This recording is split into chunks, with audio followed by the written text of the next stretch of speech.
Zeyu traverses into the Dragon Ball universe, binding himself to the all-picking system. The combat attributes that drop during battles, pick them up. Goku's Kamehameha, collect. Vegeta's transformation potential, gather. Boo's immortality, acquire. Its time manipulation and Godka's time pause, all collected. You all fight valiantly on the front lines, while I relish in picking up attributes at my leisure. Frieza's imperial aura, absorb. Cell's perfect evolution, seize. Even the authority of the Grand Zeno, alas, that one seems uncollectible, but it doesn't hinder me from gathering from other formidable beings. With a plethora of extraordinary attributes and skills collected, Zeyu effortlessly pushes through, transforming the Dragon Ball world into his own attribute ATM. Chapter 1. An Unprecedented Beginning. My lord, the death arena is constructed and all warriors are in position. Please, my lord, give a command. In a corner of the universe, on a planet called Lightfall, a colossal arena stands at its center. Surrounding the arena, countless extraterrestrial beings gather, each with distinct characteristics, not all hailing from Lightfall. They are warriors from far and wide, participating in the death arena. Victory grants the conqueror a fragment of a star, which can unlock latent potential in beings, allowing an ordinary extraterrestrial to instantly become a universe overlord. Thus, the death arena attracts innumerable beings from across the cosmos. Zeyu, the initiator of the death arena, also the strongest being in this universe. He is not a native. Rather, he is a traveler who, by a twist of fate years ago, entered the Dragon Ball world. Moreover, he became an ordinary Saiyan, initially believing he would ascend according to the Saiyan progression he remembered, only to discover he awakened a system, the all-picking system. In essence, it allows for the collection of attributes from all things. However, to collect attributes, a prerequisite exists: battles between beings. Only amidst combat can he gather attributes. Once he comprehended the system's mechanics, Zeyu began to traverse various battlefields, escalating his power from a mere few thousand to an astounding combat strength of 52.4 million. Undoubtedly a universe overlord. This surge in power accompanied bold plans. Thus, the death arena emerged. A true arena spanning vast expanses of the universe, populated by a myriad of extraterrestrials, from the immensely powerful to those with unique talents, nearly every type imaginable. This was his finest nourishment. Observing the menacing Lightfall beings before him, Zeyu emotionlessly snapped his fingers. Let the games begin. With Zeyu's command, the death arena commenced. Countless races struggled within the arena, engaged in chaotic battles devoid of order. Only those who survived the tumult would vie for the final victory. Death had become a commonplace occurrence. In the death arena, strength, influence, and luck were indispensable. One extraterrestrial warrior after another fell, followed by the exhilarating sound of notifications. Beep. Collected 12 combat power. Beep. Collected 0.5 combat power. Beep. Collected 3.7 combat power. Beep. Collected 164 combat power. The delightful sounds. Zeyu relished the notifications. Each chime signified an increase in his combat power. Though some were modest, they accumulated, with several hundred combat power included. This was the reason he organized the death arena. The benefits gained from traversing battles were too minimal. Time was wasted in the pursuit. Rather than this, a multifaceted approach was warranted. Thus, the death arena came to fruition. In the blink of an eye, Zeyu had surged by 100,000 combat power. Such a harvest was considerable. Yet, this was still insufficient. A mere 52.5 million combat power rendered him inconsequential in the Dragon Ball universe. Against main storyline characters, he would undoubtedly be cannon fodder. Whether against the protagonists or antagonists, he stood no chance. Most critically, despite possessing such terrifying combat power, he remained unable to master the Super Saiyan transformation. This imparted an inexplicable sense of urgency. Logically, possessing Saiyan blood should confer a probability of transforming into a Super Saiyan once one's base combat power exceeds 1 million. Could it be that my emotions have yet to reach their zenith? He knew that each Saiyan's transformation into a Super Saiyan necessitated an experience of extreme fury. However, before his traversal, he had encountered discussions online suggesting that Saiyans could transform not solely through anger, but during emotional fluctuations. Yet, given his current situation, Zeyu found transforming into a Super Saiyan exceedingly challenging. He had been too fortunate since his arrival, Although he had transitioned from weakness to strength, his combat encounters had been sparse. Each instance felt akin to a battlefield journalist, not engaging in battles, but merely gathering attributes or doing so in the process. He had never faced true peril. His rapid increase in power had made him a ruler of this universe in mere years, nearly on par with Frieza. Without crises, there were no emotional fluctuations, only excitement and exhilaration. This left him unable to awaken his Saiyan bloodline. This contemplation ensnared him. Unacceptable. A tribute collection cannot cease, but if transformation remains elusive, I must pursue other avenues. For him, the inability to transform was tantamount to squandering his Saiyan heritage. Moreover, with such formidable base combat power, a mere transformation would render Frieza beneath his heel. Despite his inability to transform independently, the system remained at his disposal. The system could not only collect attributes but also abilities, albeit with a certain probability. However, should he attempt multiple times, the probability would shift to certainty. Resolute, Zeyu decided that once his combat power reached a sufficient level, he would journey to Earth. It was the epicenter of turmoil. Though fraught with danger, the rewards were unparalleled. Without venturing to Earth, mastering energy control, the Super Saiyan transformation, and various abilities would be exceedingly difficult to acquire. Through years of collection, he realized that truly gifted and skilled races were scarce throughout the universe. Beyond combat power, they were utterly devoid of merit. He once believed that any formidable race in the universe would possess unique talents, especially given that even Frieza's henchmen exhibited their own abilities. However, after witnessing the various races in the universe, he understood that Frieza's minions, while weak in combat power, were astonishingly talented, especially the Ginyu Force. Each member a prodigy. If he could acquire their talents and skills, it would significantly enhance his power. Just as he resolved this, the Death Arena approached its climax. Numerous extraterrestrials had been eliminated. Only 4 remained in the Death Arena. Among them, the strongest was besieged by the other 3, his injuries so severe that bones were visible, his visage grotesque, devoid of any semblance of unscathed flesh. Yet, even so, he did not fall, surveying his surroundings before erupting into manic laughter. Chapter 2. Starcore Awakening, Origin State. Ha ha ha ha ha. I have triumphed. You cannot defeat me. This fragment of a star, I, Colossus, shall graciously accept.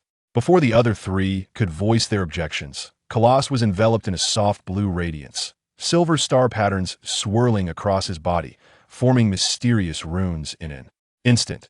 His eyes transformed into a captivating amber hue, and the aura surrounding him grew more concentrated. Starcore Awakening. Source State. A low growl erupted from Colossus' lips, and with this transformation, his combat power surged once more. Transformation skill. Zeyu's attention shifted entirely to Colossus. On his scanner, Colossus' combat power, originally at 23,000, skyrocketed to 57,500 after the transformation. An astonishing increase of 2.5 times. Simultaneously, a sudden system prompt echoed. Beep! Acquired skill. Starcore Awakening. Source State. Zeyu exclaimed. A skill. It's a skill, and it's the transformation skill I've longed for. How splendid. With this transformation skill, the journey to Earth will be much more secure. The unexpected joy was palpable. Initially, he thought this encounter would merely yield additional combat power. Yet he found himself amidst a race with innate skills. A transformation that yields a 2.5-fold increase. With his current combat power of 52.5 million, upon transformation, it would soar to an astounding 131,250,000. A staggering 130 million, stronger than Frieza's final form upon his debut. At this moment, Zeyu brimmed with confidence. He found himself viewing Colossus on the Death Arena with newfound admiration. Should Colossus falter against his opponent, Zeyu would not hesitate to intervene. However, with the Starcore Awakening, Colossus' combat power surpassed all contenders present, and his already formidable strength was amplified once again by 2.5 times, dominating the arena with an overwhelming presence no. It's impossible. How could you possibly have more strength in reserve? A cosmic being, adorned with long horns resembling a beetle and covered in scales, spoke in terror. They had joined forces to deplete Colossus' stamina, believing victory would emerge among themselves, only to discover he had been concealing his true capabilities. Such deep concealment was utterly despairing. Just as the atmosphere of hopelessness began to suffocate, Colossus extinguished it without uttering a word, swiftly dispatching the three adversaries. The disparity in combat power was insurmountable, especially considering the exhaustion of the others. Delay him? An absurd notion.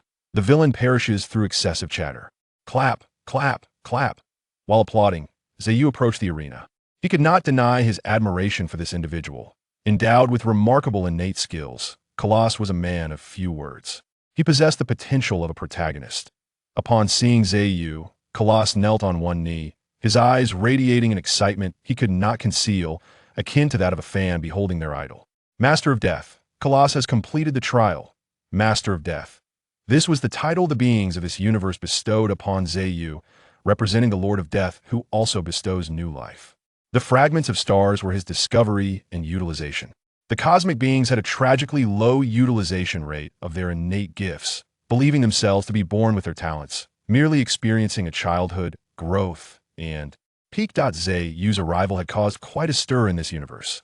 Life could indeed enhance innate skills and combat power through external means. This was also why the death arena was so brutal yet yearned for by many. In this universe, the law of the jungle prevailed. The strong survive, the weak perish. The more Zeyu observed Colossus, the more he appreciated him. From a moment he acquired the transformation skill, he had resolved in his heart to earth. Initially, he feared that his combat power was somewhat lacking, and a moment's negligence could plunge him into life-threatening battles. Yet now, with his regular combat power, combined with his transformation skill, he had secured a basic means of survival. Well done, your performance was exceptional. Congratulations on winning the 7th Death Arena. 7th Death Warrior. Colossus' face lit up with joy, his excitement uncontainable. Death Warrior. Every strong individual who emerged victorious from the Death Arena would be bestowed with the title of Death Warrior, signifying their recognition by the Master of Death, Zeyu, allowing them to stand by his side. Thank you, Master of Death. Colossus shall brave fire and water without hesitation. This is your star fragment. The extra piece is a reward for you. Enhance your combat power swiftly, for tomorrow we shall embark together to a new destination. Zeyu tossed 2 star fragments. Star fragments were scarce. In his years of searching, he had only acquired 20 pieces. After utilizing 2 for himself and reserving 8 as rewards for the Death Arena, he now had 9 pieces left, one of which was wasted. Star fragments could enhance both life's combat power and innate skills, though the enhancement was limited. Depending on personal talent, one might gain several thousand combat power.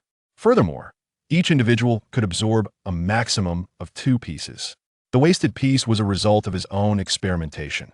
Upon returning to the main palace, the 6 Death Warriors awaited him inside. Each possessed terrifying combat power. The weakest boasted 70,000, while the strongest reached an astounding 690,000.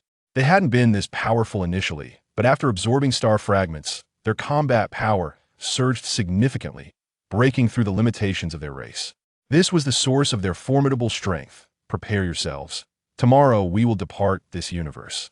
I shall lead you on a new journey to conquer this vast, boundless cosmos. As Zeyu spoke from his throne, the gathered Death Warriors were left in shock. Though they had previously engaged in combat, they had been somewhat restricted by Zeyu. After all, every life form could potentially grant Zeyu attributes, and indiscriminate slaughter could lead to missing out on individuals with extraordinary innate talents. That would be a tremendous loss. Having been restricted for years, hearing the Master of Death proclaim the intent to conquer the universe left them astounded. Following the shock, their excitement was undeniable. After enhancing their combat power, they had long been itching to unleash their full potential, only able to do so when encountering oblivious foes. It had been far too long. They had almost forgotten what it felt like to unleash their full strength. Their excitement bubbled over, igniting their very souls. Ha ha ha ha. Finally, we can unleash ourselves. How long has it been? How long since I've fought with all my might? I can almost forget what that feeling is like. Thank you, Master. Thank you, Master. Like an enchanting melody, the palace resonated with the voices of the Death Warriors. Zeyu did not intervene. They had been restrained for far too long, and it was time to unleash the caged beasts. Chapter 3. To Namek. The next day, As the seventh Death Warrior Colossus reappeared, his entire aura had undergone a dramatic transformation. He was enveloped in a dense miasma of death. His presence felt as though an abyss was devouring the sun, the death energy wrapping around him like a malignant growth. Beneath him, the wails of lost souls echoed. Most notably, his combat power had surpassed 100,000. His combat power reached an astonishing 120,000, matching that of Captain Ginyu from the Ginyu Force. When the others beheld Colossus, they turned to stare, their faces betraying their astonishment. How is this possible? How could he experience such a terrifying surge in combat power in an instant? In no way. Just yesterday, his combat power was merely 20,000, and now it has surged to 120,000, a staggering increase of 100,000 combat power. The Deadpool crew were taken aback. They had consumed stellar fragments before, but the usual increase was merely a certain percentage, and only the first Deadpool, Saiyan, had doubled his combat power. Post-consumption, such a feat was already remarkable. Yet this was on an entirely different level. Kolos had quintupled his power. The magnitude of this was terrifying. As a result, the others studied him with keen interest. Zeyu was equally astonished. The rate of growth was astonishingly rapid. He had initially assumed that the use of stellar fragments would yield an increase of perhaps a few tens of thousands in combat power.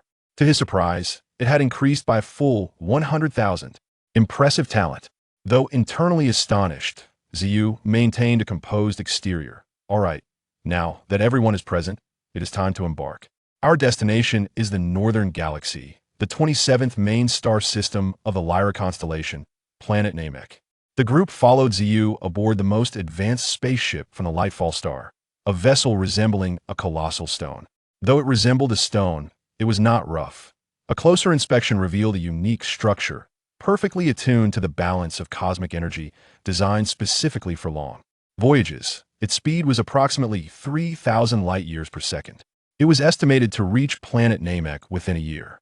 In the year 762 of the AG calendar, Zeyu and his companions arrived at the Lyra constellation.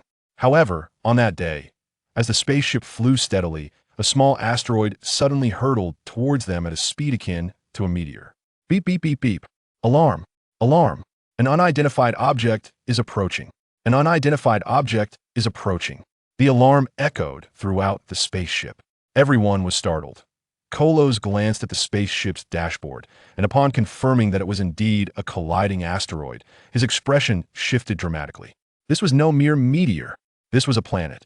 If it collided with the spaceship, all present would be doomed.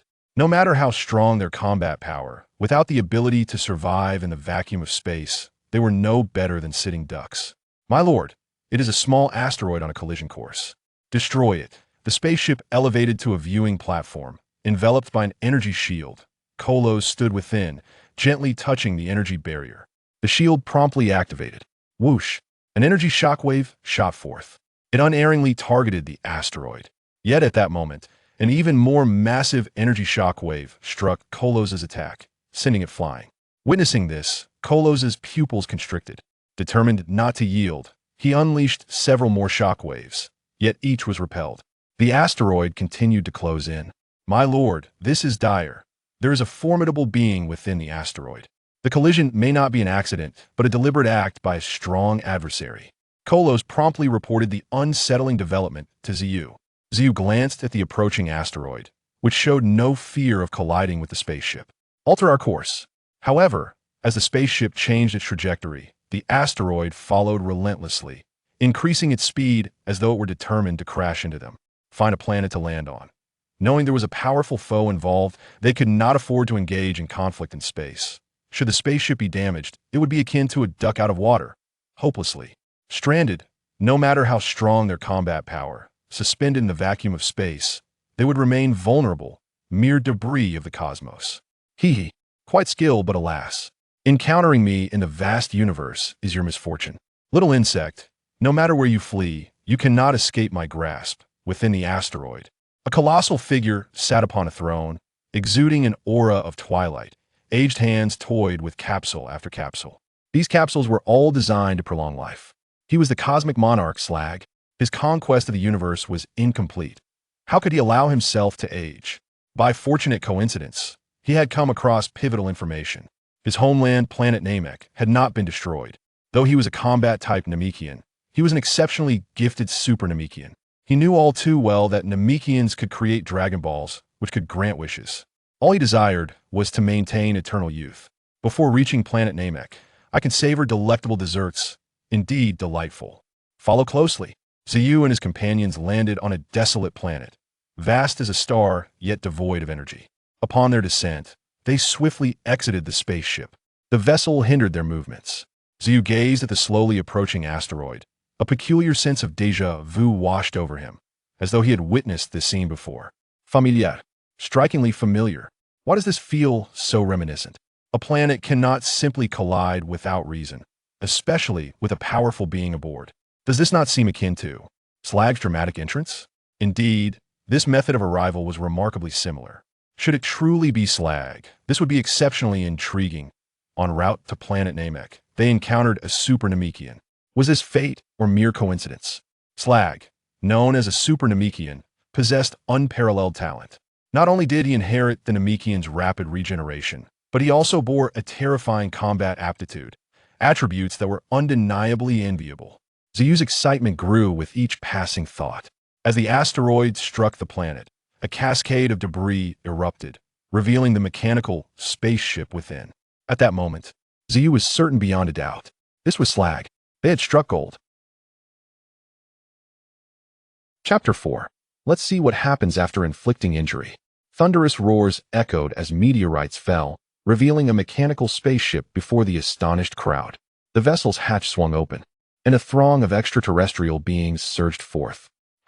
I expected someone formidable, but it turns out to be a mere rabble, remarked the sixth Deadpool, Kane, with a cold smirk. To withstand the energy shockwave unleashed by Colossus, these beings must possess at least 200,000 combat power. Yet is this all they have? Do not underestimate them. They are merely cannon fodder. San's gaze quickly fell upon Shrag, seated imperiously upon his throne, his overwhelming energy radiating an aura of malevolence. He was certainly not an ally to be trifled with.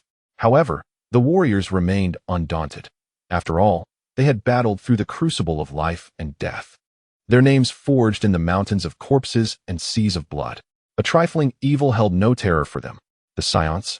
At that moment, Shrag's eyes locked onto Zeyu, and he noticed the tail behind him. Such tails were exceedingly rare, and among the cosmos, the most renowned bearers were the warrior race of Saiyans. Moreover, Shrag was no stranger to Saiyans. He had once allied with King Cooled, granting him a profound understanding of their kind. Impudence. Who dares to disrespect the great king? Colossus' fury ignited upon hearing Shrag audaciously address Zeyu by his race. This was a figure he held in the utmost reverence, and he would not tolerate any form of desecration. Witnessing Colossus' ire, Zeyu calmly uttered, "Clear away the rabble." With that command, 7 beams of light shot forth. The 7 Deadpools had long been on standby. The extraterrestrials, led by Shrag, barely had time to react before they were swept away by a barrage of terrifying energy waves. The speed was unfathomable, and the power was equally frightening. In that instant, Shrag's previously composed demeanor began to falter. How dare an insect dance before me? You seek your own demise. He crushed the capsule in his hand, preparing to retaliate. But in the next moment, a figure appeared beside him. Zeyu, you are not my opponent. Do not disturb their enjoyment, he declared. Boom. Before Shrag could react, he was brought to the ground by a swift elbow strike. Despite being an emperor of the cosmos, his level was significantly inferior to that of King Cooled and others, and his strength paled in comparison. Zeyu had already possessed a combat power of 52.5 million prior to his departure, and over the course of a year in space, he had occasionally scavenged attributes from life planets. The gains were modest, yet substantial enough to elevate his combat power to 64.12 million. This formidable strength was the source of his confidence. Even facing Shrag, he remained composed. Had Shrag been at his peak, he would have boasted at least 10 million in combat power, and with his formidable transformations, he might have approached Frieza's ultimate form. However, he had grown old and feeble. Even in his gigantic transformation, his power barely reached 30 million, less than half of Zeyu's. Sent sprawling by the elbow strike, Shrag was utterly stunned. He, the mighty King Shrag, had been knocked down by a mere elbow. How could this be? His mind reeled, his pupils dilated, struggling to comprehend the situation. What? Stunned. You are nothing but a discarded remnant of the cosmos, yet you dare to think of yourself as an emperor? Zeyu's disdainful gaze pierced Shrag deeply. How do you know King Cooled? Curious to know? Boom. Not telling you. Zeyu delivered another punch to Shrag's abdomen. Although his strikes lacked penetrating power, each one inflicted significant damage. Thanks to Shrag's rapid regeneration as a Namekian, he could recover from severed limbs in an instant, albeit at the cost of some stamina. Yet, Zeyu afforded him no respite. He unleashed a relentless assault, leaving Shrag with no opportunity to transform. Though weak, it was prudent to incapacitate him entirely. Shrag was not only grievously injured but also left dazed, his mind swirling. Who was this person? Not only did he know of his connection to King Cooled, but he also possessed such overwhelming strength. Could he be an enemy? Yet, Shrag had no enemies among the Saiyans. Confused and unable to fathom the situation, he wondered how someone could strike without provocation, offering him no chance to speak, a blatant disregard for martial ethics. Little did he know, Zeyu understood him better than he understood himself. As for idle chatter, only villains engage in such nonsense. Zeyu wished to absorb attributes. Should Shrag regain his full strength, Zeyu's ambitions would be thwarted. Whenever he personally engaged in battle, the system seemed to malfunction, rendering it ineffective. Only by observing others could he acquire attributes. Meanwhile, as Zeyu concluded his battle, the others finished theirs as well. The 7 Deadpools, witnessing Zeyu's triumph over his opponent, felt no surprise. This was their king, after all. How could such trash possibly contend with him? Boom. Zeyu kicked Shrag aside, sending him tumbling before several warriors. This wretch still clung to life. Henceforth, it would be your turn to face him. Though his combat power had waned, he would serve as an excellent training opportunity for you. Want to live? Defeat these 7, win, and you shall survive. Zeyu's expression remained impassive as he regarded Shrag, whose icy demeanor sent shivers down the latter's spine. After years of reigning across the cosmos, he had never imagined his twilight years would be so dismal. Not only had he been swiftly defeated, but he was now humiliated, left powerless to retaliate. Struggling to rise, he coughed. You will regret this. You think these mere fish can battle me? Shrag painstakingly crawled upward, spewing purple blood, his appearance a pitiful sight. Zeyu silently cursed under his breath. Would he allow a tiger to return to the mountain? Unthinkable. He sought only to gain attributes through battle. Once Shrag had outlived his usefulness, he would be discarded as mere refuse. Shrag's brash declarations truly provoked the warriors, who could not tolerate being called trash before someone they revered. With a crack, Colossus transformed, his pupils shifting to an amber hue, enigmatic star patterns swirling around him. His combat power surged to 300,000. Chapter 5, A Bountiful Harvest. The others, unwilling to be outdone, unleashed their peak combat powers. Whoosh! Shrag attempted to protest, but those who emerged from the sea of corpses were resolute and merciless. They approached battle with lethal intent, exuding an aura of death. Each energy wave was a lethal strike. Fortunately for Shrag, he had some resilience, or he would have been obliterated in an instant. Yet, even so, his shock was evident. Impossible. How can there be so many elite warriors? Stand down. If you cease your attacks, I shall offer you a chance to change your fate. The crowd remained unmoved. Faced with death, he sought to deceive them. Zeyu was acutely aware of the intentions behind Slag's words, which revolved around the spirit tree fruit. However, cultivating such a fruit necessitated the sacrifice of planets as sustenance, a morally reprehensible act. Regardless of any potential enhancement to his abilities, Zeyu resolutely refused to partake in such an endeavor.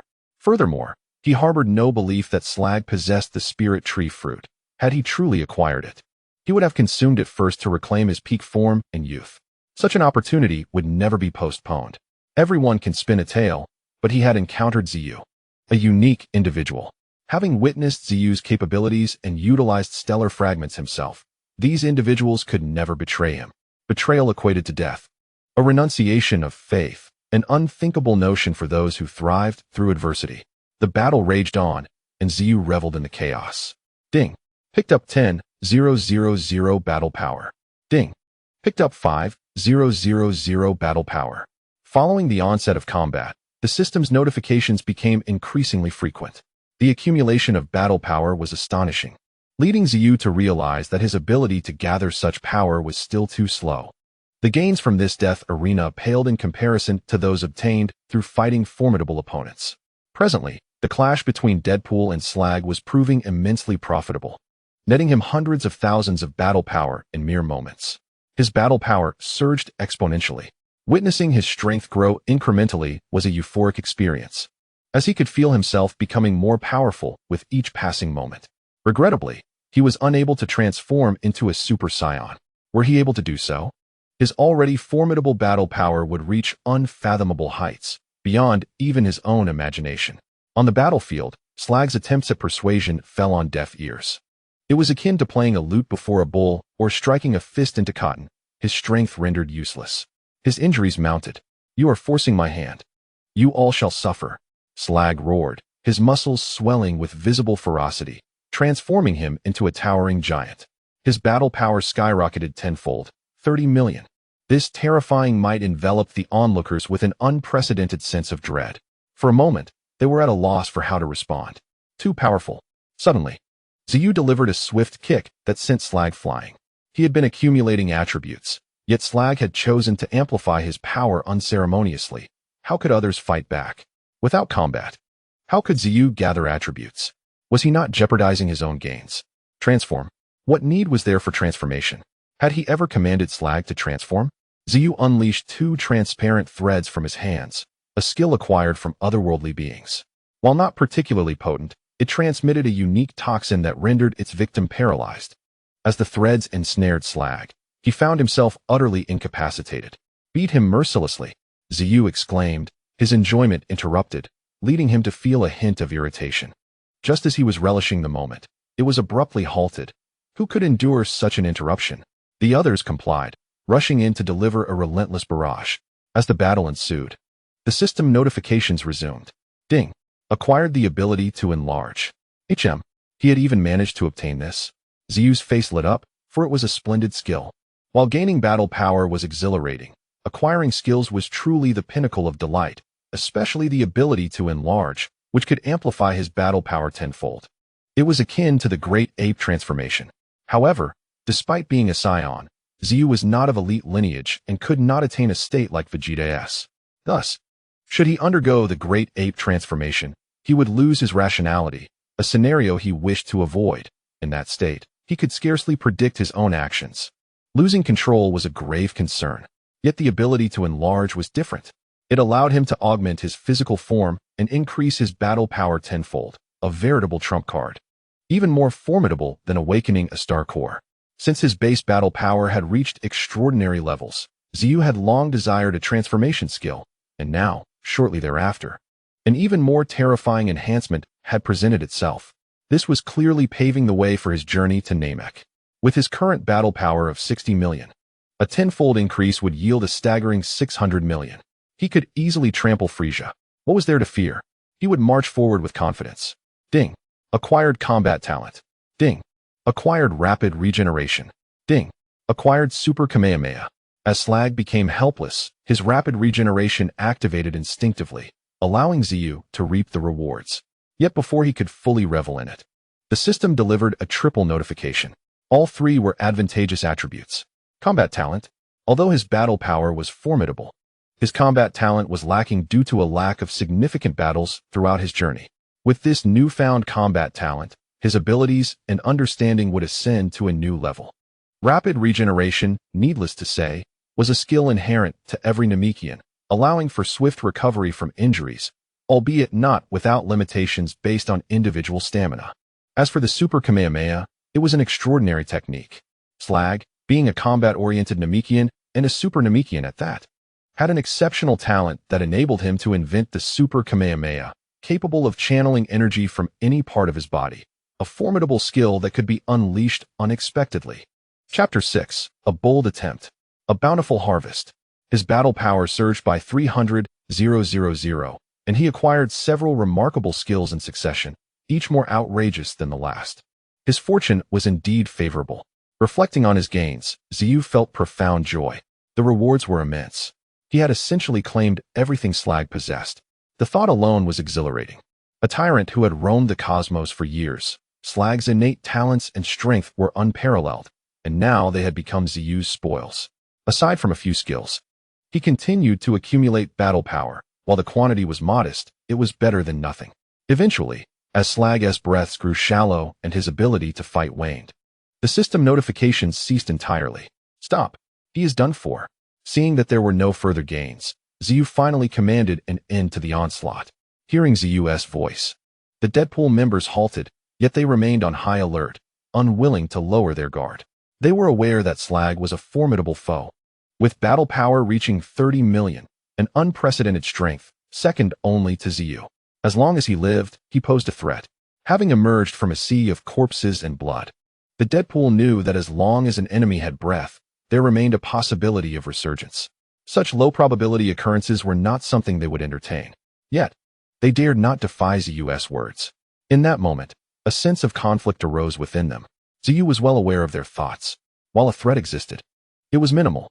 As a powerful being, one must extend the respect befitting their stature. Allow me to send him on his way. As Zeyu stepped forward, his form suddenly expanded countless times, resembling a giant, and his combat powers soared dramatically. Boom!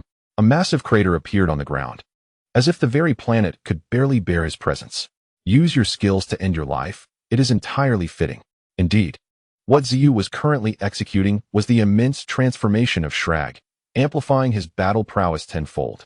In this initial attempt, he felt his combat power swell significantly, skyrocketing from 60 million to an astounding 600 million. While his strength had increased, his speed had diminished, a considerable drawback. Fortunately, Slag was unable to resist. He was merely a target.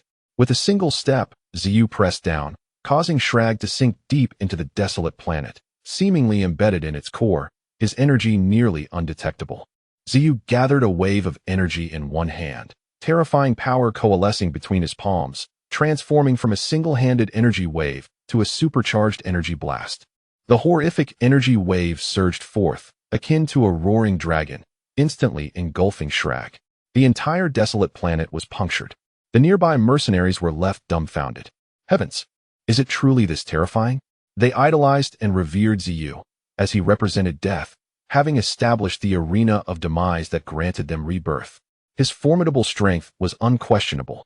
Defeating Slag in one blow aligned perfectly with their expectations.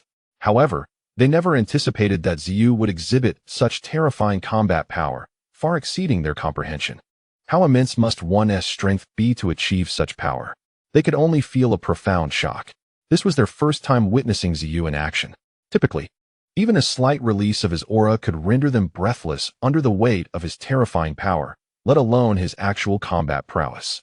No, that is not correct. San had witnessed Zeyu's prowess before. It was during the early days of the Arena of Demise when many extraterrestrials had yet to acknowledge him. At that time, Zeyu displayed incredible skills, annihilating countless planets in mere seconds. Among them were several extraterrestrials with combat powers comparable to San's. It was during this moment that Zeyu established his dominance, resulting in the demise of numerous powerful beings. Thus, San emerged victorious from the first Arena of Demise, a testament to the coexistence of luck and strength. In the midst of the crowd's astonishment, Zeyu suddenly had a flash of inspiration. The immense transformation indeed allowed for a tenfold increase in combat power, with both advantages and disadvantages evident. This augmentation was comparable to the Saiyan transformation into a great ape, albeit with distinct differences. Countless possibilities flashed through his mind, leading him to a conclusion. Perhaps combining Slag's immense transformation with the great ape transformation could yield a chemical reaction. If he could eliminate the drawbacks while retaining the strengths, he would achieve the most perfect transformation, a transformation that also amplifies his combat power tenfold. While it may not rival that of a Super Saiyan, it would undoubtedly serve as a powerful trump card given his already formidable baseline strength. San, deploy the artificial moon. The unexpected command left everyone momentarily stunned. San's pupils dilated. Having accompanied Zeyu the longest, he understood that Zeyu was a battle-hardened Saiyan warrior. Upon seeing a full moon, he would transform into a great ape, with a tenfold increase in combat power. However, once transformed, he would lose his rationality. Previously, Zeyu had transformed into a great ape to test whether he could control that power, but the results were evident. Being a lower-tier warrior, he completely lost his senses upon transformation. Since then, he had refrained from recklessly experimenting. instead having the celestial star develop an artificial moon for contingencies. Now, it was fortuitously coming into play. San hesitated for a long while, his expression akin to one in distress. "My lord, I do not doubt you, but should the artificial moon be deployed, you will transform into a great ape. At that point, this planet may not withstand your terrifying power." San's words held merit. Yet Zeyu understood that his flash of inspiration was not due to innate talent, but rather a result of acquiring Shrag's combat aptitude.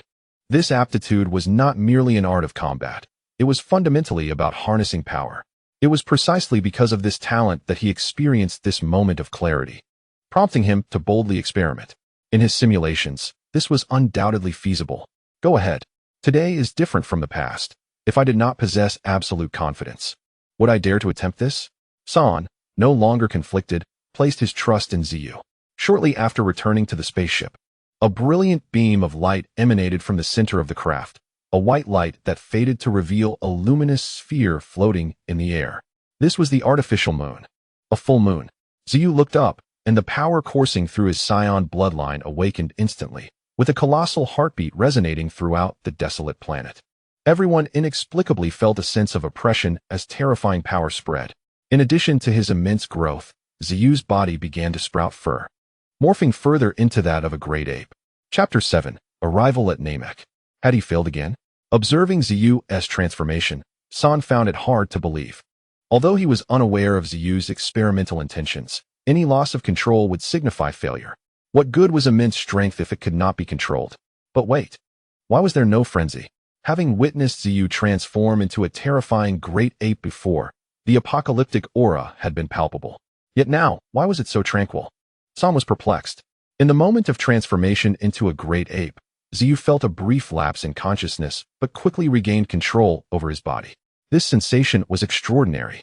For the first time, he transformed into a great ape with awareness.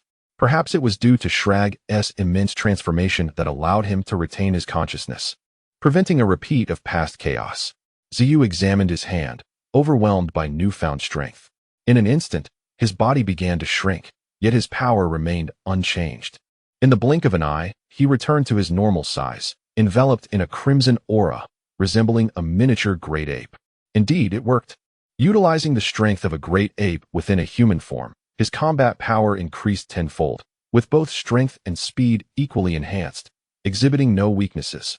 This was the epitome of transformation. With a smile of exhilaration on his face, Zeyu realized that this formidable transformation skill rendered their upcoming journey to Namek much more secure. He named this new transformation Great Ape Power. Derived from the Great Ape transformation, it could also activate the Saiyan bloodline's power, a name perfectly fitting. Feeling the magnitude of his power, Zeyu reverted to his normal state. Upon returning to his original form, he noticed minimal fatigue, indicating that utilizing Great Ape Power did not impose a significant burden on him. This was splendid news. Ignoring the bewildered mercenaries, Zeyu commanded them to set forth swiftly. Great opportunities awaited them on Namek. Namek, a vibrant planet, flourished with greenery, its lush vegetation abundant, even the water shimmering in green hues. A colossal planet, yet sparsely populated. It had barely begun to recover from a catastrophic crisis. Thanks to the Grand Elder, otherwise, it would have indeed met the grim fate predicted by Shrag, planetary destruction and the extinction of the Namekians. At this moment, the Grand Elder seemed to sense something. Gazing slowly at a particular point in the sky, as if he could penetrate the clouds to behold the vast cosmos. The Elder Nairu, observing the unusual demeanor of the Grand Elder, could not help but call out. Yet, the deeply furrowed green face of the Grand Elder revealed no expression. However, his large hand stroking the chair indicated a significant inner turmoil. Just moments ago, he had glimpsed the future. 3 waves of beings were destined to arrive on Namek. The first group exuded an aura of malevolence, yet bore no ill will towards Namek. Curious indeed. Most importantly, he also saw the silhouette of a Namekian, a child he had sent away to other planets during infancy. At that time, Namek faced annihilation, and to prevent the extinction of his kind, the Grand Elder had to send his offspring in batches to various planets, all for the sake of preserving the flame of life. Although he was unaware of the trials they faced, the Grand Elder sensed that his child had strayed from the path. The Grand Elder slowly closed his eyes, and upon reopening them, the image of the second group emerged in his mind. It was a formidable legion. At the forefront was a peculiar being seated in a baby carriage. Just a fleeting glance filled him with dread. Frieza, the tyrant who roamed the universe. Few were unaware of his existence, and only in the most remote corners of the cosmos might one not know of Frieza. The Grand Elder was among the few who understood the terror of Frieza. Apart from Frieza's legion, the third group comprised Son Gohan and other warriors from Earth. Namek truly is beset by calamity, the Grand Elder exclaimed, overwhelmed with emotion. The visions of the future he beheld were all dire for Namek, accompanied by the threat of destruction, an even greater peril than the natural disasters that once threatened the entire planet. Grand Elder, what has transpired? Nairu's anxiety was palpable. Since the Grand Elder's mysterious demeanor and worried expression had surfaced, Nairu's heart began to race with unease. The Grand Elder was the wisest and most learned individual on the planet. If he harbored concerns, it surely meant a great crisis was imminent. Child, summon all the tribes. We must prepare to greet our distant guests. Guests, go. No need for questions. You shall see shortly. The Grand Elder offered no further explanation, knowing it would be too convoluted to articulate. Nairu, despite his eagerness to know, did not resist the Grand Elder's command and hurried off to gather the other tribes. On Namek, the Grand Elder's authority was unparalleled. No one could challenge his words. Meanwhile, Zeyu and his companions were oblivious to the events unfolding on Namek. After resolving matters with Slag, they hastened their journey to Namek without delay. Beep beep beep. Target planet confirmed. Landing in 10 minutes. The spaceship's alarms blared. The crew gazed curiously at the planet displayed on the large screen, pondering why their king had traveled light years to this world. Could there truly be a great fortune awaiting them? Their curiosity was piqued, yet they remained in the dark. My king, shall we land directly on the planet or remain in orbit? Kane, who piloted the spaceship, inquired. His hesitation stemmed from uncertainty regarding the planet's safety. A direct landing could expose them to attacks. If the ship malfunctioned, they would be unable to return. Conversely, a nearby landing would allow them to use smaller spacecraft to reach Namek, and even if those were destroyed, they could still make a safe retreat. This was a critical matter of navigation. Zeyu waved his hand dismissively. It matters not. We shall land directly. We are not bandits seeking to exploit the planet or its inhabitants. Besides, do you truly believe anyone could sabotage our ship under my watch? Chapter 8. Zeyu's Intentions. A beam of white light pierced the heavens, breaking through the atmosphere to enter Namek. Against the verdant sky, an unidentified object resembling a meteor trailed a comet-like tail. This meteor did not plummet but rather descended slowly through the atmosphere.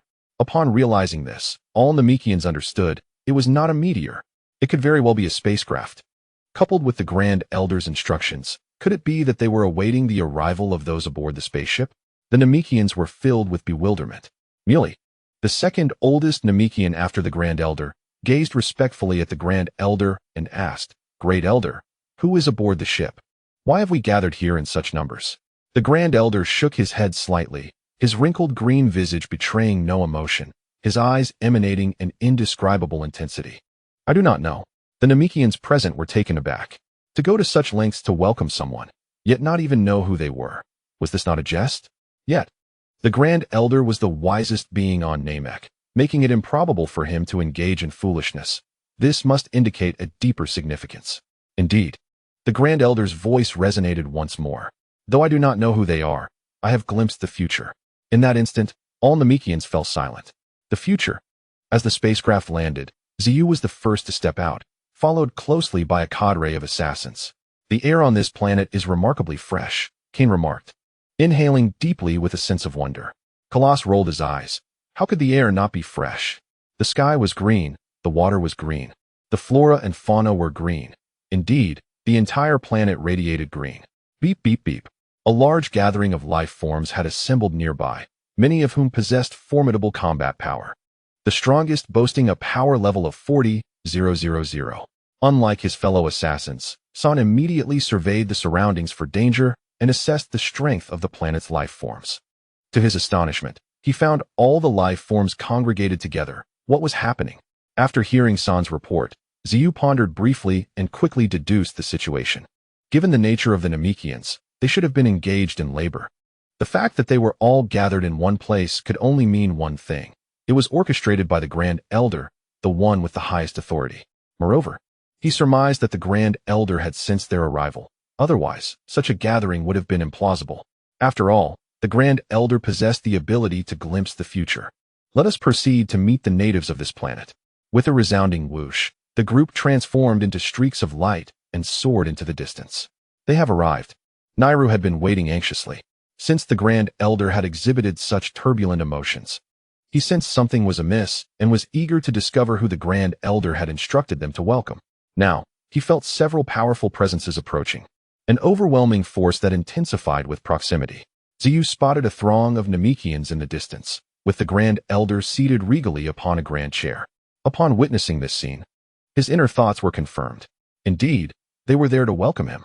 "Welcome, esteemed guests from afar," an aged voice resonated, falling unmistakably upon the ears of Zeyu and his companions. The warmth of their reception took Zeyu by surprise. He had not anticipated such enthusiasm. However, he soon surmised that the Grand Elder possessed the ability to glimpse fragments of the future, perhaps foreseeing their arrival and thus preparing to welcome them. It was not beyond the realm of possibility. "What brings you here from so far away?" The Grand Elder's voice echoed once more, each word seemingly draining his vitality, as if he were expending his very life force with every utterance. The nearby Namekians were filled with anxiety. They had come to seek the Grand Elder, who was rumored to possess the power to awaken latent potential within living beings, hoping to have their own potential ignited. Zeyu wasted no time in revealing his intentions. His journey to Namek was not solely to immerse himself in the vortex of this Dragon Ball world, but also to benefit from the Grand Elder's extraordinary abilities. Though such powers exacted a heavy toll on one's life force, the results were undeniably staggering. The thought of unleashing their potential was indeed daunting. Zeyu was uncertain of his own latent abilities, yet any enhancement would be advantageous, especially considering the need to elevate his own Reaper. No, absolutely not. Nairu erupted at Zeyu's words, his outrage palpable. How could this be possible?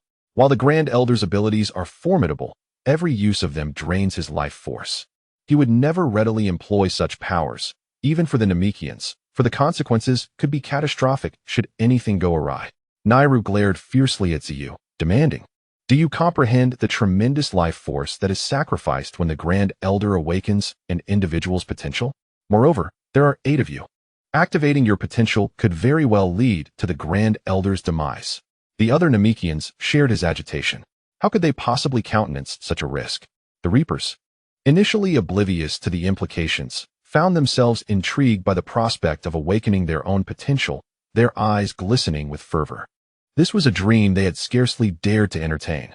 They had already experienced a surge in power from consuming a star fragment, enhancing their combat abilities to a terrifying degree. If they could awaken their potential once more, they would become even more formidable. Yet, as loyal subordinates, they refrained from overstepping, standing idly by, their excitement tempered by caution.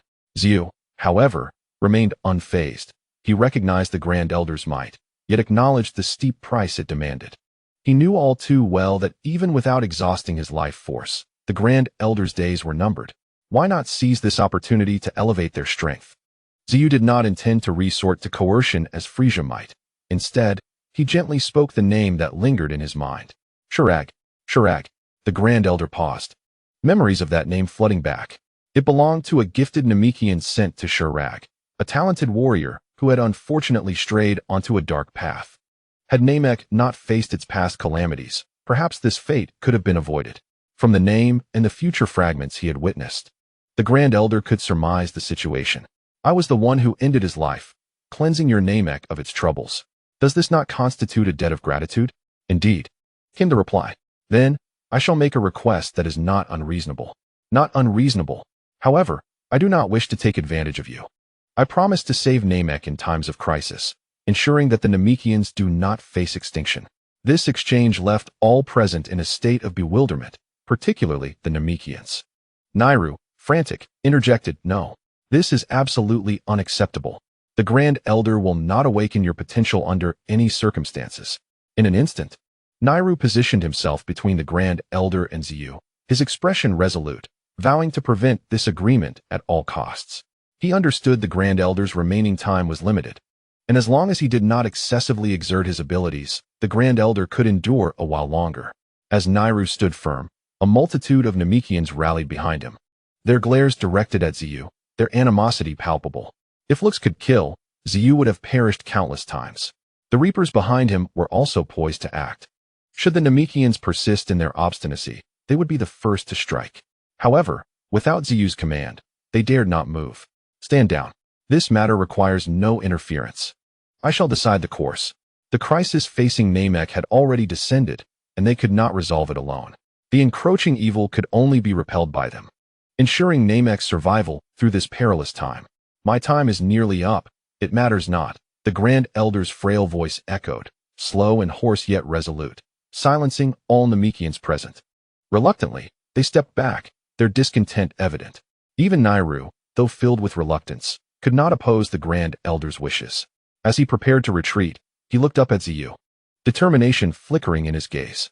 While I cannot alter the Grand Elder's decision, if you wish for my consent, you must first defeat me.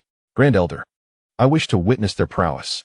The Grand Elder's eyes flickered with concern, yet he felt powerless to resist. He sensed the overwhelming, sinister energy emanating from these individuals. Without Zeyu's restraint, they could easily be likened to demons, rivaling even Frieza in their malevolence. Zeyu, however, remained unperturbed. It's all right. I relish watching others battle. Since you wish to challenge us, then Cain, step forth. Just ensure you do not underestimate your opponent. Though Cain was the sixth Reaper and the weakest among them, boasting a combat power just above 70,000, he was well matched against Nairu. Stepping forward, Cain was unperturbed by his role. His combat prowess was the weakest. Yet he could effortlessly overpower a Namekian with merely 40,000 power. Moreover, combat power was merely a metric. It did not dictate everything. During the death arena, his power had not been the highest, yet he had emerged victorious in the end, a testament to his ruthless nature, both towards others and himself. Give it your all. Do not disappoint me. Cain's cold visage briefly transformed, revealing a hint of mockery. In front of all eyes, he struck his own abdomen with a fist, instantly elevating his power by 5,000, bringing it to a staggering 75,000. This display left the assembled Namekians momentarily stunned, even Nairu caught off guard. Why are you dazed? Do you underestimate me? Cain taunted, his confidence unabated. Nairu had yet to react when he was violently struck by Cain, sending him crashing into the water. Undeterred, Cain pressed his advantage. He would never underestimate any adversary. The battle erupted in the water, with Cain delivering relentless blows while Nairu found himself utterly defenseless. Despite possessing formidable regenerative abilities, he was rendered ineffective against such overwhelming power. A brilliant beam of energy pierced the green surface of the lake, propelling Nairu out once more. He emerged, battered and drenched in his own purple blood, rendering him a pitiful sight. Defeated, his opponent's every strike was lethal, and had Cain not held back, Nairu might have met his demise. He could feel the terrifying prowess and innate talent of Cain. It was a level he simply could not match. This realization filled him with frustration. After surfacing from the lake, Cain did not attack, but instead regarded Nairu with the gaze of a predator observing its prey.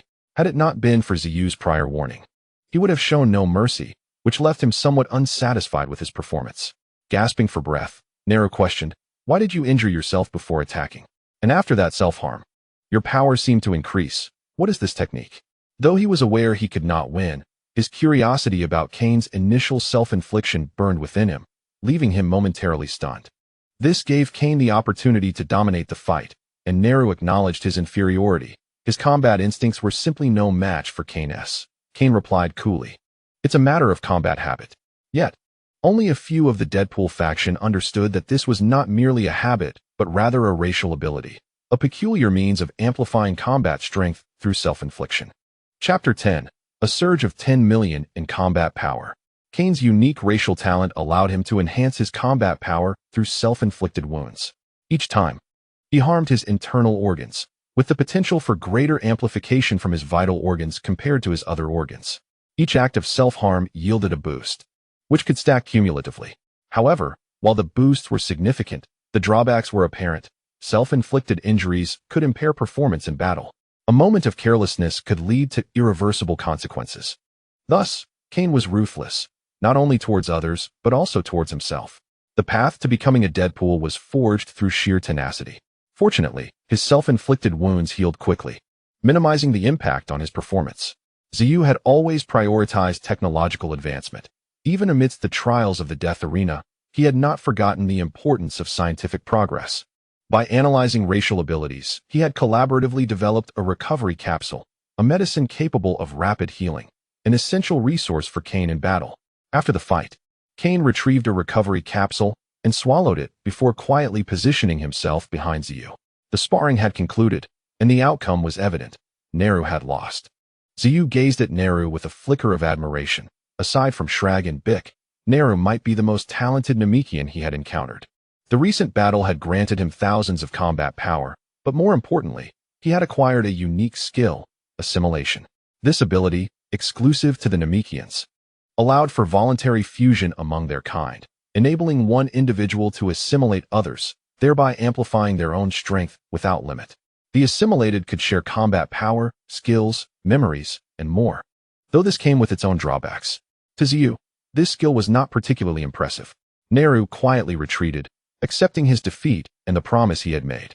Yet, he could not shake his discontent. If only he were stronger, perhaps he could have triumphed. He was unwilling to witness the elder sacrifice his life for the sake of others. Child, do not grieve. My time has come, and I am content to lend my final strength to Namek.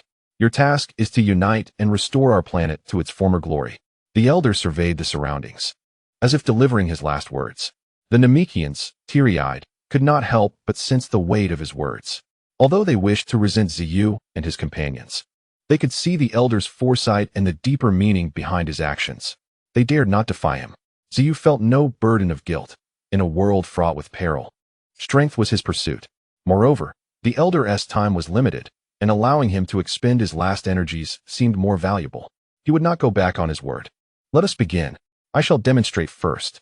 Stepping forward, Zeyu vanished from sight, reappearing before the elder, eliciting surprise from onlookers. The elder extended a hand, gently brushing Zeyu's head. In that instant, a subtle change flickered across his face. Not shock, but confusion. The presence before him was immense, the most terrifying he had encountered thus far, suggesting boundless potential.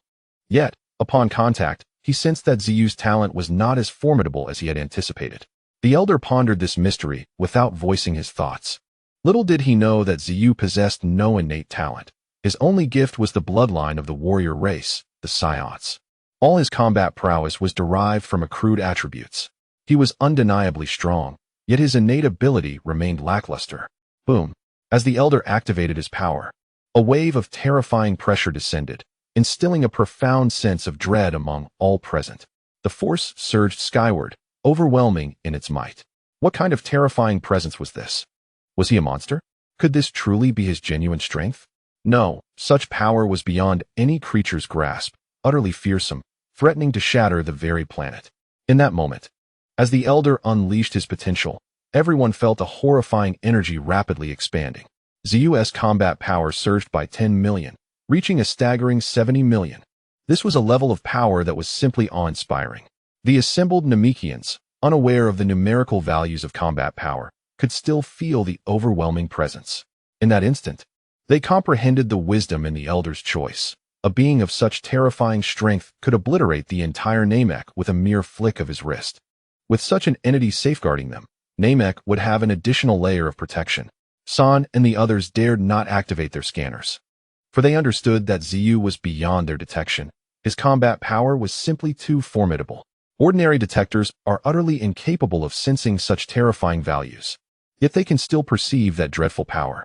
Only after witnessing it firsthand did they comprehend the true extent of the great elder's terrifying nature from Namek. With sheer willpower, he can enhance the potential and combat strength of others. Such a capability is nothing short of extraordinary. Should he be able to elevate the limits of an entire race, it would undoubtedly provoke a frenzied scramble for that power. In the cosmos, many races are plagued by low potential. If it were known that an individual could amplify one's abilities, countless races would flock to him. If there were limitations, it might not be so alarming. Yet even Zeyu could be enhanced.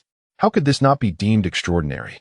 The only cost is the expenditure of one's lifespan. Otherwise, he could assemble a legion that would instill fear across the universe. The group of assassins analyzed the situation internally, exchanging glances that conveyed both madness and excitement. An opportunity. This is a true opportunity. No wonder they traveled light years to this place. They are indeed fortunate. Chapter 11. Universal Enhancement. Ahem, ahem, ahem. Well, who's next? The Great Elder retracted his hand, breaking into a fit of coughs, his aura diminishing further. The already frail presence grew even weaker. Great Elder. No worries.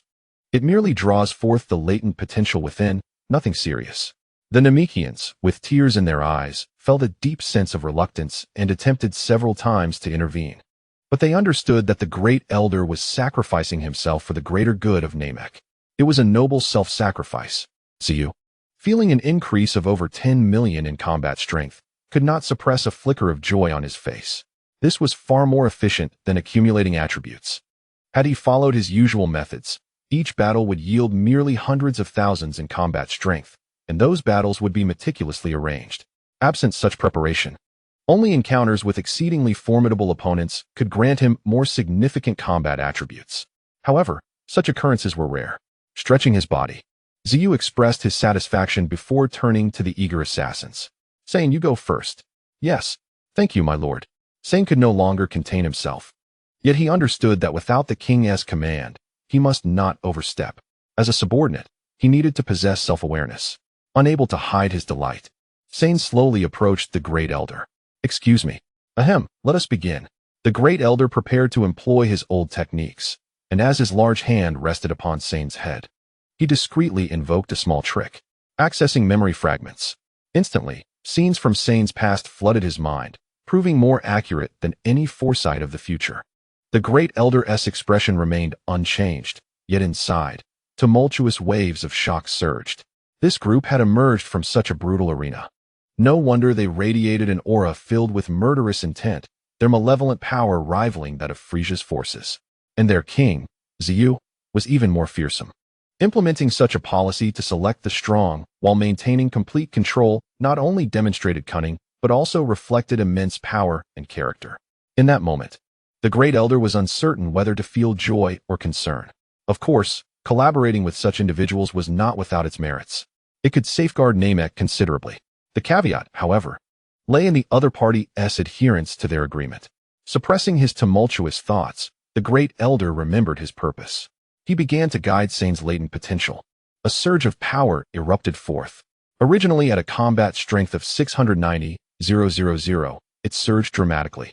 The curve of growth shot upward until it stabilized at an astonishing 140,000. 140,000. A gasp echoed through the air. Kane and the others had already activated their combat strength detectors.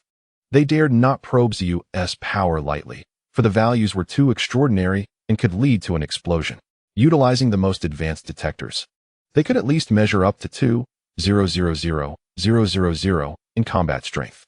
Saiyan's combat power had reached an astounding 140,000, an increase of 450,000. The magnitude of this growth was terrifying. In that moment, they truly grasped the sheer terror of the Great Elder from Namek. This skill was nothing short of divine. Manolos. Before the others could process their emotions, Zeyu's voice rang out again. The second assassin, Manolos, stepped forward, eagerly taking Saiyan's former position. Boom. 930,000 combat strength. Following this, the remaining assassins took their turns. The third assassin, Lagosh, registered 890,000 combat strength. The fourth assassin, Eamon, recorded 810,000 combat strength. The fifth assassin, Garrosh, measured 640,000 combat strength. The sixth assassin, Kane, had 370,000 combat strength. The seventh assassin, Kolos, achieved 450,000 combat strength. It was a grand celebration of enhanced combat strength, with each individual gaining hundreds of thousands. The overwhelming aura enveloped them. The sudden surge in power left them momentarily disoriented, especially as they struggled to restrain their own energy, now boldly displayed for all to see. Nearby, the Namekians were utterly astonished. This group of monsters, if there were one or two, they might be considered anomalies, but every single person present exuded sheer terror. Stronger than Niru, by no small margin. How had this cadre of monsters come together? The Namekians were curious, yet only the Great Elder knew how they had congregated. Having fought their way through a sea of corpses and rivers of blood, it was no small feat to emerge unscathed. Observing the collective enhancement, Zeyu revealed a genuine smile. With such a formidable entourage, accomplishing any task would be far more convenient. Familiarize yourselves with your newfound strength, then rein in your energies to avoid harming others. Yes, yes, the assassins chorused in unison, promptly retreating to acclimate to their powers. Once they departed, the Great Elder's slightly weakened voice resounded once more. Please remember our agreement. Rest assured, since I made a promise, I will not falter. Without the Great Elder's reminder, Zeyu would not allow Namek's destruction, for the Dragon Balls still held considerable value. Speaking of the Dragon Balls, a bold idea suddenly struck Zeyu. Yet before he could voice it, he abruptly turned to the Great Elder. For some reason, the Great Elder was suddenly gripped by a foreboding sense of dread. The previously frail expression brightened as if rejuvenated, yet he felt inexplicably anxious. What is the matter? Great Elder, as the wisest individual on Namek, whose brilliance has revitalized the entire planet, your strength must be formidable, yes? The Great Elder? The Namekians? What does that mean? Everyone present was bewildered. Even the normally astute Great Elder could not keep pace with Zeyu's train of thought, their faces displaying confusion. It was Nehru who finally erupted in indignation. You scoundrel! You don't mean to suggest that the Great Elder should engage in combat, do you? You despicable fiend! This is utterly outrageous. Nehru could never have imagined that this individual before him would be so audacious, knowing full well that the Great Elder, in his advanced age, was nearing his end and had already sacrificed his lifespan to help them unlock their potential.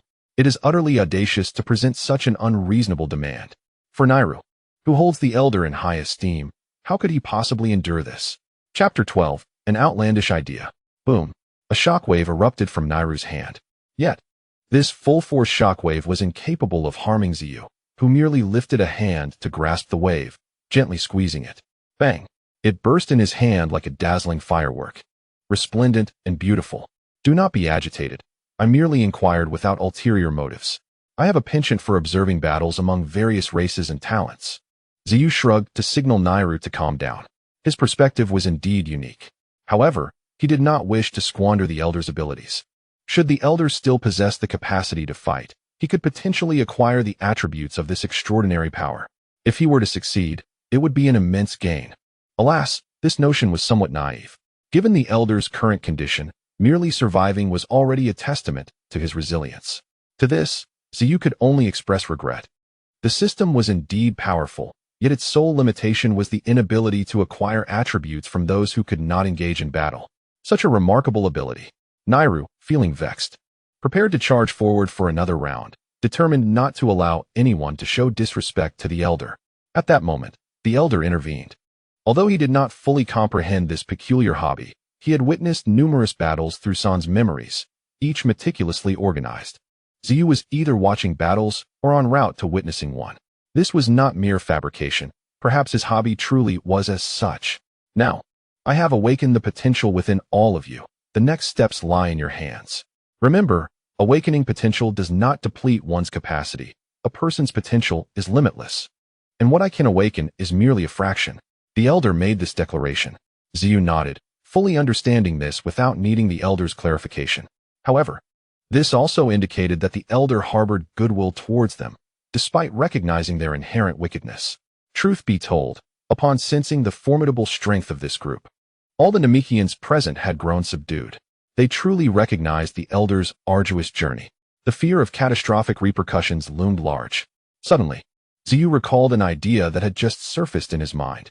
The Elder's inability to engage in battle and the impossibility of acquiring the Elder's attributes was indeed unfortunate. Yet when the topic of the Dragon Balls arose, an audacious thought struck him. Having heard that Namek possessed Dragon Balls capable of granting 3 wishes, he wondered if they could utilize them. What? Do not overstep. First, you asked the Elder to awaken your potential, and now you wish to use Porunga? Nehru erupted once more.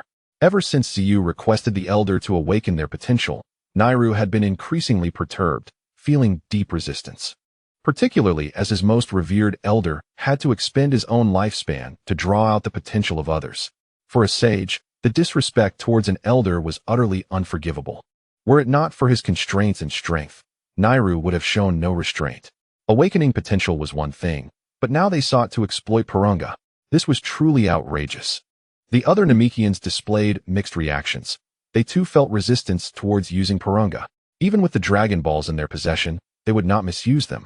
Considering the evident drawbacks, abusing the Dragon Balls could lead to dependency. The mysterious forces involved were exceedingly dangerous. Even after the activation of the Dragon Balls, the Elder had repeatedly cautioned all Namekians to use the Dragon Balls only in dire circumstances. Unnecessary use was to be avoided. Anticipating the Elder's rejection, the assembly was astonished when he unhesitatingly agreed. Very well, there is no issue, but it will require some time. Each Dragon Ball is situated in different tribes, overseen by their respective leaders. They must bring all the Dragon Balls here. No problem, time is plentiful. Zeyu was unperturbed. It was merely a matter of time. After all, designing a perfect death arena would take him several months. Waiting a little while to harness the power of the Dragon Balls was a small price to pay. The Namekians surrounding him wore expressions of sheer astonishment, struggling to comprehend. Why? Why borrow Porunga? The Elder has stated that we should not use Porunga unless absolutely necessary. Yet, in this moment of shock, they finally grasped the Elder's significance in relation to these individuals. It was no longer merely about strength. The Elders of Namek found themselves deep in contemplation. There was undoubtedly a deeper meaning behind the Elder's request for each tribal leader to bring the Dragon Balls together to summon Porunga. Had this been proposed earlier, they might have resisted. However, they had now perceived the Elder's true intentions and would naturally comply in gathering the Dragon Balls. Nairu, perplexed, sensed that the other Namekians were equally resistant to these unwelcome guests. Had it not been for the Elder, they would have already revolted. They were indeed weaker. Yet Namekians would never submit. They would never bow to tyranny. But why? In a mere instant, had everyone changed. Apart from himself and the other warrior-type Namekians, the attitudes of the wise Namekians had shifted. What was going on? He could not comprehend it. Zeyu, unfazed by Nairu's reaction, remained focused solely on the Elder, disregarding the others. Had it not been for the substantial gains from this encounter, Nairu's repeated displays of hostility would have led to his immediate demise. However, out of respect for the Elder, Zeyu granted him a brief reprieve. The Elder was acutely aware of the delicate dynamics at play. He had just communicated discreetly. As the longest-serving Elder of Namek, certain matters could not be openly stated. Otherwise, it would have an immeasurable impact on all of Namek. Different ranks entailed different considerations. Chapter 13, Maximizing Benefits. After a considerable duration, the tribal leaders of Namek emerged, each cradling a massive Dragon Ball. The Dragon Balls shimmered in orange-yellow hues, each adorned with varying numbers of stars. Upon witnessing the Dragon Balls for the first time, the assembled warriors curiously gathered around. So this is the Dragon Ball. When 7 are gathered, they can summon a wish-granting dragon. It seemed almost unbelievable. Indeed, they resembled glass orbs. Yet such objects could summon a dragon capable of granting wishes. If it weren't for what the king had stated, they would have felt utterly deceived. After some examination, they found it hard to believe. After all, it was absurd to think that a few glass spheres could summon a dragon that grants wishes. It was a ludicrous thought. Yet, they could not refute it. For these were Zeyu's words. Had Zeyu ever spoken falsely? Never. Even if he were mistaken, it would still be right. What kind of wishes do you think the king will make? I surmise that the wish could be for eternal life. However, given the king's immense strength, such a desire seems rather pedestrian. Why not wish to rule the universe instead? Yet, even that feels inappropriate, with such formidable combat prowess. Does the king really need to make a wish to achieve dominion over the cosmos? I believe a more fitting ambition would be to construct a grander arena of death and cast all into this arena. Without a doubt, Saiyan would think this way. And Zeyu, having followed for many years, is well acquainted with his style and mannerisms. Unfortunately, Saiyan's understanding of the Dragon Balls is rather limited. While the Dragon Balls can summon Shinran and grant wishes, it does not imply that any wish is feasible. Any desire that exceeds the scope of Shinran's power cannot be fulfilled. The notion of casting all the powerful beings of the universe into the arena of death is evidently impractical.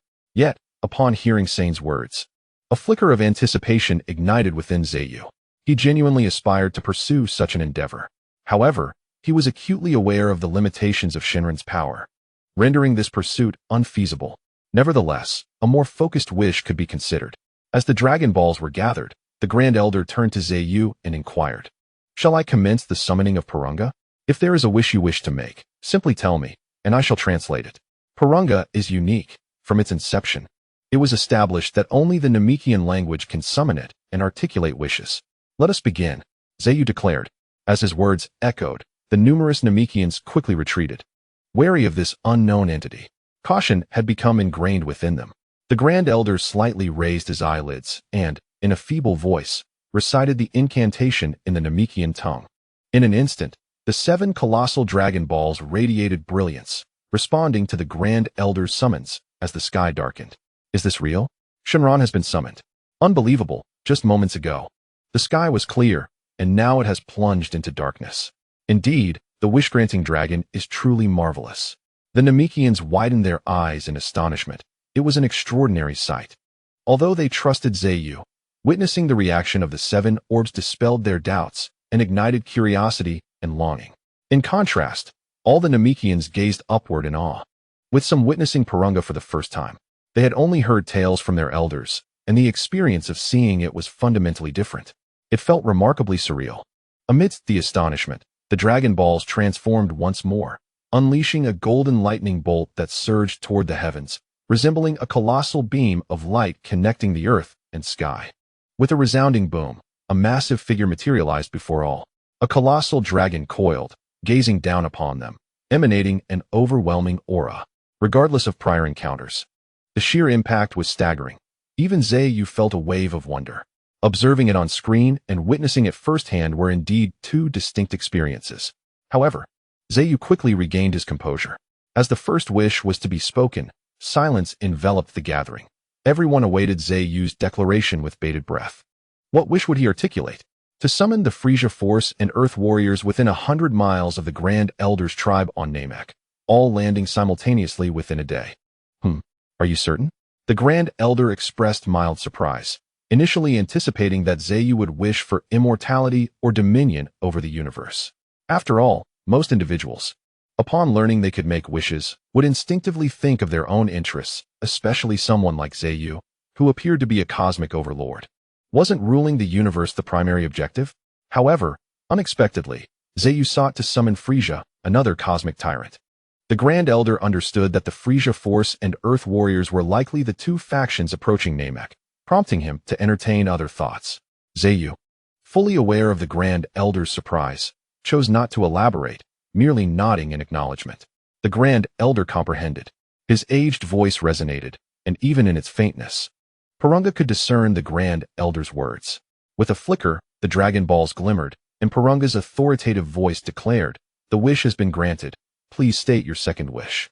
Meanwhile, in the distant cosmos, members of the Frieza force inexplicably journeyed toward a singular direction.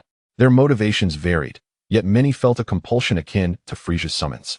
As if they had pressed the accelerator, speeding forward without awareness. Only Goku sensed something amiss, though he could not discern its nature. On the other hand, Frieza remained oblivious. His arrival on Namek imminent. Given his immense strength, nearly everyone gravitated toward him, meaning that the moment Frieza arrived on Namek would coincide with the arrival of others. Even Goku and his companions on Earth were inexplicably drawn toward Namek, as time seemed to accelerate for all involved. An extraordinary ability indeed. How peculiar. Why does it feel as though something is increasingly amiss? On North Kai's planet, he observed the unfolding events and sensed something was wrong, though he could not pinpoint the issue. However, his elevated existence allowed him to perceive phenomena unnoticed by ordinary beings. Chapter 14. The Unbeknownst Second and Third Wishes. In a state of confusion, North Kai traversed the entirety of the North Galaxy. Upon spotting the Frieza force within his view, his expression transformed. This was the Cosmic Emperor. Frieza? Surely not. Could this be related to Frieza? This is troubling. Why is the entire Frieza force heading toward Namek? Has something gone awry? No. It seems as though they are experiencing a deprivation of time. Having sensed the anomaly, North Kai immediately focused his gaze on Namek, where he caught sight of Zeyu. What is this? Such overwhelming energy. It rivals Frieza's. No, it surpasses even Frieza's terror. What wish has this individual made through the Namekian dragon? For the first time, North Kai felt the weight of such oppressive energy. Even from such a distance, he could sense it clearly. A mere comparison made Frieza appear as insignificant as a mere insect. This is utterly terrifying. What kind of monster has emerged? In that moment, North Kai felt a sense of doom. The North Galaxy was doomed, and perhaps the entire universe faced annihilation. The wish has been granted? Koro's expressed bewilderment. Although the appearance of this dragon exuded an oppressive aura, could it truly be so straightforward? Perhaps he was being deceived? Not just him, but the other mercenaries were equally perplexed, all engulfed in confusion. Humph. Nereus scoffed haughtily. Porunga was created by the Grand Elder. Any wish can be fulfilled. If Porunga claims it has been granted, then it undoubtedly has. Why does it feel as though I want to strike him? Cain glared at Neru with hostility. Having insulted Zeyu repeatedly, were it not for their king's restraint, they would have already acted, far beyond mere reprimanding. As Cain's words echoed in the air, the other Deadpools present wore equally unfriendly expressions. Nailu, undeterred, retorted defiantly, "Come on, even if I may not be your match, as the mightiest warrior of Namek. I will never back down." "Oh, the mightiest warrior? You? How laughable." Cain replied without mercy. Yet, this statement was not entirely sincere. Across the vast cosmos, beings with combat powers reaching tens of thousands were exceedingly rare. These warriors had clawed their way up from a sea of corpses and blood, meticulously selected and honed, utilizing stellar fragments to achieve such formidable power. In contrast, Nailu possessed a combat power of 40,000 at that moment, showcasing his exceptional talent. Upon hearing Cain's words, Nailu's face turned a shade of green. However, he could not refute it, as he genuinely felt the overwhelming strength of these monsters, their terrifying aura rendering him nearly immobile. In a genuine confrontation, he saw no hope of victory. Just as the arguments were about to escalate further, a light sound emerged. Whoosh. Suddenly, the once arrogant Cain and his companions became stiff, their expressions freezing in place, too intimidated to utter a word. Cold sweat trickled down their brows, perhaps a result of their heightened power leading them to forget their place. Zeyu merely glanced at them, and upon seeing them retreat, he diverted his gaze, pondering how to maximize his benefits from the Dragon Balls. The stage had been successfully set, and soon all characters would make their appearances. It would be a time for reaping rewards. However, there were still 2 wishes to consider. Careful thought was necessary. After a brief moment, Zeyu formulated the wishes he needed, albeit they were rather special. Elder. Why have you switched to telepathic communication?" The Elder had been waiting for Zeyu's second wish, but after a prolonged silence, he finally sensed the mental waves connecting with Zeyu. The subsequent wishes were rather subtle and needed to remain confidential between the 2 of them. He wondered if the Elder could use telepathy to make the wishes. The Elder replied without hesitation, "Indeed. While others might struggle, the Elder could easily comply, as Porunga was. In essence, a creation of his own power, even though part of it was bestowed by the Dragon God. Porunga existed because of him." Receiving the affirmative response brought a smile to Zeyu's face. After careful consideration, he was ready to attempt making certain changes to the system. He sensed that making drastic alterations might be unfeasible. The existence of the system was too secretive, a supreme force that may not be easily swayed by the power of the Dragon Balls. If angered, the system could vanish without a trace, leaving him utterly bewildered. Therefore, Zeyu thought it prudent to avoid excessive ambition. His second wish was to allow his observational ability to collect attribute abilities, overcoming the limitation of needing to witness battles in person, enabling him to sense energy fluctuations from a distance. When Zeyu internally articulated his second wish, the Elder was momentarily taken aback. This request carried immense significance, although he did not comprehend the entirety of it. The literal meaning revealed it to be an extraordinarily formidable ability. Racial talent? Naturally awakened abilities? Whichever it was undeniably terrifying. No wonder such an immense aura emanated from him. If this second wish were fulfilled, Zeyu would become even more formidable. The Elder could hardly fathom what such a scenario would entail. However, he did not oppose it. After all, Zeyu was a person of considerable principles, and as long as he could bolster Namek, the stronger he became, the better. Regaining his composure, the Elder swiftly utilized telepathy to convey the wish to Porunga. Instantly, a voice resonated in Zeyu's mind, announcing that Porunga's wish had been granted. This brought him great joy. Not only had the wish been made discreetly, but even the dragon's response was shrouded in secrecy. This was his greatest secret, and his means of establishing himself in the realm of Dragon Balls. Caution was indeed advisable. His third wish was to enable him to precisely filter and select the attribute types of his target. Upon Zeyu's articulation of this wish, the elder promptly relayed it. Though this time it came with a slight caveat. No problem, but to fulfill this wish, you may only filter once per target. Any further attempts will yield random results. Do you wish to proceed with this wish? Porunga's voice emerged, still exuding authority. After a moment's contemplation, Zeyu deemed this wish advantageous, even with its limitation. Being able to accurately filter a specific attribute from a target was still a valuable gain. Your wish has been granted. Farewell. Porunga declared after a long silence, and suddenly, a beam of light shot forth as the 7 Dragon Balls transformed into 7 radiant orbs, soaring in different directions. In an instant, the previously dark sky regained its brightness, still maintaining its vibrant green hue. The onlookers, however, were left in bewilderment. What? Aren't there 3 wishes? Why has only one been granted? Is this some sort of trick? Their confusion was understandable.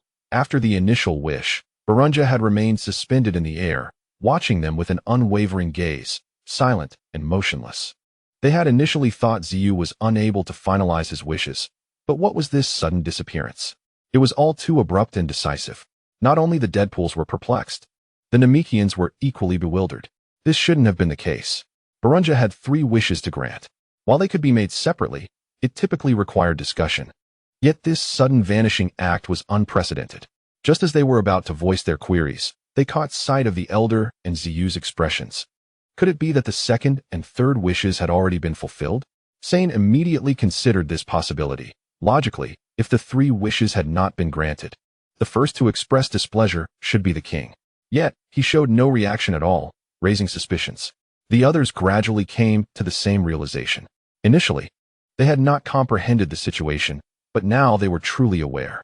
They fell silent, understanding that the second and third wishes were not to be shared publicly. Those who could know would know. If these wishes had been quietly made, they must remain concealed from others. The remaining Namekians, who had been puzzled, were ready to ask the elder, but he swiftly silenced them with a single phrase. No questions are necessary. The last 2 wishes were tied to Zeyu's abilities. Should they become known to others, it could spell disaster. The Namekians understood the gravity of the situation. Even though Nailu still acted like a naive fool, he was aware of his own limitations at other times. The overwhelming aura displayed by the Deadpools had already made it clear to them that they were dealing with a group of monsters. Not to mention the presence of such a formidable boss. A single misstep could lead to catastrophic consequences. At this moment, Zeyu glanced at the elder with a sense of eager anticipation. This rare opportunity beckoned. Since time was still on their side, why not conduct a trial? How to conduct the trial? By organizing a combat competition among the Namekians. At this moment, the Grand Elder comprehended the situation. Was this a test of the changes in ability? His inner curiosity was piqued. What kind of extraordinary power could this be? However, despite the Grand Elder's vast experience, he could not ascertain the form this ability would manifest. If it were a racial endowment, that seemed quite implausible. He was familiar with the Saiyans, a fierce warrior race endowed with remarkable talents, growing stronger through battle, making them one of the most formidable races in the universe. Yet, Saiyans did not possess the unique gifts that Zeyu displayed. Thus, there remained only one possibility. This was a talent unique to him. The Grand Elder was intrigued but understood that excessive curiosity could be detrimental. Regarding Zeyu's request, the Grand Elder did not oppose it. Having placed his bet, he would see it through to the end. The Grand Elder surveyed the surroundings. All the Namekians had already gathered, requiring no special summons. All you warrior Namekians, my children, a grand melee shall be held. Those who emerge victorious shall join my ranks. Zeyu took up the Grand Elder's words. It must be said that the Namekians possessed considerable talent. Even though he had inherited some of their attributes, their malleability remained remarkable. Having such subordinates was indeed promising. Zeyu's declaration left everyone present in shock. What? To join this group of monsters? This was the immediate thought of all Namekians present. Although they regarded the likes of Deadpool and others as monsters, their terrifying combat prowess and malevolent aura were undeniable. How could they possibly contend with such beings? The only one who could come close was Naru, yet even he could not be compared to this group. The Namekians felt a whirlwind of emotions. The Deadpools were equally astonished. My heavens, can one really become the 8th Deadpool? It was well known that to become a Deadpool meant emerging from a sea of corpses and blood, where even a moment's negligence could lead to demise. They stood atop the arena of death. Yet now, the conditions for joining seemed so casual. Despite their myriad thoughts, none dared to voice them. Given their understanding, although Zeyu appeared benevolent, any transgression could lead to a reduction in Deadpools. Such a scenario was not impossible, it was indeed likely. The king's authority could not be trifled with. In the face of the crowd's astonishment, Zeyu remained unfazed. The Namekians were subjects of the dragon god, Salam, and held immense potential. In the 7th universe, they were merely a notch below the Saiyans. In some respects, the Saiyans were even more terrifying. The victor of this melee not only gains entry into my ranks, but shall also receive a special reward, akin to the results of your Grand Elder's potential awakening, yet distinct. Make the most of it. Zeyu spoke concisely, unconcerned about their opinions or whether they might hold back in battle. Once the Grand Elder spoke, all Namekians would exert themselves fully, leaving no room for leniency. The Grand Elder was somewhat taken aback by Zeyu's words, but did not intervene. Aligning with such a force could indeed be advantageous for the Namekians. Previously, they could only trust in promises, but now, truly joining the opposing force would provide a measure of security. Planets possessing Dragon Balls often faced calamities. Without sufficient strength, the Dragon Balls could become the source of disaster. Chapter 16, The 8th Deadpool. Ding. Mastery of Energy Acquisition. Ding. Mastery of Asexual Reproduction. Indeed, it is possible. Zeyu's expression brightened. During the turmoil of the melee, he attempted to employ the abilities granted by the Dragon Balls, akin to guiding the system to actively acquire. However, while successful, there were evident drawbacks. Each target could only be acquired once. Regardless of whether it was precise filtering or unconscious acquisition, after one precise selection, no further attributes could be acquired from that individual. This was somewhat regrettable. Of course, it was not that attributes could never be obtained from that individual again. It was merely constrained to this particular battle. After testing the system's ability changes, Zeyu grew increasingly eager for the battles ahead. With mastery over energy, he could sense the presence of targets, allowing him to formally utilize his second wish, remotely acquiring attributes through energy detection. The optimization of the system's capabilities made them more comprehensive and convenient to use. As he mastered energy control, Zeyu's own energy gradually diminished. Initially, he exuded overwhelming power, his very presence hinting at the terrifying energy within, capable of annihilating a planet with mere carelessness. Even beings without energy perception could sense Zeyu's formidable strength, a walking monster. However, now that he had attained control over energy, there was no need to constantly exhibit such fearsome power. Meanwhile, the grand melee officially concluded, with Neru emerging victorious. This victory came with relative ease. Although other Namekians were strong, most possessed only hundreds to thousands of combat power, rendering Neru a clear outlier. Even when besieged, he held firm until the end. Truly, he was the Grand Elder's bodyguard. Impressive. The strongest Namekian, without a doubt. You shall now join their ranks and become the 8th Deadpool. Hold your objections. Just as Neru seemed poised to protest, Zeyu interrupted with a spell. Accompany me, and I can elevate your combat power in a short time. If you wish to protect your homeland, do you believe your own strength suffices? Should even one or two beings like us emerge with a hint of malice, a planet could be rendered non-existent. How then will you defend it? With mere words? Following me is your best option. Neru, unusually silent, raised his gaze to Zeyu, an inscrutable expression crossing his features. How will you prove that? Without hesitation, Zeyu tossed out a fragment of a star. This fragment held no value for him, but was immensely useful to others. As Neru grasped the stellar fragment, he hesitated momentarily before using it, channeling its energy into his body. Following his lead, in an instant, a terrifying aura surged skyward, white flames expanding, with flickers of lightning weaving through the air. Neru's combat power skyrocketed. The rapidity of this transformation astonished all present Namekians. What is happening? Why has Neru's energy become so formidable? Could it be due to that fragment? Surely not. Can a mere fragment elevate one's energy to such terrifying heights? My heavens, this is outrageous. It feels akin to the Grand Elder utilizing his powers once more. The results are immediate. Cain, ever vigilant with his power detector, had been monitoring the situation, eager to ascertain the strength of this newcomer selected by the king. As Nailu absorbed the power of the stellar fragments, his combat prowess soared dramatically, surpassing the astounding figure of 100,000. While it was true that the Grand Elder had helped him unlock some of his potential, this was merely a fraction of what he was capable of. Now, he was truly emerging into prominence. Ultimately, Nailu's combat strength stabilized at an impressive 210,000. Such a figure was indeed remarkable, even surpassing the exaggerated boost he had experienced during his initial encounter with the stellar fragments. It was no wonder he was regarded as the finest warrior among the Namekians. Kane couldn't help but exclaim in admiration. Although he was not the most distinguished fighter in his own race, he was certainly the most ruthless. Reflecting on the past, he mused that had he possessed such formidable talent, he might have performed far better. The group of mercenaries, the Deadpool, were not surprised. A sudden increase of over 100,000 in combat power was indeed impressive, yet each of them had experienced terrifying enhancements when utilizing the stellar fragments. This was not an isolated incident. At this moment, they felt an inexplicable sense of urgency. Initially, they believed that with the cessation of the death arena, their positions as mercenaries were secure. However, it now appeared that this was not the case. Truly formidable, Nailu opened his eyes, reveling in the power coursing through him, a force that made him feel invincible. Yet, as he glanced at Zeyu and the other mercenaries, his inflated ego was swiftly deflated. With his current combat strength, he was wholly unable to compete. Any one of them could easily overpower him. Now that you have absorbed the stellar fragments, you are officially the 8th mercenary. Zeyu proclaimed, you will have opportunities for training, and I implore you to embrace this without resistance. Without my existence, Namek would soon face annihilation. However, because of me, Namek is destined for greatness. In an attempt to alleviate any potential discontent from Nailu, Zeyu made it clear that the addition of another Namekian warrior, even one with some talent, would not be detrimental.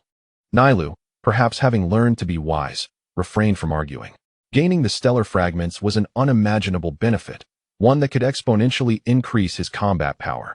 Just one of these fragments could rival countless life planets in value.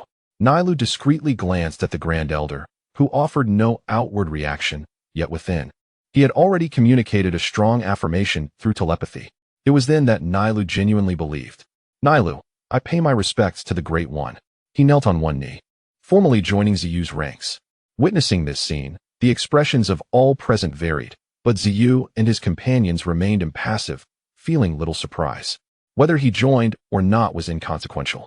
For them, it was not a matter of great importance.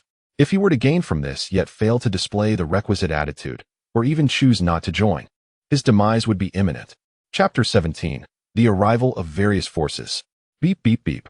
Approaching the destination, scanning for a safe landing site. Landing site, scan successful. Arriving at Namek. A massive, oval-shaped spaceship appeared in the vicinity of Namek, hurtling through space at high speed. Inside the ship, numerous extraterrestrial beings were bustling about. This was Frieza's spacecraft. My lord, we have arrived at our destination, Namek, and are now landing. Oh, my eternal wish is about to be realized. What a delightful sensation. Sat in his infant spacecraft, Frieza gazed eagerly at the cosmos, envisioning the moment he would obtain immortality through the Dragon Balls, a thought that filled him with ecstasy. With his rule over the universe solidified, all that remained was to acquire eternal life, ensuring that this universe would forever belong to him, Frieza. Beside Frieza, Zarbin tossed his hair and remarked, My lord, we recently received word that all Legion members have been summoned to assemble on Namek. Even the Ginyu force is en route from another direction, nearly arriving alongside us. This command was issued under your esteemed identity. Oh, Frieza expressed mild surprise, realizing that someone had dared to impersonate him to issue commands, a blatant overreach. Interesting. It seems some individuals are courting disaster. Have I been too lenient of late? How audacious of them to impersonate me. Zarbin, please investigate who this bold individual is. I would very much like to meet them. At your command. With the entire Legion descending, Frieza was indifferent to their arrival, thinking it best to obliterate the planet swiftly and thereby hasten his acquisition of immortality. What intrigued him more was the identity of the rogue who dared to issue commands in his name, a crime that warranted severe punishment. In addition to Frieza and his Legion, 2 other spaceships were also approaching Namek. Among them were Gohan and the recently recovered Goku, both drawn to Namek by the power of Broly. However, they were not aboard the same vessel. Within their respective ships, they continued their individual pursuits, with Goku, despite his injuries, remaining devoted to training. On Namek, the deep green sky erupted with tremendous roars as beams of light cascaded down, resembling a meteor shower. The spectacle was breathtaking. All present watched in silence. The Namekians wore grave expressions, acutely aware of the ominous energy approaching, an energy not singular, but a multitude of terrifying presences. Among them was one with a colossal aura reminiscent of a mercenary, vast and astonishingly malevolent. The newcomers did not seem benevolent. Meanwhile, the others utilized combat power detectors to scan the incoming forces, ensuring none were overlooked. 530,000 combat power. This must be Frieza, after all. He is the most powerful being in the universe, someone remarked. But could he truly be this weak? Just 530,000 combat power to claim the title of Universal Tyrant? Amon, seldom one to speak, voiced his thoughts, causing everyone to pause in astonishment. For them in the past, 530,000 combat power had indeed been terrifying. Yet after their own enhancements, this was no longer beyond their reach. Several individuals present boasted combat powers surpassing Frieza's. Could it be that the fearsome Frieza, who instills dread throughout the universe, possesses merely 530,000 combat power? The disbelief grew. Zeyu cast a glance at the gathered assembly, delivering a cold rebuke. You are being naive. That is merely the power he has suppressed. His true strength is far greater. His might is so overwhelming that he cannot fully control it. This is merely his first form. Each transformation results in exponential increases in power. His ultimate strength is truly formidable.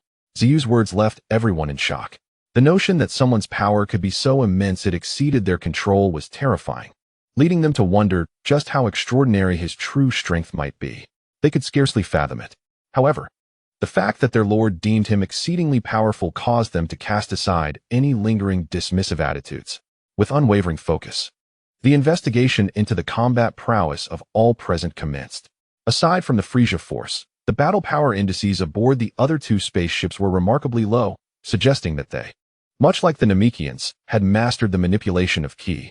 While they could accurately ascertain the strength of Frieza's legion, Goku and Gohan's spacecraft could sense life forms, yet were unable to measure their combat capabilities. After all, the warriors from Earth had already mastered the use of ki, rarely releasing their energy unless engaged in battle. This rendered the attempts of the eager assassins to gather information utterly futile. Nevertheless, I had a general understanding of their strengths. Once all parties arrived, clarity would ensue. Characters have emerged, and now it was time to construct the stage and establish the rules. Zeyu revealed a genuine smile. He had awaited this moment for a long time, meticulously orchestrating the simultaneous arrival of all participants on Namek. This would allow him to gather a wealth of attributes, not only from the Earth warriors, but also from all the extraterrestrial beings and Frieza himself. Such treasures. The mere thought sent a thrill coursing through him. The others echoed his sinister laughter. This hastily constructed arena of death was not only intriguing to them, but was also populated by formidable beings, with Frieza being the most renowned. Even in the far reaches of the galaxy, they had heard whispers of Frieza's existence. Having grown up alongside the legends of the Frozen Demon Clan, adjacent to Gula, the once feared figures had now become mere playthings in their hands, an exhilarating prospect for anyone. As the malevolent laughter echoed, all Namekians instinctively recoiled. Even the one beside Neru felt compelled to distance himself. How terrifying. Perhaps they overestimated themselves. Chapter 18, Constructing the Stage. What an overwhelming aura. Krillin was eagerly anticipating his interstellar journey, yet just moments ago, he sensed an array of formidable energies. The oppressive pressure left him gasping for breath, akin to plummeting through the void of space unprotected. Sweat poured down his forehead, soaking his clothes as if he had undergone rigorous training. Gohan, do you sense it? Yes. Uncle Krillin, there are countless auras, each one incredibly powerful. It feels even stronger than Vegeta. Krillin's expression darkened at Gohan's words. He had expected their expedition to Namek to be smooth, yet he had not anticipated encountering such terrifying foes. The sheer size of these entities was one thing, but the malevolent energy they exuded was even more unsettling. What? Stronger than Vegeta? Bulma gasped.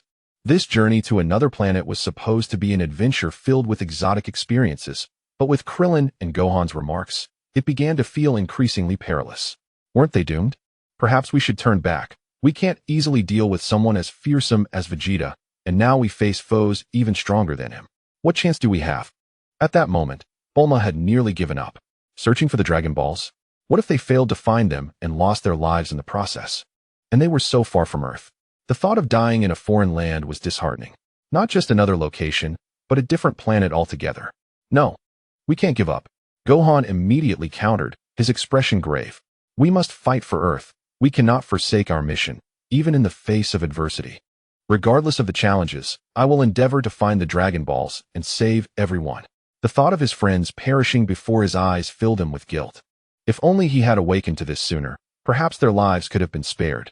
Uncle Piccolo Krillin rallied himself. Yes, we cannot abandon hope so easily. Inspired by Gohan's resolve, Krillin felt a surge of determination.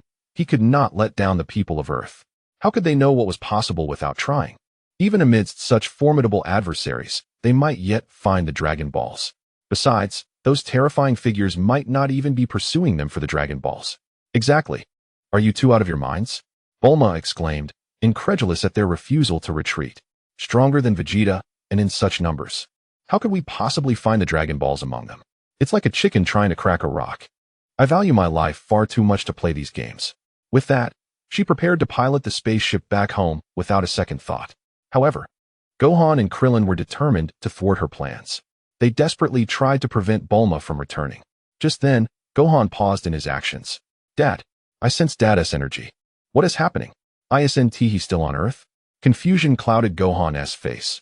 He had just felt his father's ki. Logically, Goku should be recuperating on Earth. Not here. His bewildered utterance momentarily stunned Bulma and Krillin.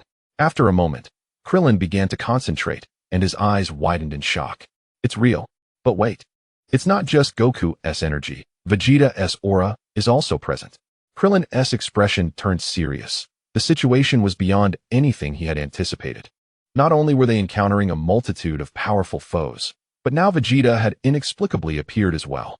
The weight of this realization filled him with an ominous premonition. The three exchanged glances, each reflecting a shared unease. Meanwhile, having undergone rigorous training, Goku's battle power had seen a notable increase as he prepared his gear for the impending confrontation. What a coincidence. I can sense Gohan and Krillin's energies. However, Vegeta was also present, indicating a challenging battle lay ahead. Goku felt a heightened awareness of the situation. His current strength was far superior to before. But even he sensed the pressure mounting. The atmosphere was thick with powerful presences. Vegeta had already exerted immense pressure on him.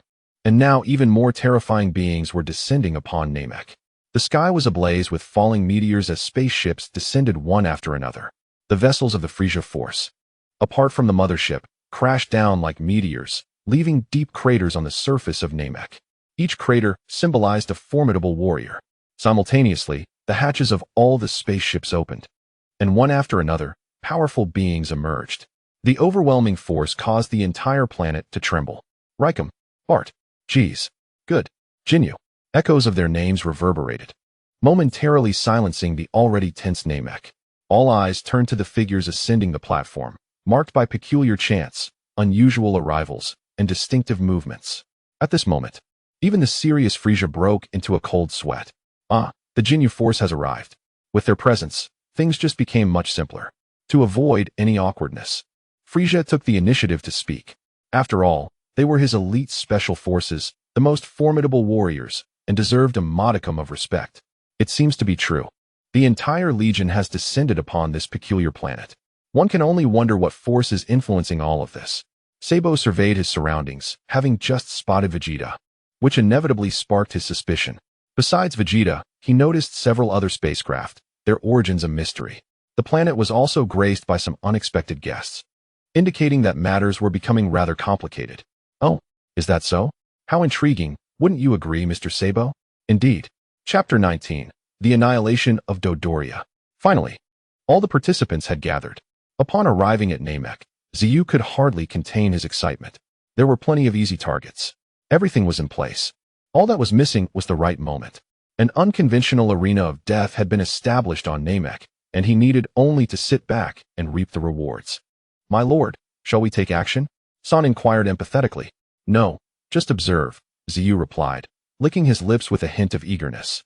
All you need to do is ensure the participants do not escape. I will handle the rest. Understood. In stark contrast to Zeyu's exuberance, the Namekians were filled with dread. These individuals were terrifying beyond belief. Initially, they sensed an overwhelming aura, but only after Frieza's army and Goku arrived did they truly grasp the meaning of terror. Each one stronger than them.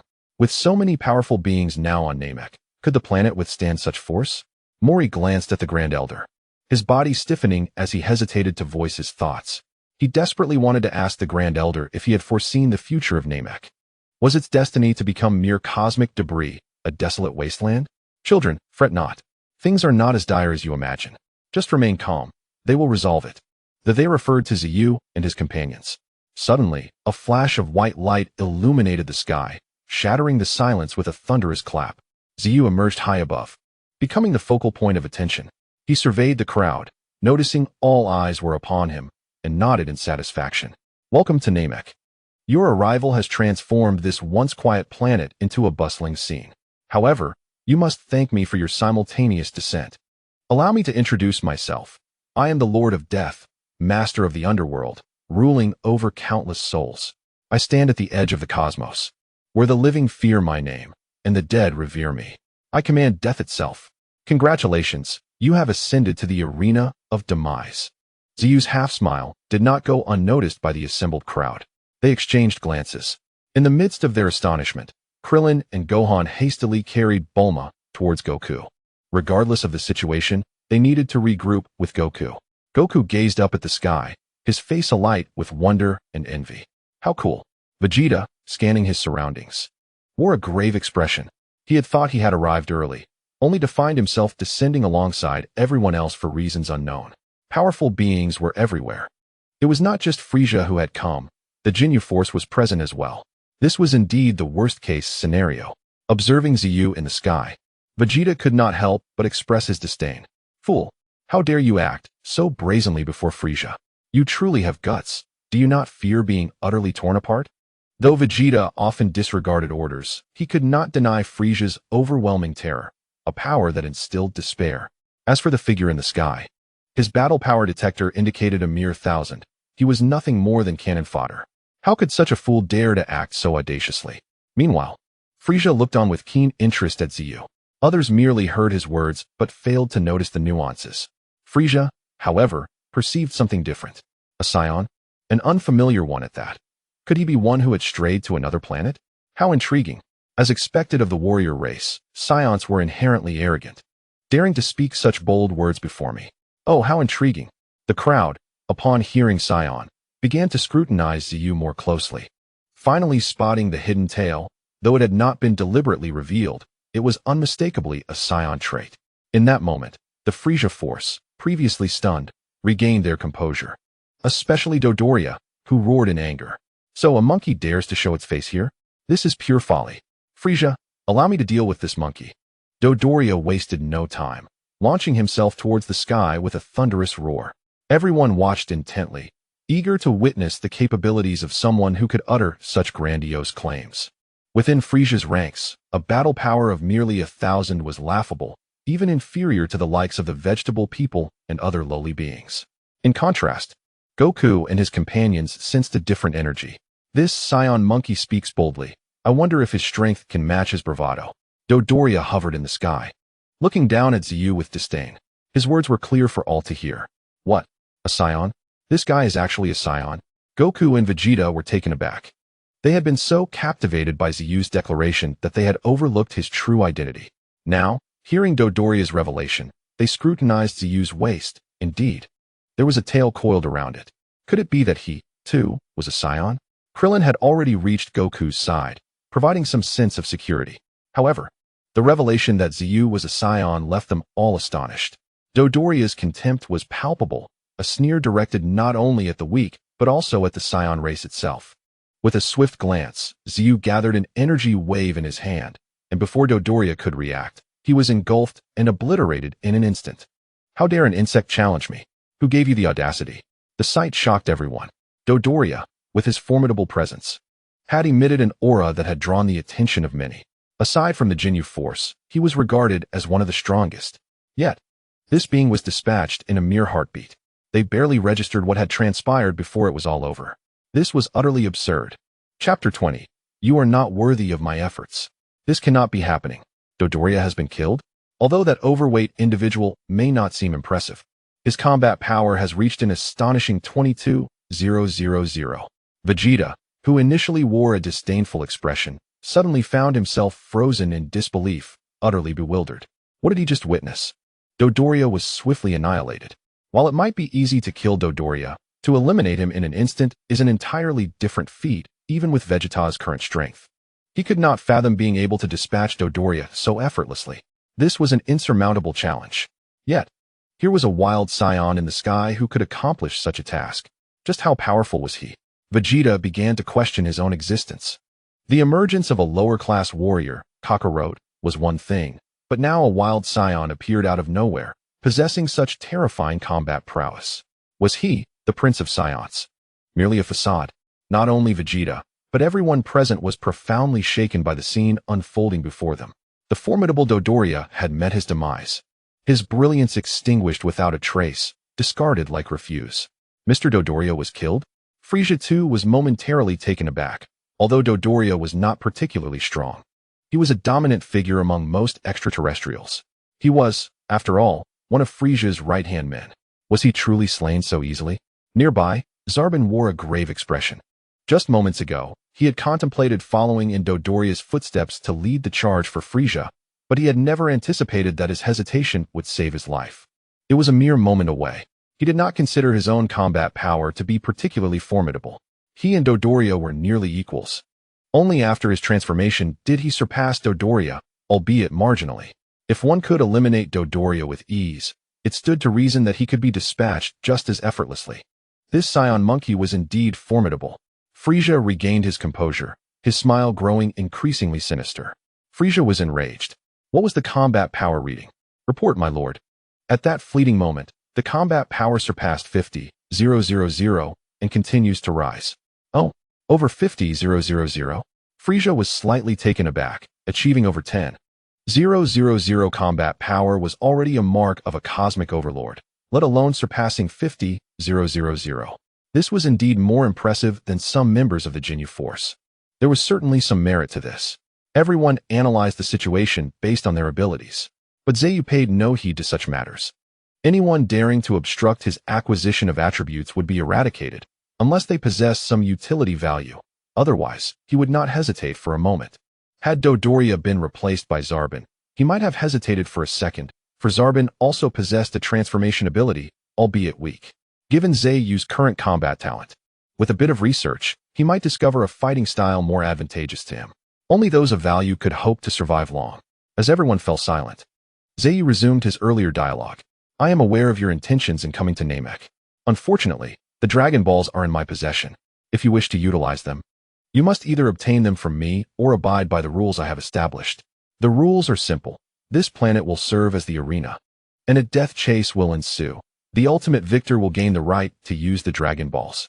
As soon as Zeyu finished speaking, all present wore expressions of shock. They genuinely did not expect the Dragon Balls to be in his possession, nor that he would impose such a rule. Was there some hidden agenda at play? Regardless, each person present harbored their own thoughts. Goku and his companions looked around with grave expressions. They were the ones most in need of the Dragon Balls, yet given the current situation, whether to participate or not seemed to offer little advantage. Not only was the advantage minimal, but it was also perilous. Perhaps we should retreat? As everyone pondered their strategies, Bulma timidly suggested. This is too frightening, too terrifying. Vegeta is one thing, but now so many more terrifying individuals have emerged, individuals even more formidable than Vegeta. Moreover, that flying Saiyan seemed to harbor ill intentions, insisting they engage in mutual slaughter, which only heightened the danger. There was once a chance for cunning, but now it was a matter of life and death. Bulma was the first to express her discontent. In such circumstances, even with Goku by her side, she felt far from safe. Bulma, how can you say such a thing? Krillin retorted, visibly displeased.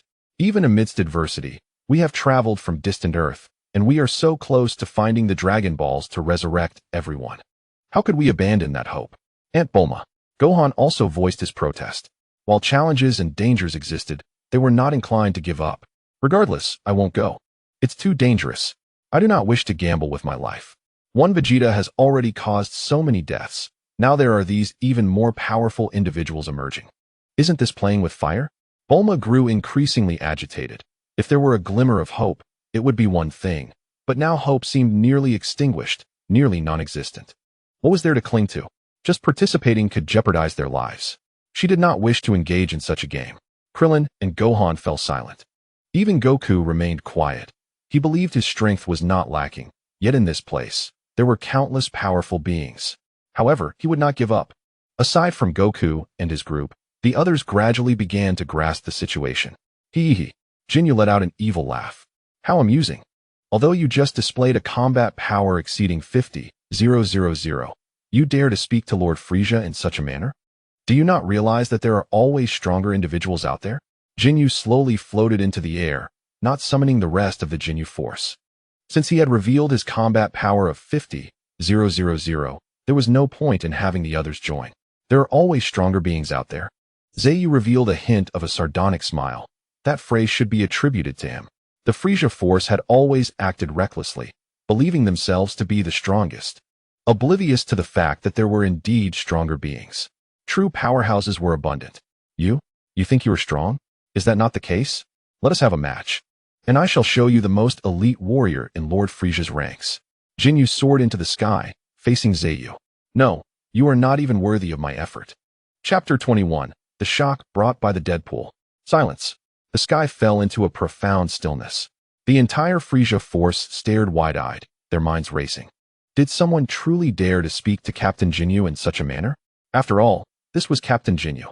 When unleashed, his combat power soared to 120,000. And such a formidable warrior was being told he was unworthy to engage. How dare he? After the silence, Ginyu burst into uproarious laughter. Ha! How amusing. Are you telling a joke? How delightful. Someone dares to say, I am unworthy of engaging? What a hilarious joke. With Jinyu's laughter echoing, the entire Frieza force joined in, as if they had just heard the funniest joke in the world. Vegeta rolled his eyes. Fool. Ginyu is the top man beneath Frieza. Who gave him the audacity to speak so? Just as everyone was in fits of laughter, Zeyu maintained a stoic gaze upon Ginyu. In an instant, a series of explosive sounds erupted. Several combat power detectors belonging to the extraterrestrials exploded. The once uproariously laughing members of Frieza's army were now utterly frozen in shock. What transpired? How did the power detector suddenly explode? No, it seemed that the combat power detector had just detected an overwhelmingly terrifying power level that had exceeded 100,000. What on earth was happening? This unforeseen change instilled panic among all, as they had never anticipated that, apart from Frieza and Ginyu. There were indeed others present with power levels surpassing 100,000. Who could it possibly be? The crowd hurriedly waved their detectors in various directions. Soon after, a series of explosions echoed around them. It was an event they were utterly unprepared for. What was going on? How could such a multitude of formidable power levels suddenly emerge? Initially, they had only picked up on one, but just moments ago, they detected multiple readings. This left them in complete disarray. The entire Frieza force was thrown into chaos. Bang! Frieza obliterated his own infant spacecraft and slowly rose to his feet. Gazing at the panicked aliens, he unleashed several energy blasts in quick succession, annihilating them instantly. Incompetent fools. A bunch of worthless trash. Losing their composure at a time like this. Anyone who dares to be flustered will find themselves sent into the cosmos as mere space debris. As Frieza made his entrance, a profound silence enveloped the crowd. Even though they had just detected several formidable forces, none could rival the terror instilled by Frieza himself. My lord, the situation seems dire, said Zebon, his expression grave. He had collated all the information gathered by the aliens. Despite the recent explosions of the combat power detectors, they had indeed registered a horrifying presence. Initially, they had paid little attention and had not focused on the others. However, for reasons unknown, several powerful energy signatures had erupted almost instantaneously. Utterly terrifying. Zebon believed that his experiences alongside Frieza had acquainted him with true cosmic power, especially since someone like Ginyu had become a subordinate of the king.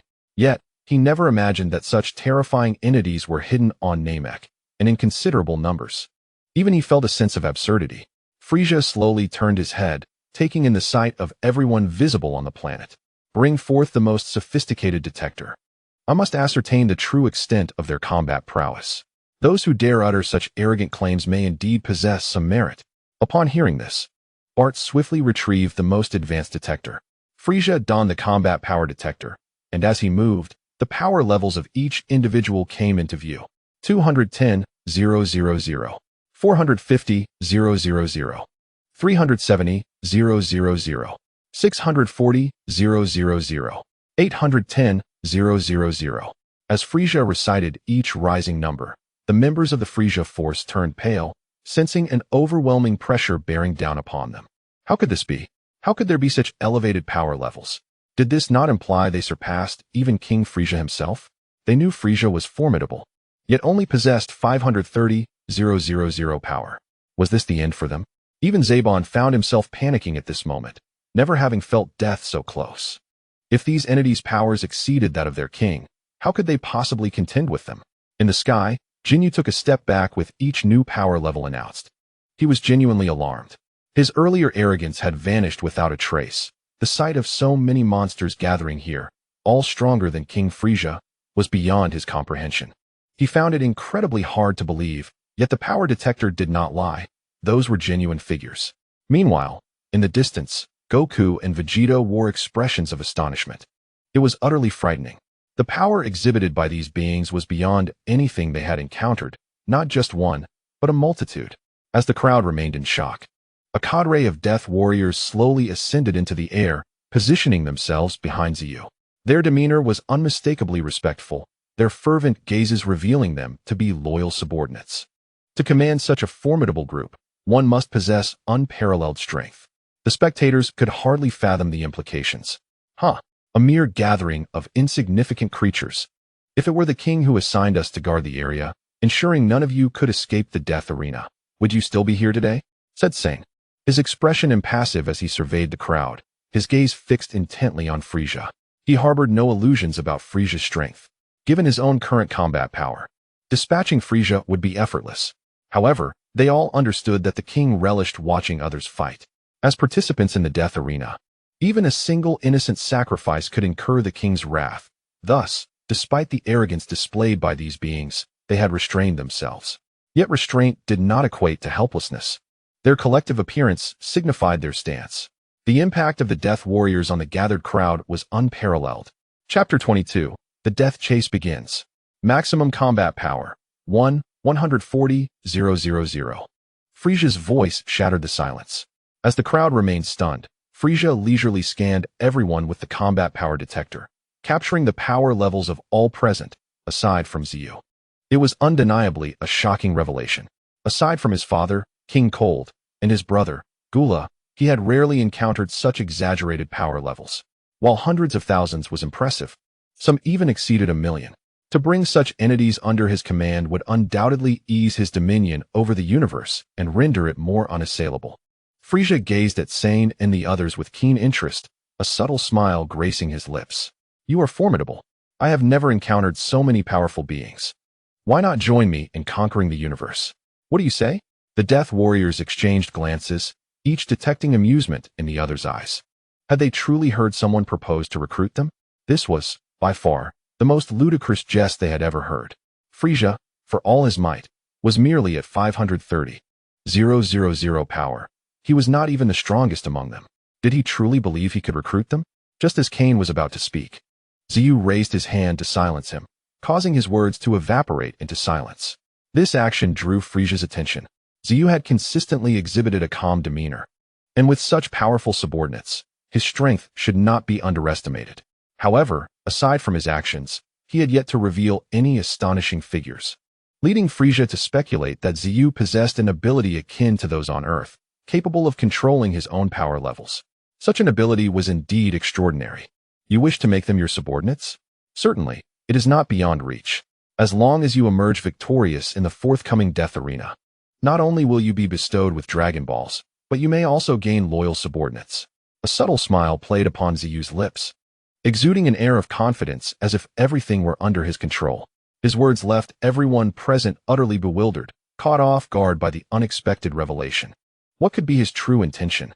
Frieza, do not delude yourself into thinking that your concealed strength is truly formidable.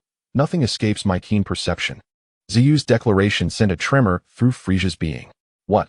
Could he possibly be aware of something? This shouldn't be. The fact that Frieza's ability to transform is known to only a select few, and his transformations differ fundamentally from conventional ones, adds layers of complexity. He transforms not out of choice, but as a necessity, an overwhelming force seeking release. Yet, how could the opponent be privy to this? Unbeknownst to Frieza, a flicker of wariness crept into his gaze as he regarded Zeyu. The unknown is indeed the most terrifying element. Initially, he had intended to unleash his immense power through transformation, intending to astonish all and swiftly conclude this so-called death arena. Surely, when confronted with such overwhelming battle prowess, the others would yield, wouldn't they? With such fearsome subordinates at his command, the entire universe would be his to wield. However, plans must now shift. Oh, how intriguing. Truly fascinating. Few are those who know the secrets of this king. Although I am unaware of how you gleaned such knowledge, it matters not. Since you wish to play, I shall indulge you to the fullest. The death arena, you say? Then let us commence. First, we shall eliminate all the insignificant players, and then we can engage in a more thorough reckoning. Frieza resumed his normal form, extending his arms, and the entire Frieza army surged forward. The elimination of the weak became their foremost objective. The Ginyu force also joined the fray. As they witnessed the multitude of powerful beings launch into action, Goku and his companions exchanged worried glances, feeling the immense pressure of such formidable opponents. This is bad. We must avoid their onslaught. We cannot allow ourselves to be overwhelmed, or we shall find ourselves in dire straits. Goku, their numbers are vast, yet they cannot sense our presence. Only upon our attack will they recognize we are among them, just as Vegeta and the others did. We shall exploit this advantage to take them down one by one. Goku and Krillin swiftly devised a plan. Executing several leaps to vanish from sight, their battle power numbers gradually diminishing to zero. Gohan seized Bulma, and the two followed suit. As long as they controlled their energy and concealed their presence, they could evade detection by the average opponent. In an instant, Goku and his allies became invisible to all. Meanwhile, Vegeta observed the rapidly changing battlefield, cursing vehemently. Chio-E perish. Before anyone could register his presence, Vegeta swiftly appeared behind Chio-E, who was caught off guard. In an instant, he was propelled into the sky, met with a devastating energy wave. The 18,000 battle power of Chio-E erupted into a dazzling display of fireworks. Thus began the relentless pursuit of death. The battle descended into chaos. The initial rules had made it clear. There were no factions. Only those who survived would claim victory. Even the Frieza army would have to turn against each other. In the shadows unnoticed by Frieza, countless betrayals unfolded. Except for the steadfast Ginyu force, everyone else was thrown into disarray. Each kill diminished a rival competitor. Even with Frieza and the Ginyu force's terrifying presence, the foolish beings of the universe clung to a sliver of hope for survival, especially with the prospect of eliminating others. Perhaps they could gain the favor of those in power. Little did they know, Frieza had already seen through their actions and anticipated their every move, yet he remained indifferent. A mere gaggle of trash, even cast adrift in the cosmos, they would still be nothing more than cosmic refuse. Those who could emerge from this brutal conflict might just become his more formidable subordinates. He was acutely aware that quality outweighed quantity in warfare. The Ginyu force alone was insufficient for his dominion over the universe. Chapter 23, The Harvest Attribute. Ding. Acquired 114 battle power. Ding. Acquired demon transformation. Ding. Acquired 57 battle power. The death pursuit commenced, and the long-awaited system notification echoed once more, this time laden with significant value, yielding attributes beyond imagination. Not only battle power, but diverse abilities and talents were seized. The beauty of the sound resonated within him like a celestial melody. As the battle commenced, all mercenaries instinctively returned to their respective positions. Their task was to prevent anyone from escaping. Faced with death and despair, every life form encounters the brink of collapse. Some succumb to madness, while others flee. The deranged ones are merely part of the death arena. Fleeing individuals will become their targets. Elder, Is this truly acceptable? The Namekian, concealed in the shadows, watched as the death pursuit unfolded, witnessing lives extinguished one after another, unable to bear the sight. It was terrifying.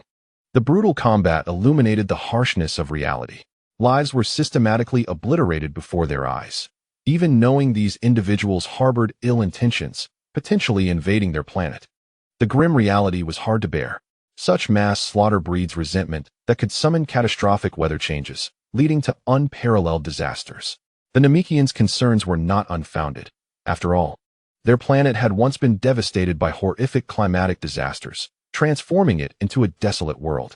Indeed, such possibilities loomed ominously. The Elder's expression was one of complexity, fully aware of the high probability of such events occurring, yet powerless to intervene. Of course, Frieza and his ilk were deserving of the harshest fate. The Elder understood that these beings were invaders. Had it not been for Zeyu and his companions, Namek's fate could have been dire.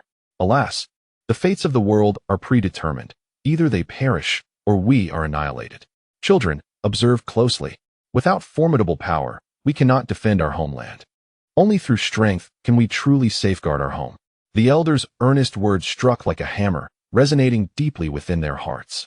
Whether wise or battle-ready Namekians, in that fleeting moment, they recognized their own frailty. Among them, several battle-type Namekians exchanged determined glances, each reflecting a myriad of emotions, resolution, steadfastness, and strength. An array of sentiments surged forth. None could fathom the internal transformations occurring within all the Namekians present, but this change heralded a profound shift for their kind. The deadly chase has commenced. Apart from the extraterrestrials of the Frieza force, Goku's allies occasionally reveal themselves, each time swiftly annihilated. The brutal combat has drastically reduced their numbers. Naturally, such actions have drawn the attention of the Ginyu force. That group is located right here. Bardock scanned the surroundings. His speed was unparalleled, and in an instant, he zeroed in on the area. However, Goku and his companions were adept at concealing their energy, rendering their power detectors ineffective. This left them in a precarious position. Guys tossed his hair back. Regardless, we have encircled them. They must surely falter in confusion. Hiding is futile. Hiding? Why grant them any refuge? Let us obliterate every hiding spot and see where they can conceal themselves. Raikum, brimming with impatience, would not indulge in a game of hide and seek. He gathered energy in both hands, unleashing wave after wave towards the ground below. Boom. Mountains were flattened, rivers reversed, and the entire area was reduced to rubble. In the shadows, Goku and the others desperately dodged. They could eliminate these few adversaries, but in the distance, Ginyu and Frieza were watching. Any sign of exposure would mean no chance of escape. This cannot continue. They would eventually be caught. Yet, they could not emerge, for two formidable foes loomed nearby. Although Goku was cautious, eager to swiftly resolve the conflict, the presence of his three companions restrained him. What would happen to them if he left? Goten and Krillin were manageable, but Bulma was utterly defenseless. Any random extraterrestrial could easily dispatch her. Bulma was being dragged chaotically, her face pale with fear. Had she not maintained her composure, she would have surely panicked. This is all your fault. I warned you to return home. This is not a realm we should traverse. Look at the predicament we find ourselves in. If captured, it will be disastrous. They will undoubtedly target my beauty. Bulma screamed in a frenzy, lamenting her fate as a pampered heiress now subjected to peril in this remote corner of the universe, even risking her life. She felt utterly mad. Aunt Bulma, please stop yelling. If they hear us, we are all doomed. Goten's timid voice broke through, a mix of desperation and frustration evident in his tone. The area was crawling with enemies, and his teammates were a hindrance, making the situation unbearable. Krillin, witnessing the chaos, interjected, Bulma, do you wish to be discovered?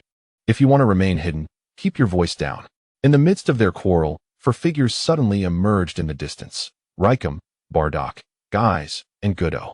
In that fleeting moment, Gudo had utilized his skill, catching Goku and his companions off guard. They were directly cornered. Hee hee. Finally, we've caught you. Running, are we? Just a few pesky insects. Once we deal with you, we shall turn our attention to that detestable Vegeta.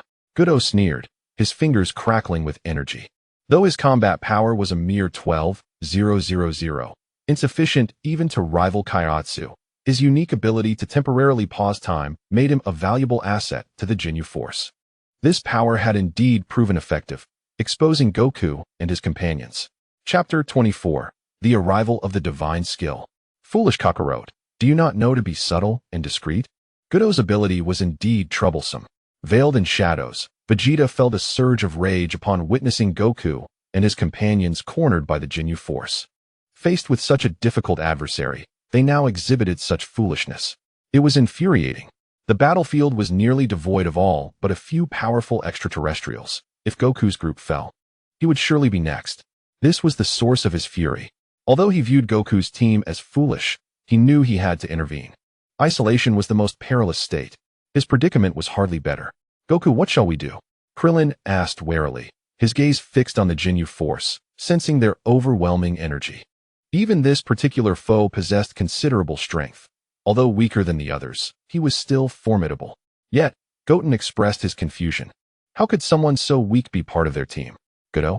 Godo's face reddened with fury, veins bulging as his 4 eyes blazed with uncontainable rage. He detested being underestimated. To have these mere insects dare humiliate him to his face was intolerable. Weak? My abilities are beyond your imagination. Leave these nuisances to me. Godo stepped forward, exuding confidence, a sinister smile gracing his face. You are finished. You have truly provoked me. Godo's arrogance baffled Goku, who granted him such confidence. His strength was so feeble, yet he acted so brazenly. How had he infiltrated a group of powerful beings? Goku, prepared for battle, recognized that Godo was not the true threat. Rather, it was the formidable figures positioned behind him, particularly the one who identified himself as Ginyu.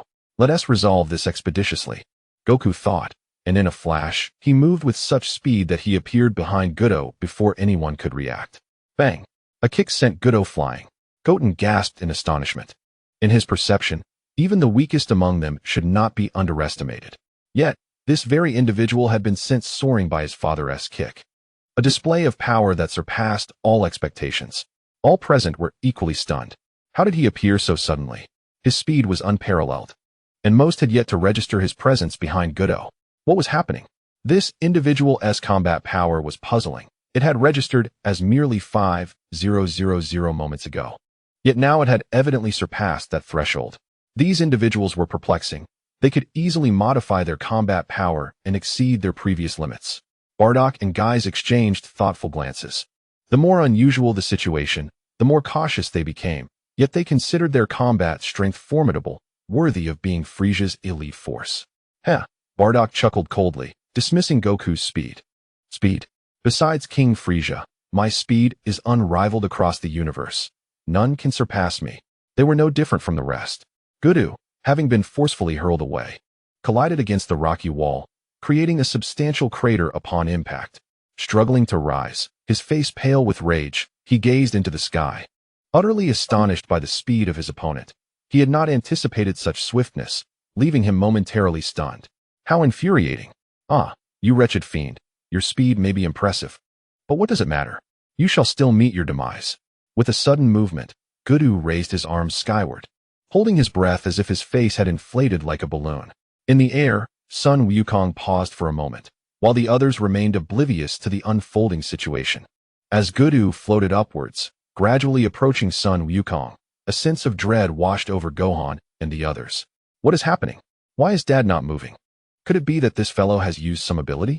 Alarmed, Krillin and Gohan could no longer remain idle, recognizing the extraordinary nature of Goku's power.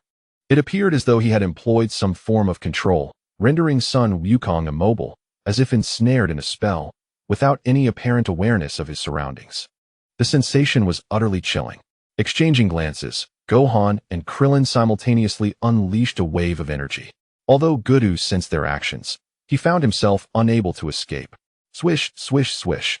You little brats, this is not your fight. If you wish to spar, then come and face us. Suddenly, Bado appeared, effortlessly deflecting their energy blasts. Casting a menacing glance at Gohan and Krillin, he perceived them as lacking in combat prowess, easily dispatched, even if they had the ability to alter their strength at will. However, in comparison, the individual facing Goku possessed slightly more power. Bada and Jis fixated on Gohan and Krillin. Any movement from them would ignite a fierce confrontation. This left Gohan and Krillin in a state of uncertainty, particularly with the defenseless Bulma behind them, a source of genuine concern. Meanwhile, Goku steadily approached Sun Wukong, albeit at a sluggish pace, yet it was evident that he would soon reach him. The moment Goku drew near to Sun Wukong, danger would truly ensue. Everyone was transfixed by this spectacle. The combat had reached a critical juncture. Though the circumstances were unforeseen, Goku's ability to manipulate time or exert control was astonishing, leaving all spectators in awe. In stark contrast to the collective shock, Zeyu felt a surge of exhilaration. Ding! Time pause ability acquired. Chapter 25, Vegeta enters Ginyu's fury. Earlier, Zeyu had already set his sights on his target, Goku. While his combat strength was not formidable, his two abilities were remarkably potent. One was a tenuous classification under time manipulation, allowing for brief moments of time suspension, though it required holding one's breath to maintain. In the heat of battle, outcomes could be determined in an instant. Truly a divine technique. In addition to time pause, he possessed a binding technique, allowing him to control others from a distance with his hands. Anyone whose power did not vastly exceed his could be easily restrained. This ability was impressive, yet overshadowed by the potential of time manipulation. With such extraordinary skills at his disposal, Zeyu was immensely thrilled. This unique death arena had proven quite fruitful for him, not only in terms of combat strength, but also in acquiring various skills. Time pause was merely an appetizer. The main course lay in the abilities possessed by Frieza. Casting a glance at the composed Frieza, who remained unfazed despite his minions' casualties and the Ginyu Force's involvement, Zeyu recognized his unwavering confidence in both his own strength and that of his elite team. Sooner or later, you will have to join the fray, Saiyan. Your worst nightmare awaits. Zeyu smiled mysteriously. Should Sun Wukong reveal his overwhelming combat prowess, Frieza would surely falter. After all, within the lore of the Frost Demons, there existed a terrifying entity among the Saiyans, referred to as the Super Saiyan, a dire enemy and natural nemesis to the Frost Demon clan. The mere manifestation of a gifted Saiyan would compel Frieza to intervene personally, despite any attempts to mask his trepidation, which would undoubtedly affect his demeanor. In the distance, as Goku approached Sun Wukong, he reached the limit of his breath, gasping for air. The control over Sun Wukong dissipated. Sun Wukong, momentarily disoriented, surveyed his surroundings, noticing the altered positions of those around him, with the peculiar Goku standing directly before him. This revelation took him by surprise. When did he arrive? What was happening? It was no wonder he was astounded. He had just sent this individual flying moments ago, and now he was inexplicably standing before him. The changed positions of others confirmed that he was not merely disoriented. His opponent had utilized some form of skill or ability, prompting him to regard Goku with newfound seriousness. Though Goku's combat power was inferior, even to Vegeta, his unique abilities had earned him a place within such a formidable special forces team. Indeed, Goku possessed some measure of power. His abilities were exceedingly strange. There was no time to hesitate.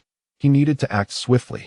Sun Wukong, a martial arts enthusiast, yearned for a challenge. Yet Goku's peculiar capabilities, combined with the current circumstances, necessitated a decisive approach.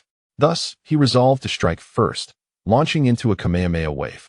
However, before he could gather the energy, Goku once again invoked time pause.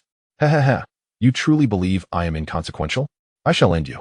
You have embarrassed me in front of everyone, and now you will slowly taste death. Goku approached Sun Wukong, not immediately striking, but circling around him before commencing his assault. With each punch, 1, 2, 3, he landed blows squarely on Sun Wukong's face, each hit laden with humiliation, leaving the onlookers in stunned silence. As Goku drew near, Krillin felt a pang of anxiety, only to be rendered speechless a moment later. What was happening? Goku's abilities were indeed peculiar, yet for some inexplicable reason, he rendered Sun Wukong oblivious to the threat. However, his offensive power seemed disappointingly feeble. Exchanging glances, Krillin and Gohan perceived a flicker of realization in one another's eyes. Uncle Krillin, his strength doesn't appear to be as formidable as we had imagined. Indeed, while his abilities were unique and his aura potent, the damage he inflicted was surprisingly weak, even less than that of Bada. If that were the case, there was no need for excessive concern. The two, who had previously been deeply troubled, now quietly breathed a sigh of relief. Despite Goku's bizarre powers, his lethality was minimal. With each punch landing on Sun Wukong, Goku was left breathless. He had not anticipated the remarkable resilience of his opponent, as if he were striking steel. The being stood resolute, truly deserving of the ability to autonomously control his combat prowess.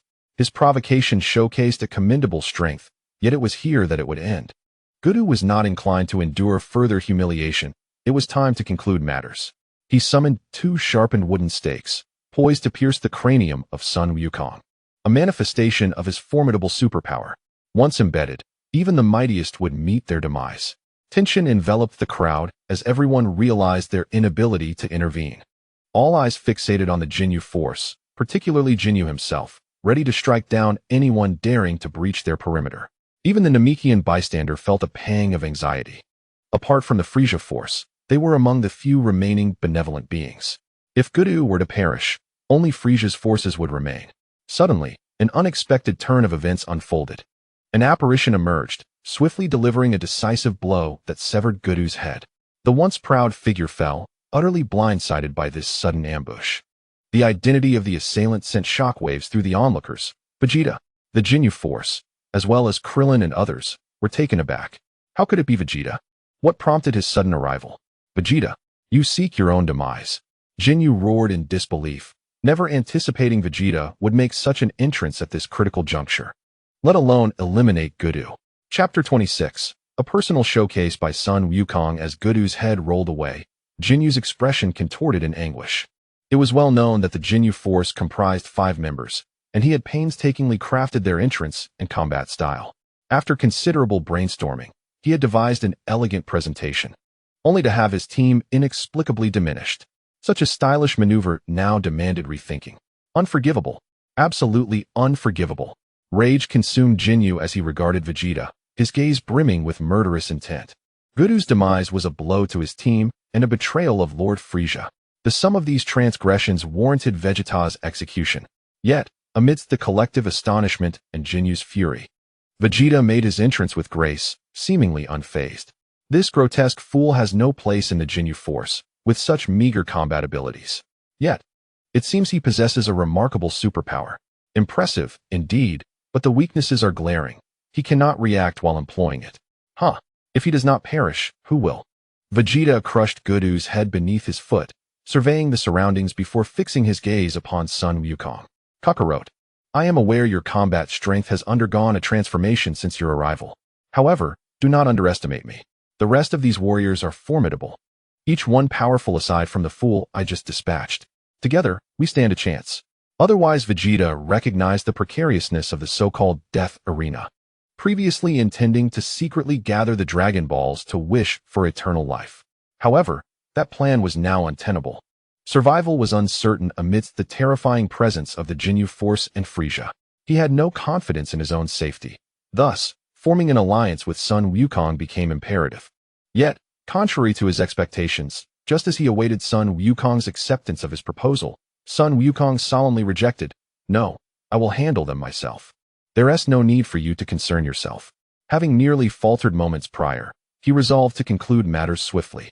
Vegeta, taken aback, witnessed Sun Wukong's energy gradually rising to a staggering level. Raikum activated his scouter. 70,000, 90,000, 120,000, 340,000, 58,000.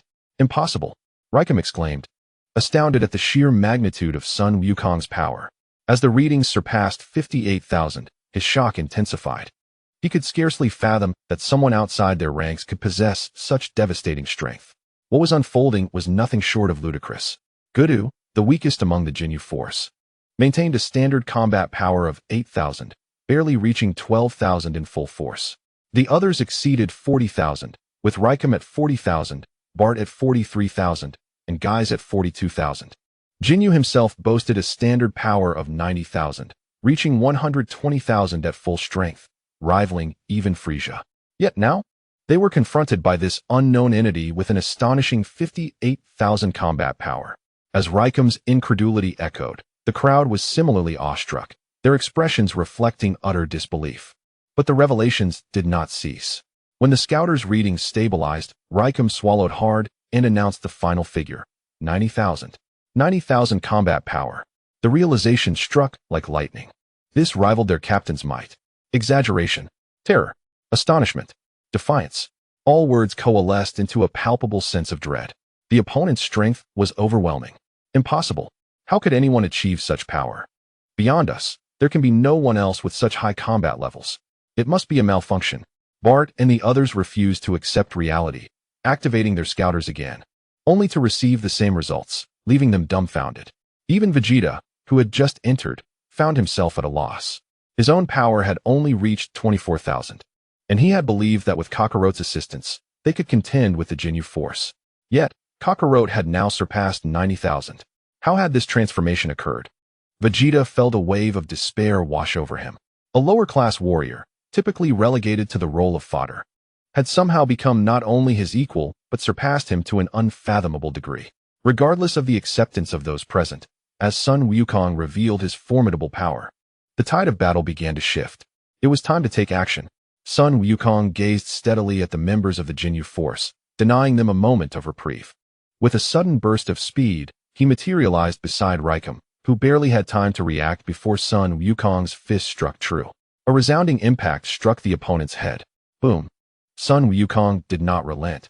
He gathered his energy into a Kamehameha wave, a dazzling white light radiating from it, which then collided with Raikou. The onlookers were still reeling from the shock when yet another member of the Ginyu force was obliterated. But the climax was not yet reached. He once again directed his focus toward Barty and Guise. Both, finally realizing the danger, were not inclined to surrender. Barta began to exhibit his terrifying speed. The red and blue beams flickered, resembling two elusive lights dancing chaotically around, a speed so formidable that most could not even comprehend it. Haha, I must concede. You are indeed terrifying, nearly on par with our captain. But what does it matter if your power is great? If you cannot catch us, it is of no consequence. I am reputed to possess the universe's swiftest speed. You dared to kill Raikou, and we will avenge him. Chapter 27. Full Firepower. The red and blue beams flashed, and all could see was light, yet none could discern their positions. The speed was undeniably astonishing. Vegeta and Gohan wore grave expressions. Even aware of Sun Wukong's power level of 90,000, the speed of their opponents was truly alarming, rendering them unable to track their movements, let alone defeat them. It would be a stroke of luck if they could avoid being struck down one by one. This is dire. These two are indeed exaggerated. Their speed is too overwhelming. I can barely catch a glimpse, but it is merely an afterimage. Vegeta struggled to comprehend the situation. At that moment, he realized the Ginyu force was indeed formidable, far beyond his current capabilities. Truly, they were Frieza's elite team. The trajectory was utterly elusive. These two were impossibly fast. Gohan and Krillin glanced around, managing to sense a hint of energy, yet it filled them with dread. How could they fight if they could not even see their opponents? Their speed was so great that they could only rely on their senses to faintly perceive them, which was ultimately futile. Should they find themselves amidst this chaos, they would be utterly powerless. Ginyu, arms crossed, had unwavering confidence in his subordinates. Even if the opponents possessed similar power levels, it mattered little. They would still be futile. Haha, it's useless. Guise and Barta possess the universe's fastest speed. No one can catch them. Accept your fate. In the face of Jinyu's taunts, Sun Wukong remained expressionless. Yet none understood that he did not merely rely on his eyes to discern the presence of his foes. More importantly, he sensed their energy, especially for these extraterrestrial beings. They lacked the knowledge to control their energy, making it exceedingly easy for him to perceive them. Even at great speed, he could effortlessly track their movements. Zoom. Boom. With a few swift flashes, Sun Wukong intercepted Barta and Guise before they even realized it. With one punch each, both were sent crashing to the ground. Their expressions marked by disbelief. They were supposed to be the fastest in the universe. Yet now, not only had he tracked their movements, but he had also intercepted them, moving so swiftly that they could not react. How could this be? Beyond Frieza, how could anyone intercept them? It was utterly inconceivable. No, this can't be. How could you possibly track our movements? How could you keep up with our speed?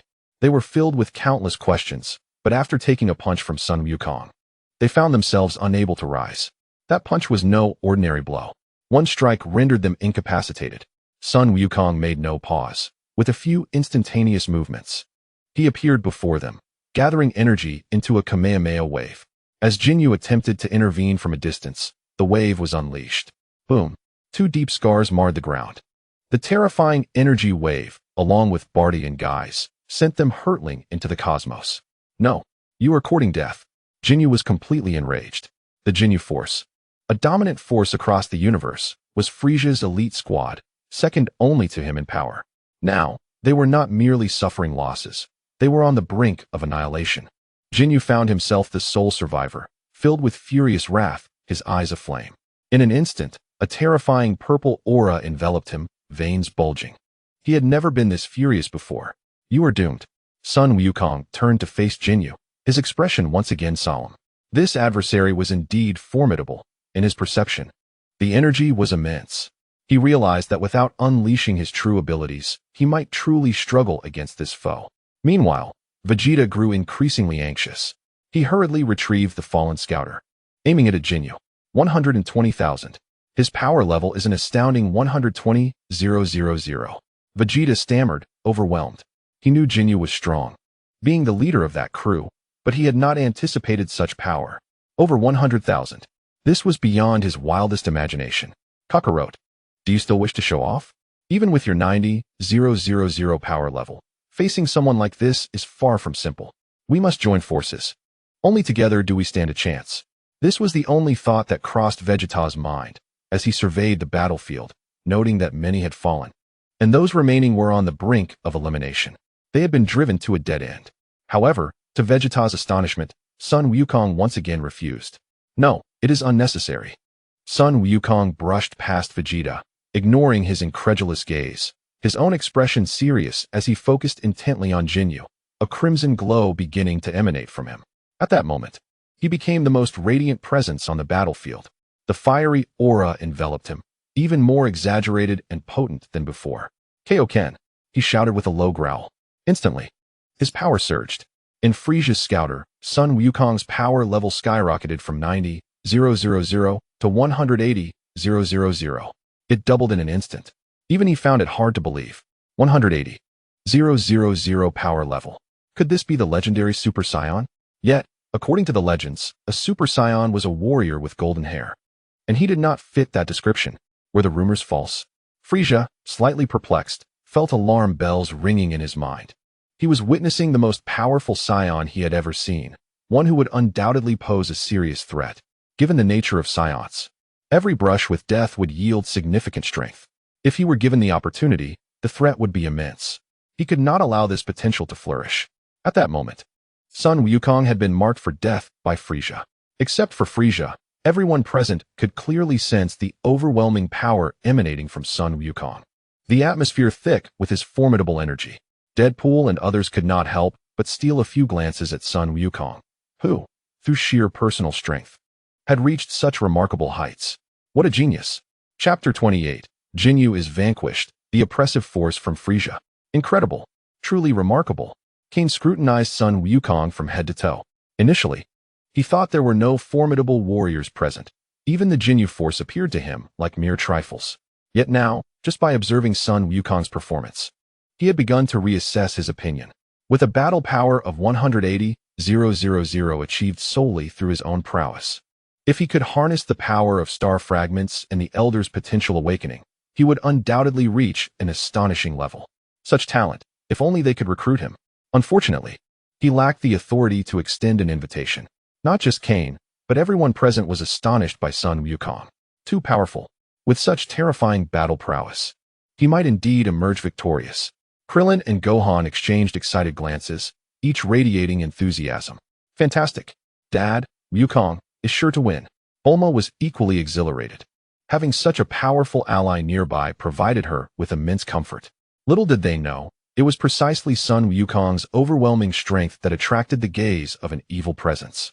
This time, can they not hold back? Zeyu smirked, fully aware that if Sun Wukong displayed such terrifying battle power, Frieza would surely not be able to contain himself. He would not allow such a threat to persist, and Zeyu would be the ultimate beneficiary. Fight! Fight! The more they battled, the more he would gain. Just moments ago, he not only acquired incredible speed but also obtained the Kaioken technique, choosing attributes at random rather than targeting specific individuals. This not only allowed him to gain skills, but also to collect battle power values. Unless it was an exceptionally rare skill like Goku's, he would not specifically select a target. Once a target was chosen, he could no longer extract additional attributes from them. There were pros and cons, especially with individuals like Sun Wukong and Frieza, each of whom was a treasure. If he aimed merely to acquire a single skill from one of them, it would be akin to picking sesame seeds while discarding watermelons. He was not inclined to do that. As Zeyu reveled in his excitement, Sun Wukong stabilized his energy, enveloped in a red aura, though he appeared somewhat strained. Even with the Kaioken, his battle power surged, yet his stamina depletes rapidly. Ginyu, initially filled with rage, now bore an expression of surprise, his mental journey unknown to anyone. Yet, as he gazed at Sun Wukong, an inexplicable joy welled within him. Ha! What a marvelous body! Unexpectedly, I find myself benefiting from this misfortune. I had intended to kill you, but now I have changed my mind. I shall take your body. Jinyu's sudden madness left everyone present momentarily stunned. He spread his hands, placing them near his ears, and a purple light shot forth towards Sun Wukong. Yet, how could Sun Wukong allow him to succeed? Without preparing to counter, he instead leaped several times, evading the purple energy blast Ginyu had unleashed. Before Ginyu could react, Sun Wukong had already launched a Kamehameha from midair. The white and red energy wave surged downwards, colliding directly with Ginyu. To prevent it from crashing onto the planet, Sun Wukong redirected the energy wave into outer space. The terrifying energy wave obliterated Ginyu completely in midair. This scene was unexpected. No one anticipated that the mighty captain of the Ginyu force would meet his end in such a manner. What had he just said? Sun Wukong's body was his. The crowd had yet to process this when Ginyu was already vanquished by Sun Wukong. Even as they pondered his words, they found themselves at a loss. Zeyu, witnessing this spectacle, was momentarily taken aback. He had initially thought he could acquire Jinyu's skills, but it now seemed unlikely. Never mind, that skill was not particularly valuable. Even if obtained, it might not be useful. Whose body could surpass mine? Moreover, acquiring skills from others pales in comparison to gathering attributes that enhance one's own might. Zeyu pondered briefly, concluding that this skill was not suited for him. Collecting attributes would enable him to forge the strongest body, enhancing his own power exponentially. What use were the skills or racial talents of others? All must be gathered. All must be assimilated. With Jinyu's demise, a heavy silence enveloped the gathering. Frieza's face darkened further. His army had essentially disbanded, utterly shattered. Not to mention the ordinary cannon fodder. Only he remained, while the rest had been eliminated. It was indeed a devastating spectacle. They all sought a glimmer of survival, but the more they fought, the greater their losses, especially with Vegeta lurking in the chaos, leading to the complete annihilation of the entire force. Now, the Ginyu force lay entirely eradicated. This was beyond his expectations. Truly unforeseen. Shortly after, Frieza raised his head, a faint smile playing on his lips as a sinister voice echoed. Oh ho ho ho, how amusing. Truly, the Saiyans are a formidable warrior race. Remarkable. They have proven themselves worthy adversaries, indeed. To be a species that I, the great king, must personally eradicate, they are certainly detestable. Yet, that is all there is to it. Are you prepared to embrace your demise? Frieza stepped onto a rock, exerting a slight force, and the rock crumbled instantly. Unable to withstand his terrifying power, his foot seemed to pierce through Namek itself. The planet trembled. The atmosphere grew tense. Everyone felt the pressure. After all, Frieza was not only notorious, but also exuded an evil aura that made it abundantly clear to all present. This was the ultimate boss. Even Sun Wukong felt the weight of the pressure. Frieza extended a finger, a slight smile curling at the corners of his mouth. Your combat prowess is indeed commendable. Truly worthy of praise. You are the epitome of a warrior race, the Saiyans. Even now, I find myself tempted to recruit you. Alas, you have slain my most formidable special forces. Your strength is admirable, yet let me provide you with a reference value. My battle power index stands at 530,000. Chapter 29, Fivefold Kaioken. 530,000. Vegeta, Krillin, and the others could not help but exclaim in disbelief. 530,000 battle power. How is that possible? Such a terrifying level of strength surpasses that of Ginyu by several multiples. This battle power is simply too exaggerated. This figure exceeds their comprehension. After all, in their understanding, a few tens of thousands of battle power was already astonishing, let alone surpassing 100,000. Ginyu, as a commander under Frieza, had a battle power of 120,000. So Frieza must possess at least 200,000. Yet, they had not anticipated that it was far more than 200,000. It directly reached 530,000 battle power. Absurd. Preposterous. Inconceivable. At this moment, despair enveloped them all. Just moments ago, Sun Wukong had swiftly defeated Ginyu, igniting a spark of excitement among a few, who began to harbor a flicker of hope that perhaps they could indeed emerge victorious. Yet, who could have anticipated that one remark from Frieza, accompanied by a mere reference value, would shatter their dreams? The faces of several turned pale, with Bulma anxiously stamping her feet in despair. It was over. They were truly doomed. The opponent's strength was formidable, and even Wukong could not hope to prevail. Should we not consider surrendering? It seemed Bulma had found a glimmer of escape. Her eyes brightened as she grasped the hands of Gohan and Krillin, as if clinging to a lifeline. Should we not surrender? Has it not always been said that surrendering halves the loss? If we capitulate and refrain from participating in this deadly arena, we should be able to retreat unscathed, forsaking the Dragon Balls and heading directly back to Earth. This was dire indeed. Bulma's desperation was palpable. Gohan hesitated, eager to dismiss the notion as virtually impossible, yet the sight of Bulma's pale complexion rendered him unable to voice his thoughts. Having undergone rigorous training, he had developed a degree of resilience, thanks to Piccolo's relentless tutelage, but Bulma was merely an ordinary person, a wealthy girl. The courage it took to journey so far from Earth was commendable, and now, confronted with such immense pressure, her instinct to surrender for survival was already extraordinary. Yet, surrendering to lose half? It was inconceivable. Gazing upon Namek, now a hellscape, her words felt like a cruel jest. Huh, foolish woman. A cold snort echoed through the air, and they all turned in unison. Vegeta regarded them with a mocking smile, his disdain directed particularly at Bulma. He had never encountered anyone so utterly foolish. Amidst the carnage, with so few left alive, the idea of surrendering was laughable. Even if they wished to surrender, Frieza would never permit it. Such talk was merely an invitation to ridicule. You vile creature, who are you calling foolish? Are there any other women present? Bulma retorted, unperturbed by the gravity of the situation. With hands on hips, she targeted Vegeta's vulnerabilities, her words sharp and venomous, darkening his expression. In that moment, his pride was trampled underfoot. The term defeated foe ignited Vegeta's anger as he clenched his fists. Witnessing this exchange, Bulma recalled that he too was a merciless killer and quickly retreated behind Gohan. Her eyes fixed warily on Vegeta. I shan't argue with the foolish. Surrender is not an option. One must recognize that Frieza is a truly terrifying being. In his ranks, the annihilation of planets is commonplace, and he engages in the trade of worlds. To anger him means only one fate, death. Vegeta's words were blunt, echoing the sentiments Gohan and Krillin wished to express. At this juncture, peaceful resolution was virtually impossible. Bulma's aspirations crumbled, leaving her a mere shell of despair upon the ground.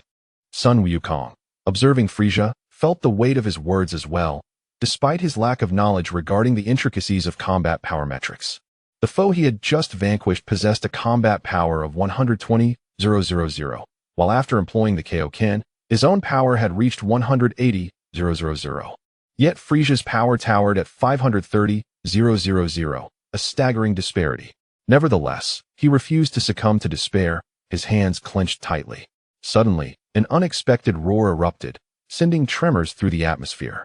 A terrifying red aura enveloped Sun Wukong, intensifying around him, and his combat power surged dramatically. 5 times Kaioken. He bellowed, pushing his combat power to an astonishing 450,000, a limit surpassed. Yet such power came at a cost. Despite his rigorous training enhancing his base strength and endurance, the strain of the 5-fold Kaioken remained immense. The sudden escalation left everyone momentarily stunned. Frieza's scouter accurately registered Wukong's combat power, 450,000. The realization struck. He was indeed the legendary Super Saiyan foretold. Yet, Frieza remained unfazed, merely surprised. 450,000 posed no threat. After all, this was merely Frieza's first form, the most manageable state for movement. Should he unleash his true power, it would reverberate throughout the cosmos. As Frieza acknowledged Wukong's power, the onlookers were astounded. This figure was perilously close to Frieza's own stated 530,000. Could there be a glimmer of hope? Krillin, Gohan, and the others felt a flicker of optimism. Meanwhile, the mercenaries wore grave expressions, aware that Frieza was far more formidable than he appeared. Chapter 30. The Advancing Vegeta. When a threat arises, he should reveal his true strength. One of the Saiyans mused with anticipation. The legendary Frieza was expected to unveil his terrifying prowess at last. Yet, disappointment loomed. Frieza leapt into the air, summoning a death beam in his hand, which shot towards Sun Wukong. With a powerful push, Wukong launched himself into the air, creating massive fissures in the ground beneath him. He sought a swift resolution, unwilling to prolong the confrontation with Frieza. Upon collision, dust and debris filled the air, shaking the very ground of Namek as their powers clashed in a true display of strength. In the ensuing chaos, their attacks became a blur of fists and feet, each strike accompanied by tremendous force, creating craters in the earth and shattering mountains. The speed was breathtaking. Among the spectators, only a few could keep pace with the rapidity of the duel. The rest merely caught fleeting glimpses of their movements, unable to discern the true actions unfolding before them. It was too fast. They could scarcely capture the spectacle. The previous skirmishes with Berta and Guys had already tested their limits, and now, the battle between Wukong and Frieza was simply beyond comprehension. Vegeta, too, found himself relegated to the sidelines, unable to follow the action. Curse you, Kakarot. Curse you, Frieza. Vegeta clenched his fists, filled with an overwhelming desire to tear apart the two combatants before him. It was these two individuals who had incessantly bruised his pride. Anger, fury, helplessness. His heart was in turmoil. Ultimately, his gaze fixated upon Krillin. Krillin, sensing an ominous presence, turned slowly to face Vegeta, his body trembling. What do you intend to do, Vegeta? Goku is still battling Frieza. Do you wish to turn against us? Krillin's expression was one of caution. After all, Vegeta was no less malevolent, and despite his recent changes, it was vital to remember that it was he who had slain Piccolo and others. He was as formidable as Frieza. Gohan shared Krillin's wariness, and the two began to retreat slowly. I recall you possess those beans that can rapidly restore one's strength. Am I mistaken? They are either with you or Kakarot, Vegeta demanded, his tone grave. A terrifying aura began to envelop him as he advanced toward Krillin step by step. The oppressive atmosphere was palpable. Even though they had faced him before, the intensity of fear was unmistakable. Vegeta had long instilled dreadful memories within them, rivaling even Frieza himself. What do you want? Gohan seethed, glaring at Vegeta without uttering a word. Give me the beans. I will not repeat myself. Vegeta's voice grew more menacing. Gohan contemplated protesting, but in the next moment, Krillin tossed a senzu bean towards Vegeta. Here, I don't know what you plan to do, but we are currently allies. So do not betray us. Otherwise, you will find yourself in dire straits. Without Goku, you stand no chance against Frieza. Krillin's eyes were fixed on Vegeta, his words underscoring the truth of the situation. During their reunion with Goku, he had entrusted Krillin with the senzu beans for emergencies, knowing their opponent was exceedingly powerful and that Goku might not be able to tend to everything. Krillin was not weak and was clear-headed, making him suitable for safeguarding the beans. Upon acquiring the senzu bean, Vegeta let out a chilling laugh that sent Gohan and Krillin recoiling in fear. Curse you, Kakarot. Curse you, Frieza. Just wait. I will make you understand that the Prince of Saiyans never surrenders, never submits. With a piercing shout, Vegeta struck his own chest with a knife hand, inflicting a grievous wound upon himself, blood splattering everywhere. Gohan and Krillin were left dumbfounded. What was happening? Had Vegeta lost his mind? This self-inflicted injury seemed severe, and he might very well perish. What was he thinking? Not only were they bewildered, but the distant Deadpool and the Namekians, who had been fixated on the battle between Goku and Frieza, were now drawn to Vegeta's dramatic actions. Was he mad? Self-harm in such a moment? Had he succumbed to the pressure and chosen to end it all? Yet, that did not seem likely. No, he wouldn't tea-break like that. But what was he truly attempting to achieve? No one could fathom it. In the next instant, Vegeta slowly placed the senzu bean in his mouth. A sight clear to Gohan and Krillin. A flash of realization struck them. When Vegeta and the others had arrived on Earth, they had heard tales of the Saiyans, a warrior race that grew stronger with each battle, regaining their strength after severe injuries. Goku and Gohan shared this trait, both imbued with Saiyan blood. Understanding this, they exchanged glances, astonished at the revelation. To enhance his combat prowess, Vegeta was willing to go to such extremes, even resorting to self-harm. One could only imagine the depths of his strength. Crushed by lower-class warriors. Trampled by Frieza.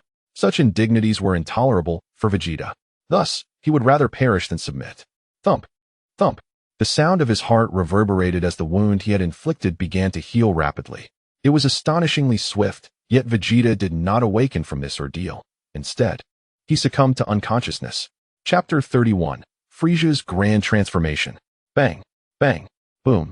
Goku and Frieza exchanged blows, each strike sending shockwaves through the air. Mountains crumbled. Lakes surged. The surrounding area of the Grand Elder's village was ravaged by the aftermath of their conflict.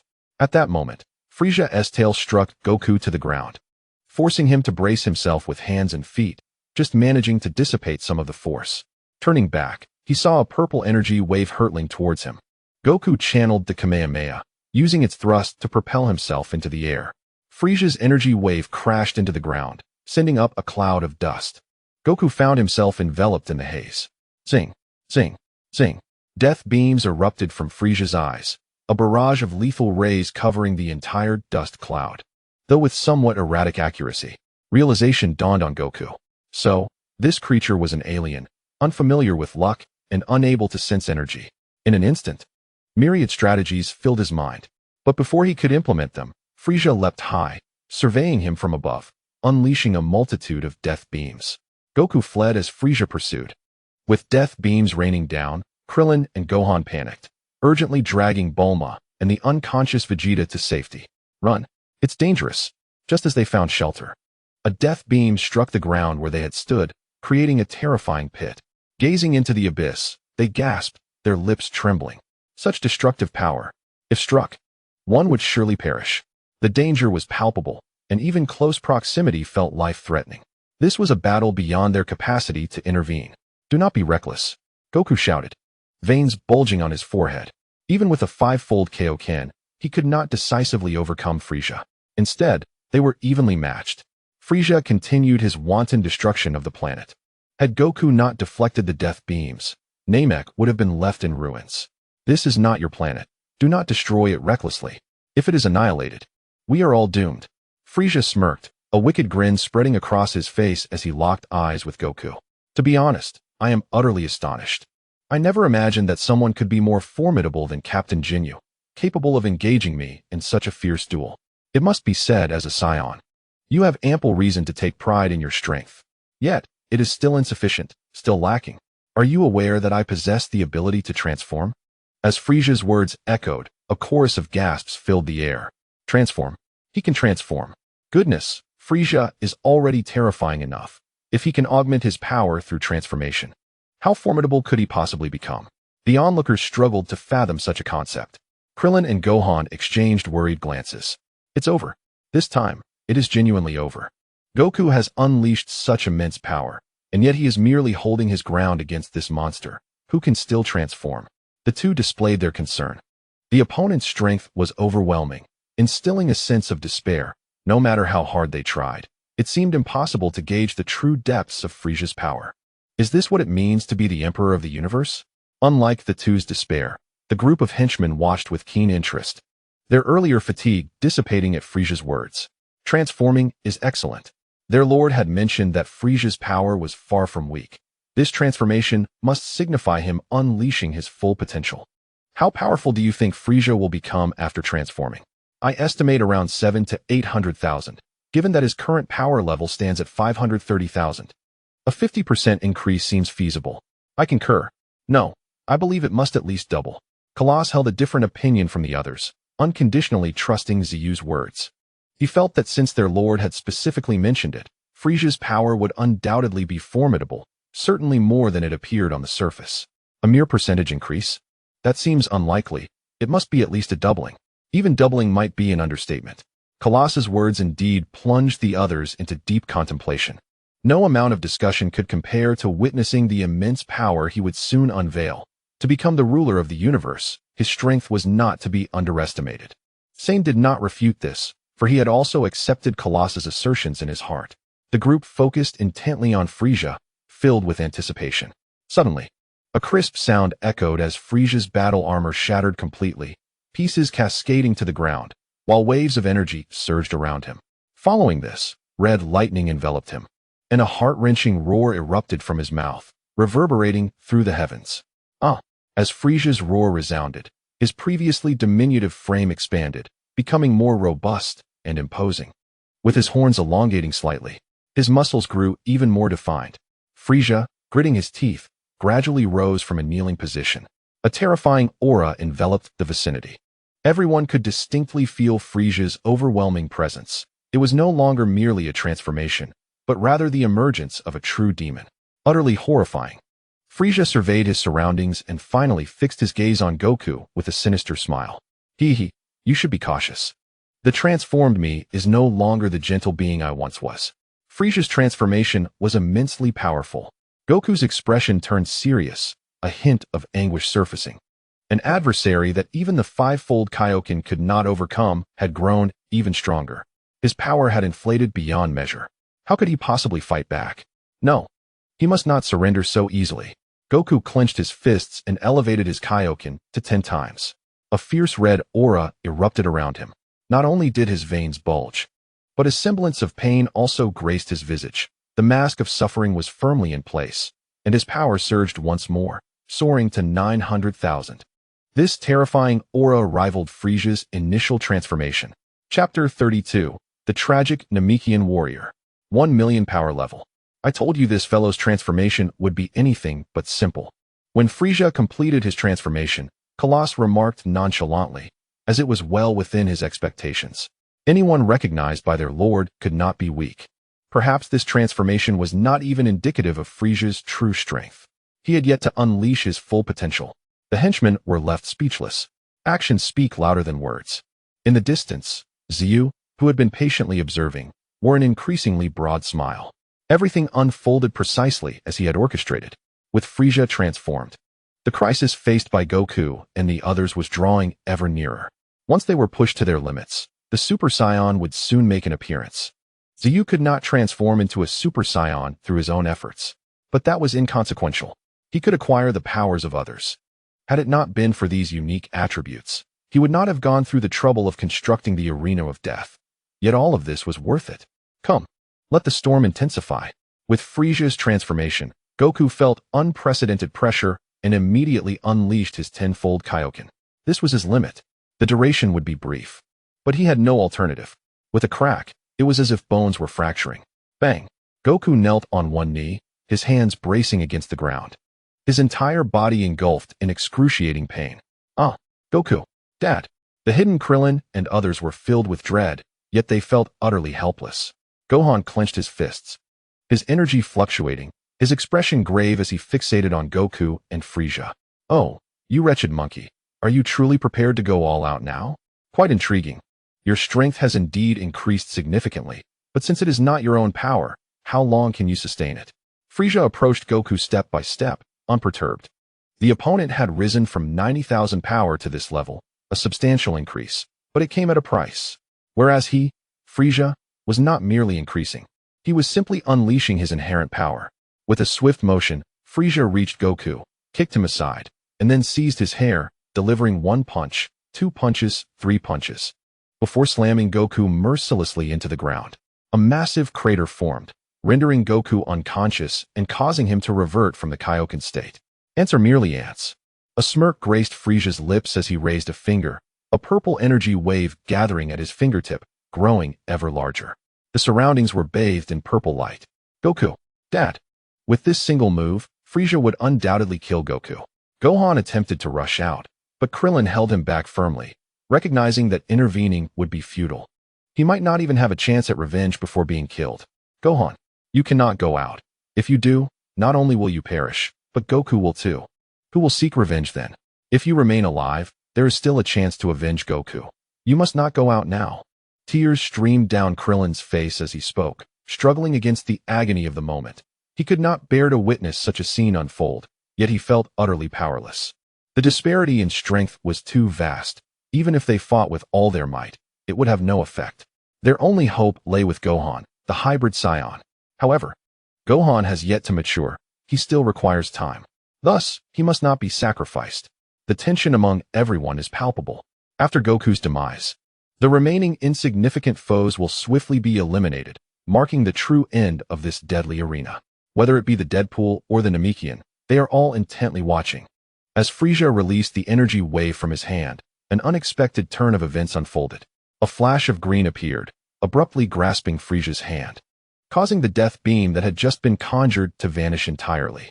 This sudden occurrence left everyone present in a state of shock. Is this a Namekian? The unexpected figure truly caught everyone off guard.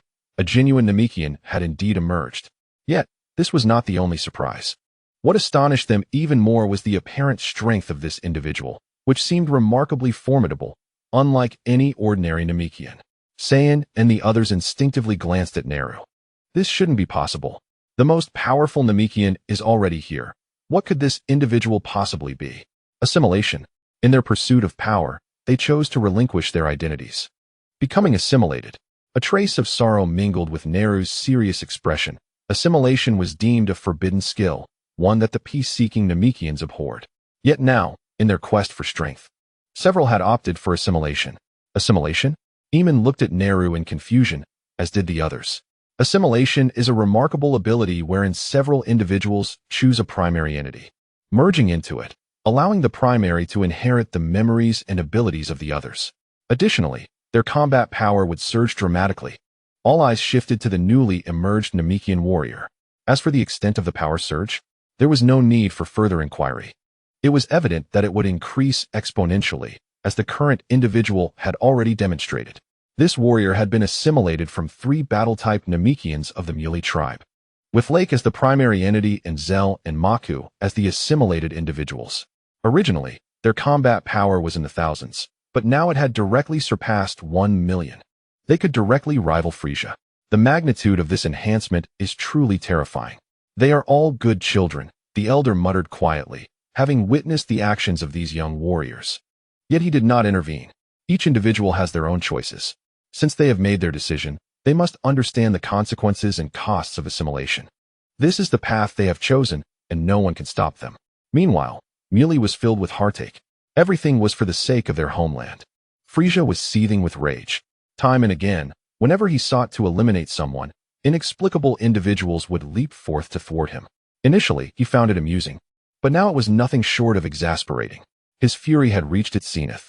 Chapter 33, Frieza's ultimate form. Ants, no matter how large, remain ants. How can ants shake an elephant? Frieza flicked his hand, casting Lake aside, then delivered a powerful kick, followed by a sudden retreat. The ground was scarred from his movement. Frieza glared at Lake with gritted teeth, his patience waning. If he did not showcase his true prowess, there would always be a few clowns seeking attention. He could no longer endure it. In an instant, a crimson aura enveloped Frieza once more. This familiar sensation left everyone astonished. Could it be? Was he about to transform again? Initially boasting a combat power of 530,000, it had doubled upon his first transformation. Now, it couldn't possibly double again, could it? What a joke. Did this being possess no limits? The crowd was genuinely taken aback. Was Frieza's power without bounds? Under the astonished gazes of the onlookers, Frieza's form began to shift. 2 bone spikes emerged from his back, and his shoulders rose, resembling armor. Soon after, his head elongated, and his face twisted into a fearsome visage. His stature slightly reduced compared to his second form, yet his aura had grown immensely. Hee. Behold the second transformation of your great king. You are truly fortunate to witness it.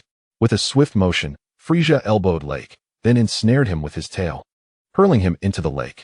Boom. Bang. Bang. Frieza unleashed a barrage of energy blasts, determined to deny his opponent any chance. The sudden battle left everyone momentarily stunned, still absorbing the sight of Frieza's transformation. Witnessing Frieza's newfound power, they struggled to believe their eyes. It was overwhelming, so powerful that none present had any hope of victory. If Lake possessed 5 million in combat power, then after his second transformation, Frieza's power surged to 3 million, an entire doubling compared to Lake. The disparity in strength was glaring. Lake was utterly overwhelmed. After numerous assimilations, they had hoped to save Namek, yet they never anticipated their opponent's power would be so terrifying. Further doubled after a transformation, catching them completely off guard. Now, with Frieza grasping Lake, the latter's helplessness stirred the hearts of all Namekians present. Naru yearned to intervene. However, he was no match. Even against Frieza's second form, he might not prevail, let alone face Frieza after yet another transformation, with power once again surging. How could they combat this? Yet, the shock did not end there. After dispatching Lake, Frieza nonchalantly cast him aside, and a death beam pierced through, signaling yet another transformation. This time, before anyone could react, Frieza's previously grotesque third form underwent yet another change. In an instant, the once hideous Frieza's angular features softened. Even the spikes on his head slowly receded, rendering him more rounded and subdued. Yet, the terrifying aura he exuded left everyone in shock. What on earth was happening? Did this creature possess no limits? The despair invoked by his third form was still fresh, yet in the blink of an eye, this being transformed again, resembling his first form, yet the combat power was beyond comprehension. Even the assembled Deadpool stood utterly dumbfounded. It was terrifying. Unthinkably so. Impossible. How could this being still transform, and what was the nature of this power? They sensed the aura of the king emanating from him. This power could almost rival that of the king. How could he possibly be this strong? Kane was left speechless, initially dismissing Frieza as a threat, even as he transformed repeatedly. But so what? He was still inferior to their king. Now, they were confident that their king had yet to intervene. If he did, Frieza would be nothing to fear. They held immense confidence. However, in this moment, Frieza's transformation completely shattered their confidence, and they began to harbor doubts. This being is truly terrifying. Saiyan wore a grave expression as he slowly activated the power level detector. When the reading surpassed 10 million, a loud explosion ensued. At that instant, their hearts plummeted. They were all acutely aware that the power level detector's limit was merely 10 million. To reach such an astonishing power was undeniably fearsome. And this was not even the peak. They recalled Zeyu's words, and inexplicably, they found themselves in agreement. Frieza was indeed formidable. They steeled themselves, becoming increasingly vigilant, ready to act at any moment. Even if they were to falter, they were united by a singular purpose, to heed the commands of their lord, Zeyu. This is rather tedious. I am weary of this so-called death arena. Allow me to share some good news. This is my true form. The previous transformations were merely a result of my overwhelming power, which I struggled to control. Reluctantly, I had to compress my form, leading to those transformations. Unlike you, my transformations do not enhance my power, they unleash it. This is merely 50% of my strength. When I release 100%, even I cannot contain it. Are you prepared? Frieza assumed his final form, casting a glance around him, dismissing both the Namekians and Deadpool with indifference. His gaze then fell upon Zeyu, as if questioning whether his power was worthy of being a rival. Unfortunately for Frieza, he was met with only a smile from Zeyu, who disregarded him entirely and pointed behind him. There, Gohan and Krillin were covertly feeding senzu beans to Goku, who, on the brink of death, suddenly revived. Vegeta also regained consciousness. Witnessing this scene, Frieza's fury ignited. Damn ants! Still struggling? Prepare to die? A death beam instantly pierced through Krillin and Gohan. Chapter 34. The Wrathful Warrior, the Super Saiyan emerges. Time seemed to freeze. Krillin was struck directly in the heart, while Gohan, shielded by Krillin, escaped a fatal blow but was gravely injured. The two collapsed before Goku. Upon awakening, Goku's expression turned to stone at the sight. An uncontrollable rage surged within him. Boom. A swirling aura of white and yellow enveloped him, while a terrifying energy swept through the vicinity, illuminating the distance with flashes of yellow lightning. Goku approached the fallen duo, crouching down to retrieve several senzu beans from Krillin. He placed one in Gohan's mouth and another in Krillin's. Gohan managed to chew, but Krillin had lost all vitality. His life extinguished the moment he was pierced. Yet Goku remained undeterred. Once, twice, thrice. Each attempt ended in failure. Krillin's life force had vanished. As Gohan awakened, memories of the moment of piercing flooded back, filling him with a dread of death. He then noticed Krillin lying lifelessly, and upon sensing the absence of energy, realization dawned on him, leaving him in shock as he gazed at Goku. Goku slowly turned around, radiating an ominous aura. He resembled a volcano on the verge of eruption. Gohan, take Uncle Krillin and leave. The farther, the better. Get away from here. Dad, no. With Goku's furious shout, Gohan hesitated for a moment before lifting Krillin and fleeing into the distance, even managing to grab Bulma along the way. Meanwhile, Vegeta had also regained consciousness. Though his expression was far from pleasant, he had initially gambled on a grand victory, hoping to ascend the arena, but now Frieza had grown even stronger. That being was unfathomable, and Vegeta sensed a terrifying energy emanating from him. This was beyond what he could contend with. Once Gohan and the others departed, Goku raised his head to confront Frieza, his expression terrifying, with anger palpable in the air. "You wretched creature! You have angered me, Frieza!" His thunderous roar reverberated throughout Namek, causing the ground to tremble. In an instant, the sky flashed with golden lightning, rocks shattered, and a terrifying energy enveloped Goku. Swirling around him in a magnificent golden glow, his hair shimmered, oscillating between black and yellow, a bizarre transformation that left everyone present in awe. What is happening? His energy is surging, as if nearing its critical point, truly fearsome. All the Namekians could feel the colossal energy within Goku awakening, rivaling even Frieza's. This was utterly terrifying. Since the arrival of these aliens on Namek, they had come to realize the existence of such formidable beings in the universe. One after another, they resembled monsters.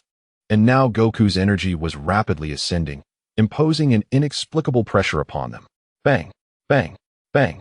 Several power-level detectors exploded in succession. Deadpool and his allies, sensing the strange atmosphere, attempted to use the detectors to measure Goku's power, but their efforts were in vain. No, this cannot be. What is happening? How has his power escalated to such heights? It seems limitless, continuously rising. Surely, he is now close to matching Frieza. This is terrifying. No wonder he exhibits such formidable power, being of the same race as the king.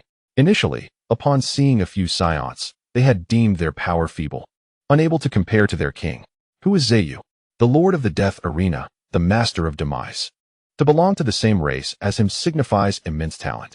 Yet, the Saiyans they had encountered were not as impressive as expected. The only one who stood out was Goku. However, even his displayed power did not meet their expectations, easily overpowering Ginyu, which was commendable. Yet compared to Zeyu, he seemed utterly inferior. Nevertheless, Goku's current display sparked a flicker of recognition within them. No, it cannot be. Kakarot, is he about to transform into a Super Saiyan? How can he? He is merely a lower-class warrior. How can he achieve Super Saiyan status? In this world, the only one capable of becoming a Super Saiyan is me. I am the noble Saiyan prince. Only I can attain the power of the Super Saiyan. Vegeta's heart roared with fury as he observed the gradual swelling of Goku's energy, particularly noticing the transformation of his hair color. There could be no other explanation than that of becoming a Super Saiyan. The ancient legends had always been dismissed as mere folklore, yet Vegeta occasionally pondered them. Witnessing Goku's reaction today only solidified his belief. This was undoubtedly the Super Saiyan. There was no room for doubt. In the distance, Frieza, who had been fixated on Goku, began to feel an inexplicable sense of panic. He sensed an overwhelming pressure. The opponent's power seemed to have surged. This revelation filled him with an ominous foreboding. How could this be? There was no way a Super Saiyan could exist in this world. It was all a lie. The Saiyan monkeys were far too weak to be the nemesis of the Frost Demon race. It was absolutely impossible. Frieza's composure faltered. He had initially felt assured of victory, believing he had unleashed his full power and was in control of the situation. However, the unfolding events had thoroughly exceeded his expectations. His opponent was proving to be exceedingly formidable. Chapter 35, Frieza's Wrath. You dare to kill Krillin? I will not let you escape unscathed. I am truly enraged. Goku bellowed, unleashing the power he had been gathering.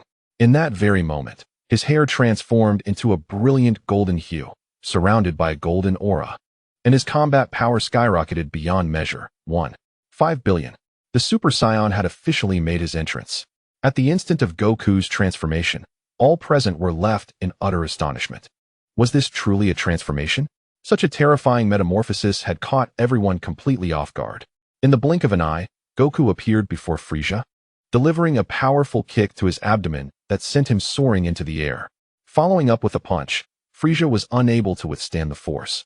Spitting out a trickle of blood, Frieza attempted to retaliate, yet each effort was futile against Goku, who treated him like a mere punching bag. The speed of the battle escalated rapidly, leaving everyone unprepared. Boom. Bang. Frieza's situation grew increasingly dire. He had lost the arrogance he once possessed. He had previously unleashed his full combat power, which amounted to a staggering 60 million. With a mere finger, he could obliterate a planet. Yet now, he found himself utterly powerless, in a state of utter despair. In just a few seconds, Goku had overwhelmed him completely. Even so, Goku remained unsatisfied, determined to annihilate Frieza. With a swift kick, he drove Frieza into the ground, as if piercing through the very core of the planet. With great difficulty, Frieza struggled to rise. His body battered and bruised, blood trickling from the corner of his mouth. He no longer resembled the cosmic emperor he once was. No, this cannot be. How could you possess such terrifying power? You are merely a savage monkey. How could a barbaric monkey possibly compare to me? It is impossible. Frieza was thoroughly shaken. He could not fathom how one could experience such a monumental increase in strength. It was absurd. Initially, he had perceived this foul monkey as only slightly stronger than that buffoon Ginyu, and had even considered him a potential subordinate. Yet he never imagined that Goku's power would escalate so rapidly. Now, not only did he pose a threat, but he also utterly dominated him. How could this be possible? Frieza ascended into the air, haphazardly unleashing energy blasts, one after another, directed at Goku. However, how could these energy blasts possibly touch Goku? His speed was astonishing, effortlessly evading every attack, while his calm demeanor only heightened Frieza's sense of dread. No, this cannot be. There is absolutely no one in this universe who can rival me. It is all an illusion. All of you shall perish. Frieza was genuinely panicking. In close combat or in energy clashes, he was no match for Goku. Especially as Goku displayed such ease and confidence. This only intensified Frieza's anxiety. Was he truly to meet his end here? This absurd thought was foreign to him. Yet he could not help but entertain it. An aura of dread enveloped Frieza, and soon, a deep crimson light began to intensify around him, swirling ominously. In the next moment, it gathered in his hands, forming a terrifying wave of energy. The power continued to accumulate, and Frieza hoisted the massive energy sphere high above his head. What had initially been the size of a fist now swelled to that of a hot air balloon, expanding rapidly. Die? All of you die? What does it matter if you are a Super Saiyan? I do not believe you can survive the destruction of this planet. I, the king of the frost demons, can endure even in the vacuum of space, but you pitiful creatures will be reduced to cosmic dust, mere refuse to be swept away. Embrace your demise. Frieza resolved to obliterate Namek. Once the planet was destroyed, everything would come to an end. What of Super Saiyans? What of Dragon Balls? What of the Tournament of Death? All of it could go to hell. Frieza hurled the energy sphere towards the ground without a second thought. He was beyond caring. He only wished for annihilation, to reduce everything to dust, to render all into cosmic refuse. The fate of the planet was of little consequence to him. The onlookers were left utterly dumbfounded, their faces pale with fear. Even the assembled assassins were equally astonished. Who could have anticipated such an extreme response from Frieza? To threaten planetary destruction simply because he could not secure victory was an unfathomably radical notion. No, we must stop Frieza. Otherwise, this planet is doomed. They cried out in alarm, instinctively rushing towards the energy sphere, which indeed radiated a terrifying power, capable of containing Frieza's monstrous 60 million combat power. To deflect it would not be an easy task. Time was running out. They were far too late to intervene. They could only watch helplessly as the energy sphere slowly descended into the earth. Yet in the next moment, an unexpected occurrence transpired. A figure suddenly appeared beside the energy sphere, delivering a swift kick that sent the sphere hurtling away, as if treating it like a mere football, launching it into the vastness of space. This kick was utterly unexpected, leaving everyone present in a state of bewilderment. Who was this? How dare they touch such a formidable energy sphere and succeed at it? No, this was the king, was it not? The assassins who had held their breath in anticipation were now left utterly speechless at the sight of the emerging figure. Isn't that their king? When did he appear? Initially, it was assumed that the king would remain comfortably seated, yet unexpectedly, he chose to personally engage in the fray. What could possibly be the reason behind this? The crowd was utterly bewildered. In previous death tournaments, the king had always maintained his position, never once stepping into the arena himself, and now, he had chosen to do so. In an instant, the spectators sensed that something extraordinary was afoot. Chapter 36, A Sudden Involvement, Personally Entering the Fray. Gasp. As the crowd finally recognized the figure, they couldn't help but draw in a sharp breath. The organizer was stepping into the arena? It is worth noting that while the assassins rarely took action, their displayed combat prowess was formidable, each one more terrifying than the last. If they were so powerful, how formidable would their king be? Furthermore, among those present were observers of Zeyu, and despite the overwhelming display of Frieza's might, he remained unfazed. There must be a deeper explanation. Did he intend to join the battle as well? Muley and his fellow Namekians exchanged glances filled with uncertainty, never having anticipated that the organizer would join the skirmish. Amidst their confusion, a sense of unease began to brew within them. It is essential to acknowledge that their ongoing conflict had already inflicted considerable damage upon Namek. If the fighting continued, there was a real risk of annihilating their planet. Would the Elders' relentless combat lead to the destruction of Namek? It felt precarious. The opponent's combat strength was overwhelming. To contend with them, they would at least require equal power, as one elder cautiously remarked. After all, none of them could afford to offend anyone. They were entirely at a disadvantage. Although Zeyu and his companions were somewhat more accommodating, this did not guarantee compliance with their wishes. Others were free to act as they pleased, and they could only endure. The elder understood the concerns of the crowd and spoke in a frail voice. Do not worry, children. You must have faith in him. He will not bring destruction to Namek. Let us observe the unfolding events with calm hearts. Once the elder's words resonated, the assembled crowd felt compelled to inquire further. Yet given the elder's firm stance, what more could they ask? Additionally, they had no means to intervene. They could only choose to trust. Zeyu's entrance indeed caught everyone off guard, but he had prepared for this moment from the very beginning. He had no intention of destroying Namek. Historically, Namek was obliterated during the confrontation between Goku and Frieza. As long as he could prevent their battle, the planet would remain intact. Moreover, Zeyu's actions could be seen as aiding the Namekians, as the Elder had unreservedly unlocked their potential while providing them with the Dragon Balls for their use, a gesture of goodwill. Having gone to such lengths, it was inconceivable to allow their home to be destroyed, and the recent gains had made him restless. Ding. Acquired Kamehameha. Ding. Acquired Frozen Demon Bloodline. Ding. Acquired Super Saiyan Transformation. At that moment, Zeyu's mind echoed with the system's notifications, each one a long-awaited announcement. The bloodline of the Frozen Demon Clan. The Super Saiyan Transformation. Each of these would significantly enhance his capabilities. While the first was a terrifying talent, the most crucial aspect was the ability to survive in a vacuum. This was paramount. It was precisely for this reason that he dared to intervene in the battle, confident that he could resolve the situation with Frieza without annihilating Namek. He had that assurance. Moreover, the Super Saiyan transformation would amplify his combat strength rapidly. Currently, his base combat power had already surpassed 80 million, a remarkable achievement in this death tournament. Yet, he still could not transform. Previously, he had suspected that his emotional fluctuations were too minor. Only during moments of excitement and joy did he experience sufficient intensity to instigate a transformation. Thus, he could only acquire the transformation attributes through collection. Now, he had truly succeeded. After planning for so long, he had finally obtained the Super Saiyan transformation from Goku. He had truly risen. With a base power of 80 million, transforming into a Super Saiyan would multiply his strength by 50. A staggering combat power of 4 billion. That was 40 times more formidable than Frieza and Goku. Just thinking about it was exhilarating. With newfound confidence, Zeyu made his entrance. He effortlessly kicked Frieza's death energy ball away, doing so with ease, as if it posed no challenge at all. His arrival astonished both Goku and Frieza, as they had been prepared to fight to the death, and now someone was intervening. It was that arrogant individual from the beginning. Their attention was inevitably drawn to him.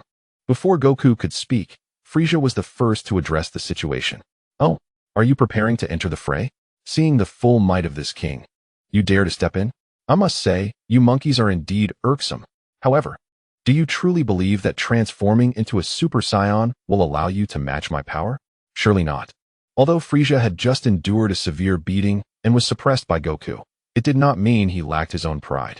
Yes, Zeyu was also a Saiyan, and although he had initially displayed considerable strength, how did that compare to his current self?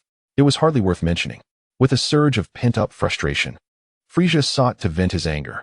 Yet, he had chosen the wrong target.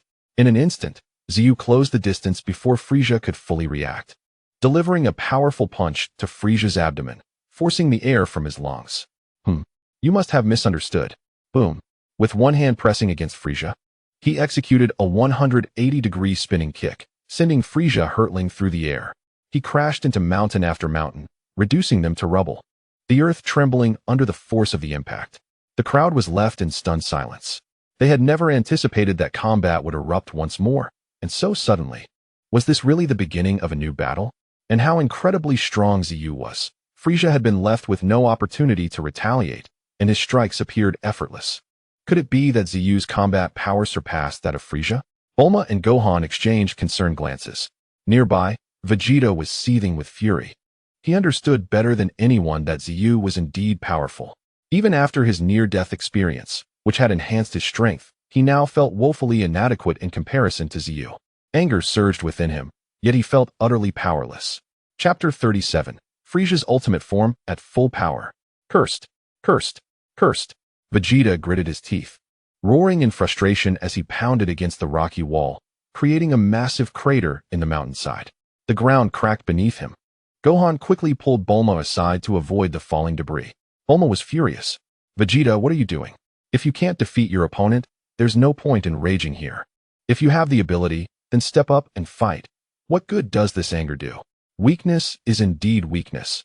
Had you possessed even a modicum of strength, you might have joined the fray. Alas, your frailty is so pronounced that not only can you not match Goku, but you cannot even hold your own against the other two. If you are weak, then train harder and refrain from your futile outbursts. Bulma's words were laced with sarcasm, as sharp as a poison dagger. Vegeta cast a disdainful glance at Bulma, unwilling to engage in a contest of wits with such a foolish woman. Having already endured her unreasonable antics, Gohan kept a wary eye on Vegeta. Although their relationship had softened somewhat, Vegeta's malevolence remained evident, and Gohan was cautious not to fall victim to an ambush. However, he no longer felt the same trepidation towards Vegeta as before. Fool! Frieza's roar echoed as he soared back from a distance, his face contorted with rage. Not only had he been defeated by Goku, but he had also suffered at the hands of Zeyu. Both were Saiyans. How could he endure such humiliation? He was Frieza, the Emperor of the universe. For years he had traversed the cosmos without experiencing such disgrace, and his pent-up fury could no longer be contained. Very well. You Saiyan monkeys have truly enraged me. The king, do you understand the consequences of provoking me? You should know that I am currently only using 50% of my power. My strength is so immense that I can scarcely control it. I am compelled to restrain myself, and my transformation does not signify an increase in strength, but rather a release of the power within me. Now, I shall reveal my full might. Frieza's furious roars resonated as he realized that with his current strength, he could not possibly defeat these two monkeys. Thus, he resolved to unleash his full power. With each thunderous shout, his battle power surged dramatically. From an initial 60 million, it began to rise exponentially. A terrifying pressure enveloped the scene, and everyone present felt the weight of that formidable force. What kind of monster is this? We thought the outcome was settled, yet Frieza has yet to fully unleash his power? That terrifying strength is merely 50%? How exaggerated is this? The gathered warriors were left in astonishment. In their understanding, a battle power of hundreds of thousands was already formidable, and even they were struggling to comprehend their own growth. But what had they witnessed? The emergence of two monstrous beings, akin to kings. Particularly Frieza, who had long dominated the universe with his terrifying power. It seemed the king was right. Frieza should not be underestimated, for his strength had always been formidable. Had he revealed his full power from the start, the situation would have been dire. San's expression turned grave, a sense of unease creeping into his heart. If Frieza had unleashed his full might from the beginning, such circumstances would never have arisen.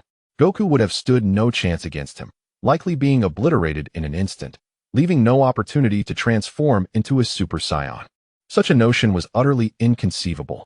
This difference in approach highlighted their distinct methodologies. For the mercenaries, emerging from a sea of blood and corpses, there was no room for mercy in their strikes. They would not engage lightly. A strike meant certain death. There would be no hiding of strength. And had Frieza revealed his power gradually, countless lives would have been lost. This was not their way. Frieza's actions served as a warning bell. One must never let their guard down. Even the weakest could grow stronger, and one could easily find themselves in dire straits if they underestimated their foes. The mercenaries reflected on this sobering realization. Meanwhile, Goku wore a furrowed brow as he gazed at Zeyu. his expression far from cheerful. What is your deal? If you intend to remain a bystander, then do so properly. Why interfere in my battle with Frieza? No, this is not merely your battle. Given the current circumstances, you could inadvertently destroy this planet. This is no trifling matter. The destruction of the planet would result in countless deaths. Even the Dragon Balls are not infallible. If I do not intervene, can you swiftly defeat Frieza? Zeyu stated matter-of-factly, recognizing that without clarity, Goku would remain unaware of the gravity of the situation. Goku furrowed his brow deeper, assessing the situation. While transforming into a Super Saiyan indeed granted immense power, Frieza was notoriously difficult to defeat. He felt uncertain. No. The odds of defeating Frieza were relatively high, yet the collateral damage to the planet would be substantial. Achieving victory without harm seemed unrealistic. You see, even if you could defeat Frieza, it would still damage Namek. What if I told you I could easily handle him? Zeyu shrugged casually. His statement left Goku wide-eyed in disbelief. Could this individual truly claim he could easily defeat Frieza? Surely, this was no jest. Yet, Goku could see in Zeyu's demeanor that he did not appear to be joking. But how could that be possible, given that Frieza was preparing to unleash his full power? Even the 50% he had displayed was formidable. Are you serious? Goku scrutinized Zeyu, his expression turning grave. Of course. You don't think you're the only one who can transform into a Super Saiyan, do you? Zeyu replied, noting Goku's lingering skepticism. This statement left Goku momentarily speechless, igniting an inexplicable surge of battle spirit within him. Chapter 38, Vegeta's Doubts. You can also transform into a Super Saiyan? Goku, with his golden hair, stared in astonishment at Zeyu, eager not to miss a single detail. Zeyu, seemingly unfazed, replied, of course, it's quite simple. Goku fell silent, feeling the immense energy within him, a testament to the terrifying nature of the Super Saiyan transformation. The power amplified 50-fold. The man before him was inscrutable. Yet it was precisely this inscrutability that sparked a fierce determination within him. This was a true powerhouse. Sensing Goku's thoughts, Zeyu glanced at him and then turned his gaze back to Frieza. Don't rush. There will be an opportunity. I too wish to test your true strength. Indeed. Upon encountering the protagonist of the Dragon Ball universe, Zeyu was eager to experience what it felt like to face such an opponent. Moreover, as his strength surged rapidly, he required time to adapt. Participating in battle would allow him to acclimate to his newfound power more swiftly. Of course, to compel him to unleash his full potential. It seemed no one was currently capable of doing so, considering the sheer terror of his base power. Now, combined with the Super Saiyan transformation, he had become even more invincible. The fate of Zeyu has always been a focal point of public interest, particularly when it was revealed that he too could transform into a Super Saiyan. The audience was swept away by a torrent of astonishment. They were genuinely taken aback. While the others remained in disbelief, even the mercenaries felt an overwhelming sense of incredulity. The transformation of Sun Wukong had truly opened their eyes. But now they learned that their king could achieve the same formidable metamorphosis. How terrifying was this? If the king unleashed his full power, would the entire universe not be plunged into darkness? Amidst the shock, they felt a profound sense of security knowing such a formidable king was on their side. What could they possibly fear? Not even Frieza or any other terrifying foe could instill panic in them. Their confidence was unwavering. As the crowd marveled at Zeyu's ability to transform into a Super Saiyan, a formidable aura emanated from Frieza in the distance, growing larger and more imposing as if he were an inflated balloon. As lightning crackled, Frieza unleashed a furious roar, truly liberating his power, causing the very planet to tremble. The terrifying force radiated across the entire world, affecting even the nearby celestial bodies. Suddenly, someone gasped in realization. How could they have forgotten that Frieza had unleashed his power? The crowd shifted their gaze towards Frieza, and upon seeing him, their pupils constricted in fear. They could genuinely sense the overwhelming power emanating from him. Zeyu was undoubtedly strong. Everyone present acknowledged that. However, he had yet to display any overwhelming force. In stark contrast, Frieza's exhibited power was genuinely terrifying, palpable for all to witness. A moment of inattention could lead to planetary annihilation, a truly dreadful prospect. This is my full power, a complete release of the energy within me. If it weren't for the overwhelming magnitude of my strength, which I cannot fully control, I would not need to compress it. You should consider yourselves fortunate to witness me in this state. Alas, This will be your swan song. Frieza bellowed, as fragments seemed to shatter the sky, causing ripples in the fabric of space itself. Sun Wukong furrowed his brow. Frieza's power was not far from his own. Engaging in true combat would indeed present a daunting challenge. Yet, as Zeyu had suggested, it would wreak havoc upon the planet, and there were many lives at stake here. Enough of this noise. A cold snort interrupted Frieza's arrogance. Following the sound, Frieza's gaze fell upon Zeyu, who regarded him with disdain. A look that pierced through Frieza's very core. Ah, you insolent monkey. Facing your demise, you dare to act so brazenly? Allow me to show you what it means to be the emperor of the universe. Frieza attempted to retort, but in the next moment, a massive hand pressed down upon his head, mercilessly forcing him into the ground. A resounding crash echoed as the earth cracked, and water erupted from the lakes. Zeyu seized the opportunity, leaping twice to escape the water's grasp. This level of combat prowess is inadequate. No wonder Frieza's full power is so formidable. It's time to unleash my true abilities. His base combat power was 80 million, indeed a terrifying figure. But it would be futile to confront Frieza relying solely on that strength. However, he possessed numerous transformation skills, percentage boosts, double enhancements, tenfold amplifications, with the most formidable being the Super Saiyan transformation. Yet, he found no necessity for it at this moment. Radiant crimson light began to envelop him, gradually encasing his form. Although his hair retained its original color, a wild aura surged from him. This feral essence drew the attention of all present. Vegeta, who had been closely observing, trembled, sensing a familiar sensation. This feeling was unmistakable. It resembled that of an elite warrior transforming into a giant ape. Such a fierce aura could not be mistaken. What is happening? This fellow's energy is incredibly peculiar, reminiscent of a transformation into a giant ape. Yet he has not undergone a transformation, and it is not a full moon. Vegeta pondered, bewildered not only by the strange aura but also by the sudden surge in Zeyu's combat power.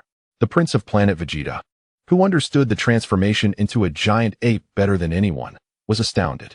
Chapter 39. Zeyu's terrifying combat power. No one could fathom the storm of thoughts swirling in Vegeta's mind at that moment, especially as he observed the transformations of Zeyu and Sun Wukong, which were unique yet strikingly similar in essence. As an elite warrior capable of mastering the transformation into a giant ape, he found it far from challenging to comprehend. Unbeknownst to Vegeta, the focus of the crowd remained on Zeyu, whose terrifying aura continued to escalate, surpassing even Frieza's formidable presence. Zeyu, once obscured, now emerged like a ferocious beast awakening, revealing his fangs. His terrifying combat power left Sun Wukong utterly speechless. Though he had not transformed into a Super Saiyan, Zeyu's might was astonishing. What could this possibly mean? Was this another form of Super Saiyan transformation? Sun Wukong was bewildered yet profoundly impacted by the display of strength. Truly formidable. Enough. I will end your existence. Frieza finally broke free from the ground, launching himself with explosive force, which jolted everyone back to reality. With his hands clasped, he unleashed a barrage of energy waves, akin to a machine gun's relentless fire. However, his aim was slightly off. Zeyu stood firm, with few attacks managing to strike him. Even those that did inflicted minimal damage, akin to mere tickles. The contrast was stark, as the energy waves that struck the ground resulted in cataclysmic explosions, creating unfathomable craters. The spectators could not help but gasp in awe. Was it truly this terrifying? He withstood the onslaught unscathed. Is this all you have? Zeyu raised his gaze, his expression devoid of emotion as he regarded Frieza. You foul monkey, perish. Frieza had never endured such humiliation.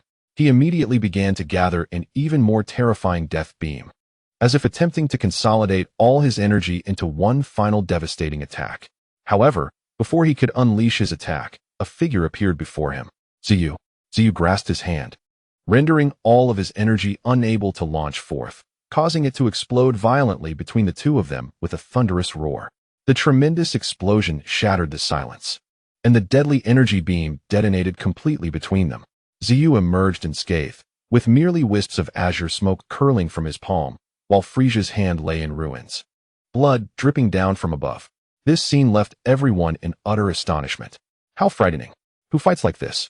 To halt an opponent's attack with their own body is simply outrageous. Never had they imagined that their king would engage in such a fierce battle. He was astonishingly powerful, to the extent that even the formidable Frieza was rendered powerless against him. The sheer audacity of enduring the opponent's assault was remarkable. Yes, it was rare to witness their king in action, his every strike a swift execution, and this time, the display was even more terrifying. Indeed, the assembled warriors were utterly dumbfounded. It was their first time witnessing Zeyu's combat prowess. They had assumed a swift kill was ruthlessly brutal. But this sheer display of overpowering strength elucidated the vast chasm in capability. It was so formidable that words could scarcely encapsulate it. Was Frieza strong? Indubitably, especially now, as he unleashed his full ultimate form. Yet here he was, being utterly crushed. They understood clearly that their king had yet to engage seriously. Not just the warriors, but anyone who witnessed Zeyu's performance found themselves involuntarily swallowing hard. It was terrifying. The oppressive aura of Frieza lingered in their memories. Yet this cosmic emperor was now being mercilessly overwhelmed. How impressive, Gohan muttered, dazed. Beside him, Bulma's eyes sparkled with admiration.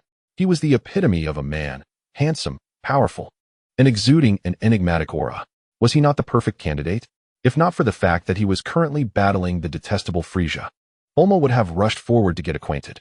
Zeyu turned to Frieza, his expression unyielding, and said, "You just attacked. Now it is my turn. I have warned you before. Do not desecrate Namek. Should this planet suffer any damage, you shall learn that death is merely a release." Had he not reacted swiftly just now, the entire Namek might have been obliterated. The power was terrifying. If it penetrated the core of Namek, it would not only lead to instantaneous destruction, but also ensure that the planet could never exist again. He could not allow the historical trajectory of Namek's destruction to proceed after his intervention. Zeyu knew that continuing down this path was unwise. If the adversary deliberately sought destruction, Namek would undoubtedly cease to exist.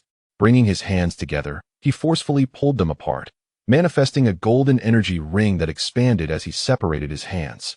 He then waved the ring, enveloping himself, Frieza, and Goku within it. "What is this?" Goku exclaimed, momentarily stunned. This was an energy barrier within its confines. They could battle without restraint, regardless of the intensity of their energy fluctuations, as it could not harm the barrier. It also ensured that Namek would remain unharmed, liberating them from constraint. Of course, should they wish to dissolve this energy construct, it was not impossible. They would either have to kill him, or he would need to dismantle it himself. A confident smirk graced Zeyu's lips as he spoke, fully assured that he would not be slain. The only one capable of dissolving this energy barrier was himself. This barrier bore no lethal capabilities. It was a skill he had acquired during a death arena battle, seldom used until now. Yet, each time he employed it felt like a life-or-death duel, devoid of any destructive force, yet possessing unique capabilities. Unless the caster perished or willingly made contact, no matter how overwhelming the force, it could not breach the barrier. Of course, whether a power of a higher caliber could dismantle it remained uncertain. But even Zeyu would find it challenging to break it easily. However, this energy barrier had a weakness. While it was arduous to dismantle from within, it could be effortlessly shattered from the outside. Chapter 40, 1 versus 2. An epic battle. "You're quite confident, aren't you, you filthy monkey?" Frieza glared at Zeyu, then surveyed the surroundings. The ring encircled them, providing an expansive arena. From within, one could vaguely see the outside world, yet it appeared obscured. Conversely, from the outside looking in, every movement was crystal clear. Frieza leapt to the edge of the energy barrier and unleashed a death beam upon it. The beam collided with the barrier, scattering in all directions and igniting countless sparks. It inflicted no damage whatsoever on the barrier, leaving not a trace behind. Observing this, Frieza became convinced of its solidity. Even though he had not exerted his full strength, such a powerful attack had failed to mar the barrier, indicating its remarkable durability. "Interesting. Are you, monkey, prepared to confront the great king head-on?" Frieza licked his lips, resembling a hunter eyeing its prey. Even wounded, he remained steadfast in his belief that he was the strongest. As the Cosmic Emperor, he held such confidence. Yet, this individual had trapped them within the energy barrier, indirectly showcasing Zeyu's self-assurance. Frieza felt an overwhelming disdain towards Zeyu. His loathing for Saiyans was palpable. Zeyu glanced at the arrogant Frieza, momentarily speechless, unsure whether to label him as audacious or deluded. Could he truly not perceive the evident disparity in power? And yet, he dared to provoke. "How bold? Do you truly believe you can match me?" Do you not comprehend the gap in our strength? With those words, Frieza's expression darkened. Meanwhile, Goku was engulfed in confusion. What was happening? If the adversary intended to engage personally, why trap him within the barrier? He regarded Zeyu with a blank expression, seeking clarity. What do you mean by this? From the moment you learned I could transform into a Super Saiyan, you wished to witness my prowess, did you not? I can sense your unmasked intent for battle. Coincidentally, I have the same desire. I have yet to face another Saiyan, and it would be delightful to engage in a proper contest. Why not both of you come at me together? Zeyu beckoned Goku with an inviting gesture, a rare glimmer of excitement illuminating his face. Indeed, to battle with the chosen one of the Dragon Ball universe was an exhilarating prospect. He pondered whether there was a possibility of a breakthrough. Given Goku's nature, the more dire the circumstances, the more he would rise to the challenge. Perhaps pushing him to his limits would yield unexpected rewards. Although he could not collect attributes at present, good things come to those who wait. Eventually, they would surely become his.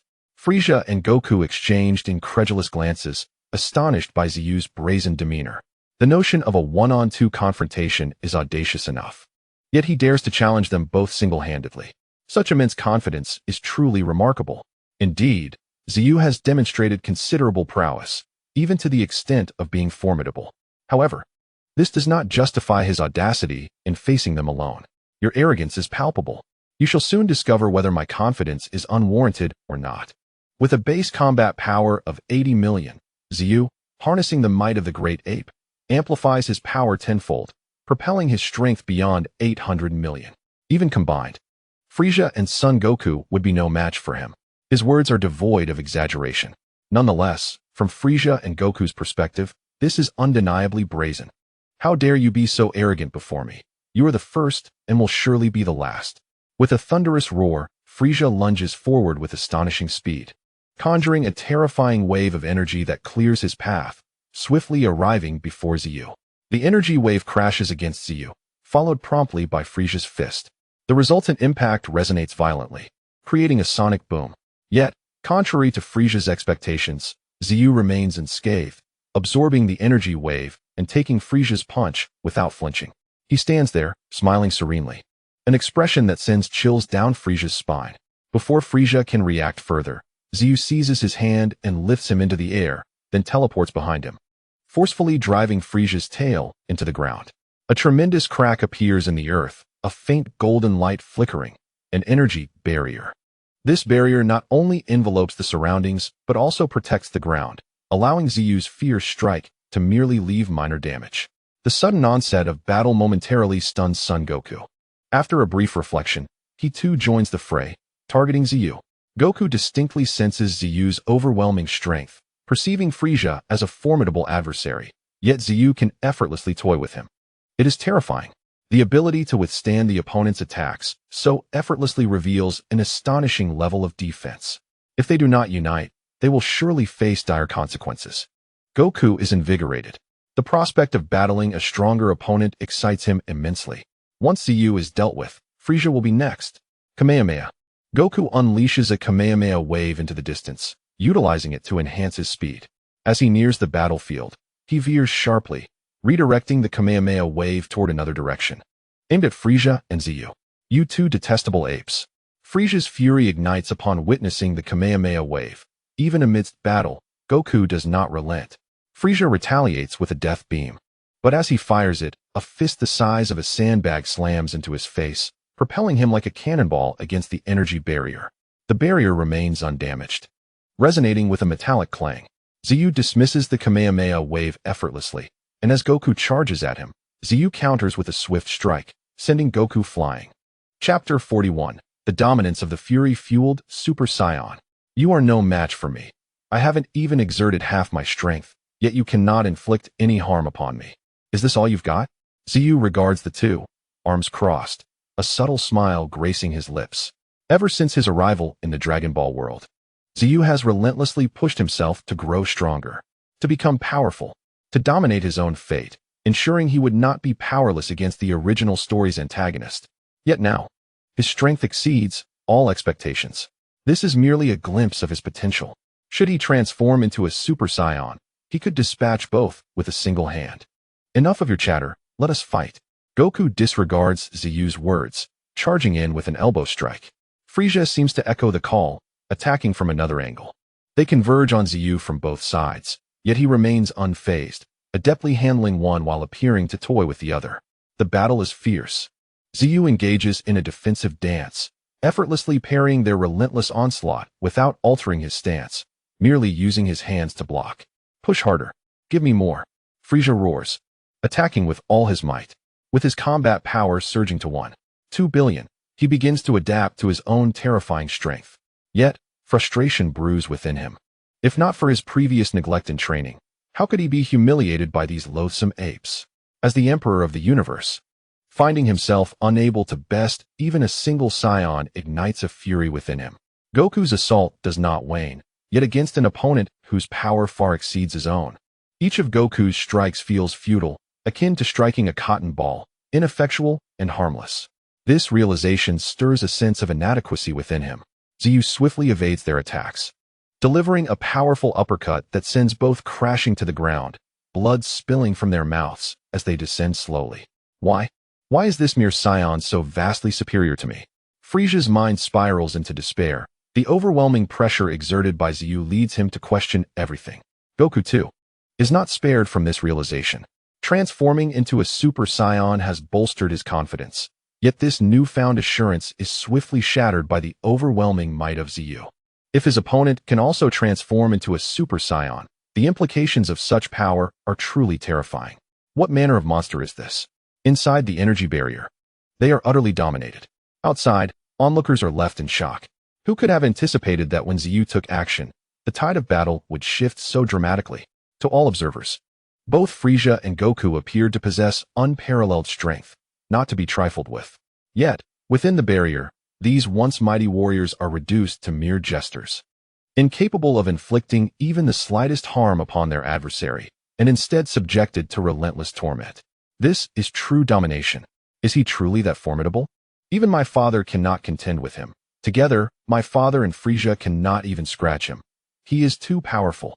Gohan stares in disbelief, feeling a sense of despair in the face of such overwhelming strength. After all, Frieza and Goku had already displayed remarkable might, yet together they lack the ability to retaliate. No wonder he exudes such confidence. He possesses an unassailable foundation. Beside him, Bulma's eyes sparkle with admiration, captivated by his undeniable allure. Such a robust man. To be in a relationship with him would be sheer bliss. Judging by his demeanor, he should not be particularly fierce. He is indeed a mysterious figure. Bulma, entranced, has completely disregarded Gohan, who has grown indifferent after spending time with her. Truly hopeless. Meanwhile, Vegeta observes everything within the energy barrier, growing increasingly furious. Despite transforming into a Super Saiyan, he finds himself unable to contend with that arrogant individual, including Frieza. This infuriates him beyond measure. Lower-tier warriors remain just that, Kakarot. That useless fool has achieved the legendary Super Saiyan transformation, yet even he cannot defeat his opponent. How vexing. The discussions among the onlookers only serve to highlight Zeyu's might. After all, his power is evident for all to see. Frieza and Goku truly accentuate Zeyu's terrifying strength. The more they experience Frieza and Goku's power, the more they comprehend Zeyu's prowess. Amidst the chatter, a sudden shift occurs within the energy barrier. Look, a golden light begins to emanate from him. What is happening? A startled voice exclaims, drawing everyone's attention to Zeyu. The sight is astonishing. This familiar scene leaves them all in shock. Is this not the precursor to transforming into a Super Saiyan? Goku has only just transformed, and the sense of déjà vu is palpable. Upon reflection, Zeyu is also a Saiyan. It is not surprising that he can transform into a Super Saiyan. But was this ability innate, or did he acquire it after witnessing Goku? Such thoughts flit through their minds, but there is no time to ponder. A terrifying power begins to radiate, and even though the energy barrier remains intact, the force escapes its confines. The ground trembles, rivers reverse their flow, the planet quakes. This is only with the energy barrier mitigating some of the intensity. Otherwise, the planet would struggle to contain such overwhelming might. Terrifying, powerful. Not only are those outside the barrier astonished, but even within, upon witnessing Zeyu enveloped in golden radiance, Frieza's eyes nearly bulge from their sockets. What is this? Before him stands a Saiyan who can also transform into a Super Saiyan. This is no jest. Another Super Saiyan? The legendary Super Saiyan has become so commonplace. Frieza is dumbfounded, stammering as he realizes that despite his genius, he may have underestimated his adversaries. Even when Zeyu was not transformed, he found their battle arduous, and even teaming up with Goku proved challenging. Now, with Zeyu able to transform into a Super Saiyan, what hope remains? Goku, too, is struck with awe. Witnessing this transformation firsthand is far beyond what he envisioned. How formidable! My transformation pales in comparison to his. He effortlessly counters our attacks even before transforming, and now, his aura is exponentially more terrifying. As a martial artist, encountering a powerful opponent typically ignites excitement. Seldom does he feel disheartened. However, observing Zeyu's transformation and the accompanying terrifying energy leaves Goku somewhat shaken. He knows Zeyu can transform, but the magnitude of the increase is astonishing. Is this truly the same transformation, or is there a fundamental difference between their abilities? Why is the disparity so vast? It is no wonder Goku harbors doubts, for Zeyu's combat power skyrockets to an astounding 4 billion. Such a terrifying force. Even Goku, in his second Super Saiyan form, cannot hope to match it. The gulf is monumental. What? He has transformed? He can also become a Super Saiyan? This is unbelievable. Such a fearsome being can also transform into a Super Saiyan. The crowd outside the barrier is stunned. What have they just witnessed? Zeyu transforming into a Super Saiyan. Such an overwhelming individual, now manifesting as a Super Saiyan. Does he have no limits? Goku's transformation was already extraordinary, but Zeyu's is beyond description. Even with the energy barrier in place, they can still feel that ferocious power. Terrifying. The Namekians are genuinely frightened. Each one is more formidable than the last. Even if they assimilated everyone, there would likely still be no match for Zeyu. Amidst their astonishment, they cannot help but breathe a sigh of relief. Initially, the Grand Elder had already sought to establish goodwill with Zeyu. Otherwise, they would be on edge, fearing he might turn his wrath upon them. Just the thought is despairing. Such terror, such a monster. Who could possibly rival him? The Deadpools swallow hard, glancing around at their companions, as if seeking validation in each other's eyes. They indeed find it. Everyone is shaken. They know of their king's power, but they have yet to grasp its full extent. As no one has ever compelled Zeyu to fight at his full capacity. Even now, no one can force him to unleash his true strength. It is merely the thrill of having just achieved the Super Saiyan transformation that piques his curiosity about the experience. It must be said, it is genuinely terrifying. The king is truly powerful. They believed his usual displays of strength were already extraordinary, yet they had no idea that upon transforming, he would become even more fearsome. The residual energy could obliterate them entirely. It is unfathomable to consider what incredible pressure would accompany a direct confrontation with the king. Frieza? He must feel utterly overwhelmed right now. The desire to perish has never felt so real. There is no chance of victory against the king in such a state. Unless the king chooses to act himself, the Deadpools intuitively sense Zeyu's might. They dare not activate their power level detectors. Although these devices can accurately gauge a person's fighting strength, they have their limits. They cannot even detect Frieza and his ilk, let alone Zeyu. Employing such devices would be futile. Yet, through their instincts, they can discern Zeyu's formidable prowess, causing their previously inflated egos to gradually deflate. Inflated? A mere few 100,000 or 1,000,000 power levels are insignificant before Zeyu. Who would dare harbor ambitions? Even to think so is beyond comprehension. As Zeyu transforms into a Super Saiyan, the entire Namek seems to dim, the only shining figure being that imposing silhouette. Dazzling, radiant, impossible to ignore. With a crackle, Zeyu stretches his limbs, feeling the immense power coursing through him. Even he acknowledges the terrifying nature of his strength. This first transformation into a Super Saiyan is indeed a wondrous sensation, yet he also realizes that due to his lack of familiarity with the form, it consumes a considerable amount of energy. The power increase of 50-fold is undeniable, but mastery is essential. Otherwise, the energy drain will hinder his ability to fight effectively.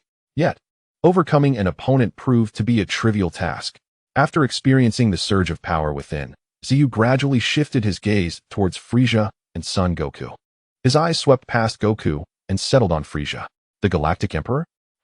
The Saiyan you so despised could now effortlessly crush you with a single hand. How does that feel? Zeyu looked down at Frieza, a hint of mockery gleaming in his eyes, always calling him a filthy monkey. Yet, in the end, he found himself powerless. Can he compete with the Saiyans? Historically, Frieza has always fallen to their hands. How tragic. Frieza gritted his teeth, his hands digging fiercely into the ground. The injuries sustained caused blood to flow freely, creating a small puddle beneath him. A pool of coagulated blood.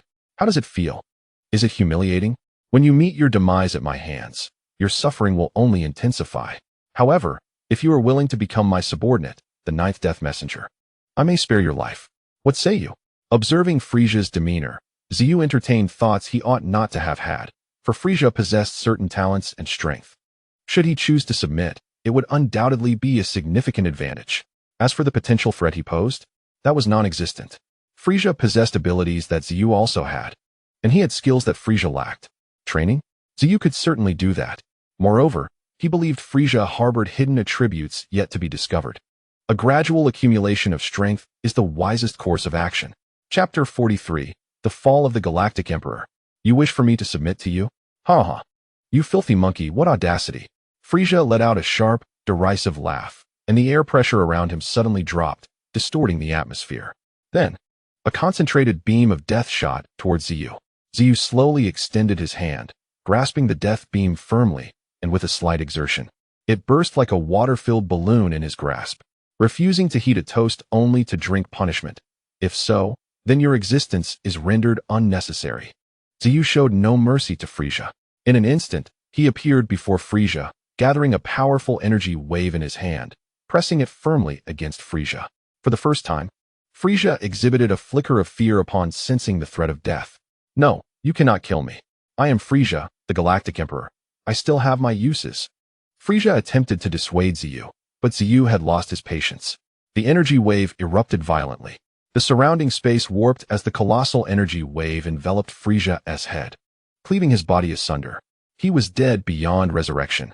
Thus, the reign of a once mighty galactic emperor came to a hasty conclusion. Zeyu sought loyal subordinates. Should Frieza choose to remain subservient, there was potential for cultivation. If Frieza were to work diligently, immense combat power and secrets of the Frost Demon bloodline could be extracted from him. Such would be a long-term boon. Alas, Frieza's arrogance led him to reject the offer. One refusal meant no second chance. Zeyu would not visit him repeatedly. Whether Frieza existed or not held little consequence, for his own power would steadily grow. And there were plenty of attributes to acquire. With the Frost Demon bloodline, he could independently develop it, combining it with his Saiyan heritage and Shrag's innate combat prowess. With such accumulations, he believed he would not be inferior to Frieza. Witnessing Frieza's swift demise left Son Goku utterly bewildered. After all, Frieza was a being of equal caliber to him, and his might was undeniable. Yet, such a formidable opponent had been vanquished so casually? This was utterly absurd. He found himself at a loss, unable to comprehend the situation. Just moments ago, they had fought together, and now he was dead. This felt far too surreal. You killed him just like that? What other choice was there? Since he refused to submit, what purpose did he serve? Let him linger to torment me? Let him plot revenge at any moment? Zeyu's gaze was devoid of mercy. Since arriving in the Dragon Ball universe, he had adopted a principle. Mercy towards enemies is cruelty towards oneself. Anyone who stood in opposition would be eliminated without hesitation. Revenge? That concept held no ground with him. No matter who it was. Son Goku opened his mouth several times, yet words eluded him, as if countless phrases were trapped in his throat, unable to escape. Zeyu paid no heed to his thoughts. The battle was concluded. Frieza, a vengeful creature, had to be eradicated to prevent future troubles. Otherwise, allowing him time to fester could lead to the emergence of a golden Frieza. If he grew stronger, it would spell disaster. A growth rate slower than that of an enemy would leave him utterly defeated. This was not the idyllic scenes portrayed in animation, but a stark reality. Death was final. There were no second chances. Caution was paramount. Zeyu cast a glance at Son Goku. He bore no hostility towards him, for Goku was a mere martial enthusiast, blissfully naive. If enemies could survive his hands, it illustrated the extent of his innocence. Moreover, Zeyu needed to cultivate larger ambitions, particularly with individuals like Goku, for he had already devised plans. Only with numerous individuals akin to Goku could he better implement his strategies and hasten his combat prowess. The growth of others would equate to his own growth. Zeyu snapped his fingers, and the energy barrier transformed into a luminous ring, returning to his hand. The once impenetrable barrier vanished without a trace. The ground remained unscathed. Yet, his appearance plunged the surroundings into an eerie silence. A silence that was almost suffocating. There was no escaping the fact that everyone present had witnessed Zeyu kill Frieza, a scene that echoed in their minds. The formidable galactic Emperor Frieza, a terrifying figure, had been so effortlessly slain, not even putting up a fight. This left everyone present feeling as though they were trapped in a dream, gazing at Zeyu in a daze. After a prolonged silence, someone finally broke the stillness. Oh my goodness, Frieza was killed just like that? Is this real? That guy was also a galactic emperor. Yet such a powerful being was dispatched so casually? No, it can't be possible. Is anyone still asleep? Bulma grabbed Gohan, pinching his face so hard that it contorted until Gohan cried out, finally convincing her of the reality. Wonderful, wonderful. That vile fiend has finally been vanquished. With his death, we can safely return to Earth. Splendid. Bulma, what are you doing? That hurts. It should hurt. That means this isn't a dream. Bulma insisted. Frieza's demise essentially signified the conclusion of the death arena. However, Frieza's death was futile. That Saiyan claimed only one could survive the death arena. And now there were still 3 of us. Gohan's words fell like a bucket of cold water, awakening Bulma from her stupor, leaving her utterly flabbergasted. No way. Are they really going to pit her against Goku and Gohan? What difference would that make to seeking death? As if sensing Sun Wukong's gaze, Zeyu turned his attention towards him. His initial intention was merely to acquire more attributes, and now, with an abundance of gains, he had even mastered the transformation into a Super Saiyan. The concept of a death match had lost its significance. The crux of the matter was that Sun Wukong was immensely useful, truly a child of destiny with extraordinary talent.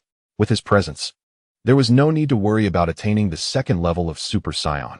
If managed well, even the beast form could be achieved. If he could acquire it, that would be a true windfall.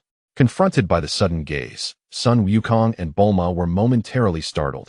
This was a being capable of reducing Frieza to a mere child. Even the formidable Frieza had been dispatched in an instant. Such a terrifying entity could spell disaster if not approached with caution. What do you intend to do? Sun Wukong took a step back, while Bulma instinctively hid behind him, unable to even meet his gaze, primarily due to the lingering dread of Frieza's overwhelming power. Furthermore, in the distance, Deadpool was watching intently, creating an immense pressure. Zeyu glanced at the still youthful Sun Wukong, his expression devoid of emotion, and stated, "Focus on your training. Regardless of your dreams, you must first ensure that your strength does not fall short." With that, Zeyu proceeded towards the Grand Elder. This unexpected statement left Sun Wukong in a state of confusion. What was the meaning of this? Was it merely to convey this one message? Although it seemed perplexing, Sun Wukong etched those words into his memory, marking the moment his fate diverged from its predetermined path. As Zeyu's silhouette grew distant, Bulma finally dared to step forward. What a dramatic display. Bulma, he can't hear you speaking like that, Sun Wukong whispered. Ah. Bulma immediately covered her mouth, her large eyes darting around. Once she confirmed no one was paying attention, she exhaled in relief. Thankfully, no one noticed. Unbeknownst to her, Zeyu had already overheard her words, but he paid no mind. Whether dramatic or not, he simply did not wish to see the exceptionally gifted Sun Wukong squander his potential. After all, he was a remarkable asset. Wasting such talent would be a tragedy. Upon reaching the Grand Elder, all the Namekians instinctively gathered around him, ready to spring into action at the slightest hint of trouble. Although they had reached a verbal agreement with Zeyu, his demeanor instilled a sense of insecurity among them. Zeyu ignored the crowd's movements and addressed the ailing Grand Elder, stating, "I have promised that when Namek faces a crisis, I will intervene to save it." Upon hearing Zeyu's words, the assembled Namekians fell silent. Were these not the very beings he had brought upon them? How audacious to claim he was saving Namek from peril when he had been the architect of their troubles. The onlookers wished to voice their grievances. But considering the individual before them was not one to be trifled with, the fear of repercussions silenced them. Just as Nelu was about to approach, he halted upon hearing Zeyu's declaration, turning away to avoid listening or contemplating further. In his previous character, he would have argued fiercely, but now he was a Deadpool, where loyalty reigned supreme. Disobedience was intolerable. Better to pretend he had not heard. The Namekians possessed remarkable hearing, yet only they understood the nuances of their own affairs, rendering Nelu's actions futile. Nonetheless, it was a means of preserving his own peace of mind. The Grand Elder, differing in thought from the others, nodded silently. Indeed. I thank you for rescuing Namek from disaster. I owe you no debt of gratitude. You may consider this as you will. I will not impose any great demands upon you. However, I ask that you select a talented Namekian, one possessing wisdom, to accompany me to Earth. Ideally, someone capable of creating Dragon Balls. On Earth, there was indeed another Namekian, who had been sent there during that very crisis, but his situation was rather complex. Zeyu, uninterested in elaborating, had a clear objective: to choose an intelligent Namekian to replace the original Kai on Earth, simultaneously activating the Dragon Balls there. This was essential for resurrecting the fallen warriors of Earth, as they were all valuable assets. Every little bit counted. Very well. I shall select an outstanding descendant of the dragon to journey to Earth. Zeyu pointed towards Sun Wukong and the others, indicating that their spacecraft should not be easily approached by outsiders. It was only fitting for them to accompany Sun Wukong, as they were already friends according to the original narrative. In the distance, when Bulma noticed Zeyu pointing at them, her curiosity was piqued. Wukong, why did he suddenly point at us? Is he contemplating how to eliminate us? Faced with Bulma's whimsical thoughts, Sun Wukong's expression grew serious. He had indeed heard the distant conversation, and the implications were troubling. They were planning to go to Earth? Why? What was their purpose? And how did they possess such knowledge about Earth? Had they already set their sights on it? Sun Wukong's mind was a whirlwind of confusion. Wukong? Bulma, noticing the troubled expression on his face, called out repeatedly, sensing a foreboding sense of dread. What is going on? Please tell me. This is driving me insane. They intend to go to Earth. This revelation left Bulma utterly stunned. She had thought that after enduring such terrifying experiences, they could return to Earth and resume her life of luxury, continuing her research and studies, unfazed by the violent struggles around her. But who could explain this situation to her? Why were those terrifying beings headed to Earth? Was Earth such a desirable place? Why did everyone want to go there? First, it was Goku's brother. And now this group of terrifying beings. Bulma fainted from shock. Quick to react, Sun Wukong caught Bulma before she could fall into the water. Goku, having overheard Zeyu's statement, was equally bewildered. He was not one for elaborate reasoning. Reverting to his normal state, he leaped over to Zeyu's side. Hey, what's the deal? Why do you want to go to Earth? You're not planning to host your death match there, are you? I warn you. If you dare to do such a thing, I will fight you right here. Even if I can't defeat you, I won't let you set foot on Earth. Goku spoke with fervor, his determination unwavering, regardless of the odds. Presumptuous. How dare you speak to our king in such a manner? A defeated foe daring to utter such words. You must wish to join Frieza in his grave. King glared at Goku, taken aback by his audacity to address their king in such a tone. In the past, such insolence would have resulted in dire consequences. Yet, despite Goku being of the same race as their king, Cain refrained from attacking directly. Nonetheless, others began to gather around, emboldened by the backing of their king, eager to demonstrate their loyalty and resolve. Chapter 45. A good asset must learn to grow independently. Yet again, the opportunity was snatched away by Cain, that mad dog. Lagash secretly lamented his reaction, regretting the missed opportunity to impress the king. It was foolish of him. The others were no exception. They had failed to take the initiative, but could still join in the fight. Even Sun Wukong was momentarily taken aback by the responses of this group. It was indeed his first time witnessing such a scene. Neru was utterly astonished. He had never seen his usually serious colleagues behaving so obsequiously, which was entirely at odds with their usual arrogance. This left him momentarily disoriented. Zeyu, however, was unfazed, waving his hand dismissively as the others retreated in response. Rest assured, there will be no death arena on Earth. My presence there is due to my own plans. As long as you do not set up your death arena, things will be fine. Upon hearing Zeyu's assurance, Sun Wukong breathed a sigh of relief. When Zeyu spoke, it felt as if he was genuinely putting his life on the line, and Sun Wukong sensed that no matter how hard he fought, he would be no match for Zeyu. The disparity in strength was simply too great. It was no longer a matter of life and death. Since there would be no death arena, they could return to Earth together. To be frank, your power is truly formidable. If we could indeed return to Earth together, we could train side by side. The mere thought of training with such a powerful ally filled Sun Wukong with excitement. However, Zeyu's next words extinguished his fervor as swiftly as water douses flames. No, you cannot accompany us back. Why not? Zeyu continued. I have a specific goal. I need you to visit a certain planet inhabited by remarkably unique residents. Although they lack combat prowess, they possess astonishing abilities.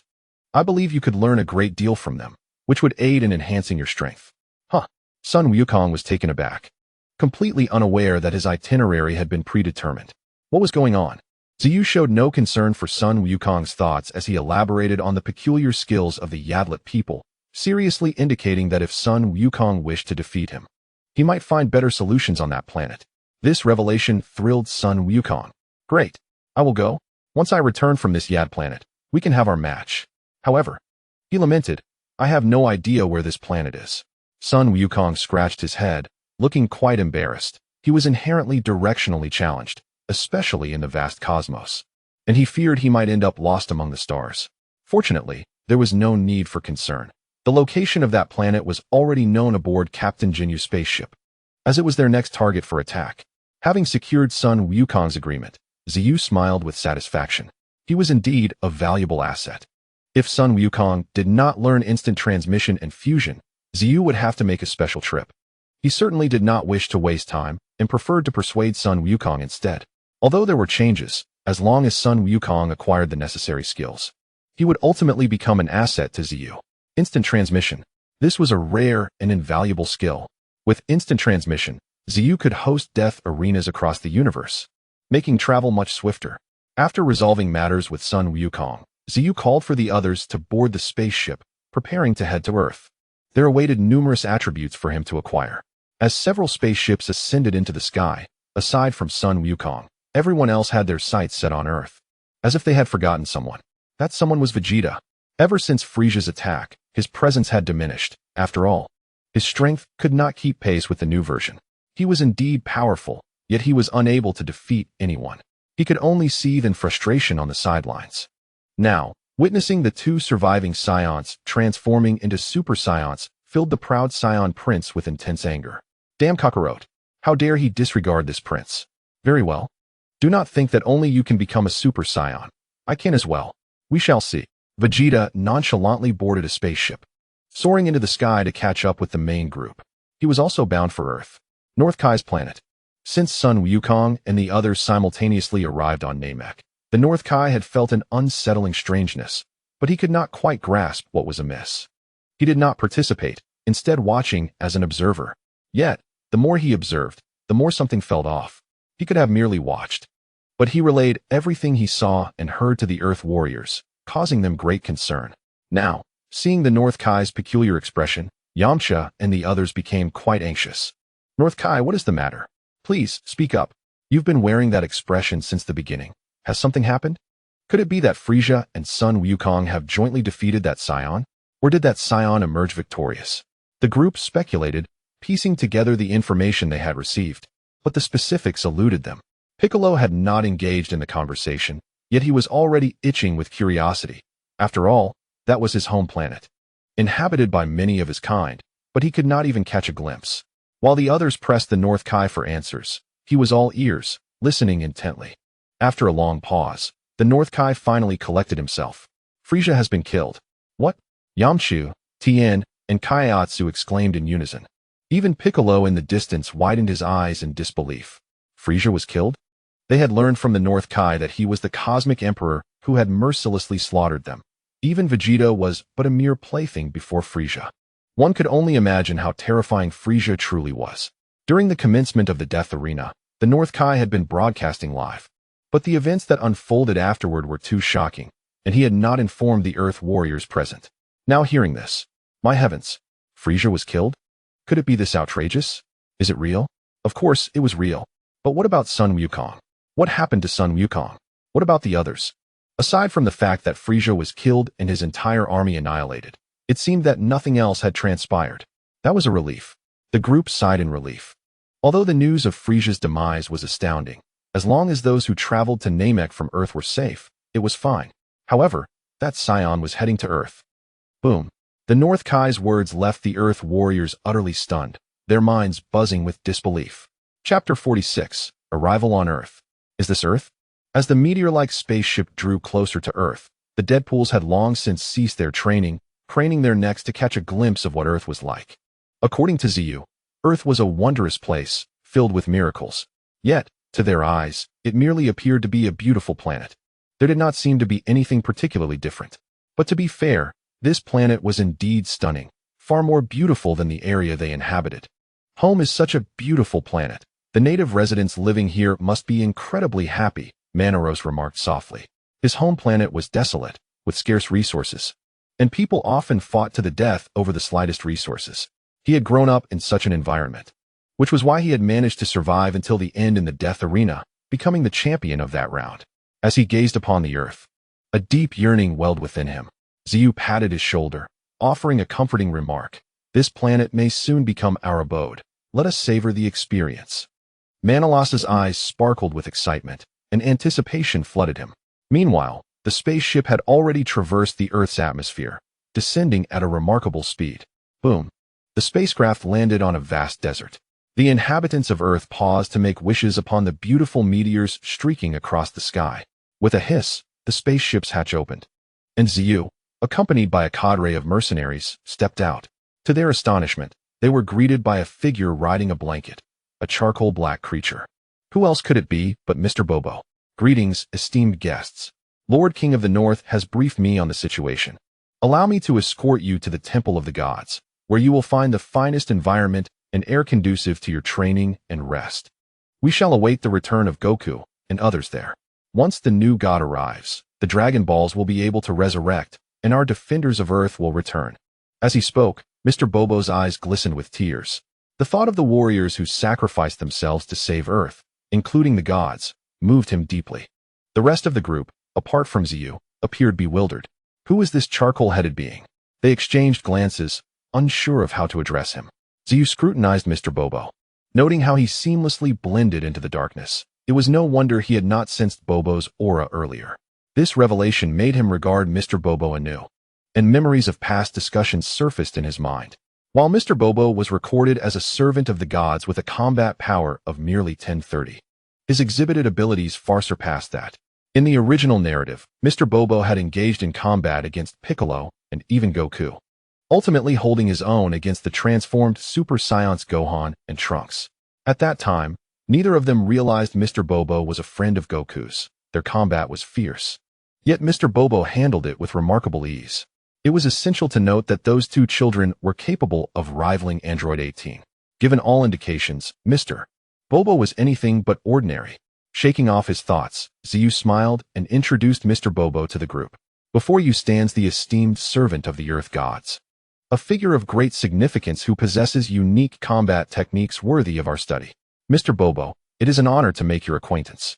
After his introduction, Zeyu promptly greeted Mr. Bobo, acknowledging the potential for learning from such a mysterious figure, despite his current mastery over energy control. The others were taken aback, never expecting their leader to display such reverence, which promptly quashed any lingering dismissiveness they had harbored. This individual, who appeared to possess no combat prowess, was clearly not to be underestimated if he had garnered the king's approval. One after another, they stepped forward to greet Mr. Bobo, who reciprocated warmly. Following this, the group returned to the spaceship, accompanying Mr. Bobo to the Temple of the Gods. Upon their arrival, the mercenaries grew restless, peering down from the celestial hall. Although the view was not entirely clear, it was undeniably fascinating, as they had never encountered such architecture before. It was wondrous, truly wondrous. The journey from the landing desert to the Temple of the Gods revealed a vibrant planet, a sight they had never witnessed before. With technology that was both advanced yet modest, Zeyu stepped aside, his expression turning serious as he addressed Mr. Bobo. Since you have come to escort us, I assume you have received news from the King of the North. Indeed, Mr. Bobo replied, somewhat absent-mindedly. The king mentioned that soon, new gods will return alongside Gohan, and I am to prepare the model of the dragon so that once the new gods are in place, we can revive the dragon. Precisely. The foremost priority is to resurrect the dragon. Otherwise, those who have perished cannot return. However, I am not here merely for that purpose. I wish to convey a message to this earth through you. Mr. Bobo looked puzzled, clearly caught off guard. A message? What sort of message? And why must it come through me? He wondered, though he was hesitant to transmit any negative news. It is not a matter of great urgency. I wish to host a grand tournament known as the World Martial Arts Championship, with generous rewards and expert guidance. Is that all? Mr. Bobo exclaimed, surprised at the simplicity of the Saiyans' intention to organize a tournament of martial arts. What was the rationale behind it? There appeared to be no tangible benefits to such an endeavor. If there were no advantages, would anyone partake? Mr. Bobo pondered, though he did not dwell on it excessively. If it were merely a matter of conveying this message, he could easily do so through the functionalities of the temple, allowing all to hear. However, without a credible guarantor, the common folk might be skeptical of the announcement. Mr. Bobo candidly asserted that it was indeed a plausible concern. After all, how could a mysterious voice command belief? Regardless of its authenticity, the average person would likely remain unconvinced unless driven by intense curiosity. Not a problem. As long as the rewards are sufficiently enticing, people will come forth. Chapter 47. The Grand Tournament of Martial Arts. Did you hear that voice just now? Yes, it was as if it resonated directly in our minds. What manner of sorcery is this? Regardless of its nature, the ability to achieve such a feat was beyond the capability of ordinary individuals. You know, with such generous rewards. Even if I am not a martial artist, I am tempted to step onto the stage. Who knows what rank I might achieve? Indeed, I truly want to participate. Regardless of the truth, what if it is real? All across the earth, people were irresistibly drawn together to discuss the peculiar voice that had echoed in their minds. Claiming to be a servant of the gods, it announced that on this day, 1 year hence, the grandest World Martial Arts Championship would be held near the Central West region, close to Karen Tower. The rewards were substantial.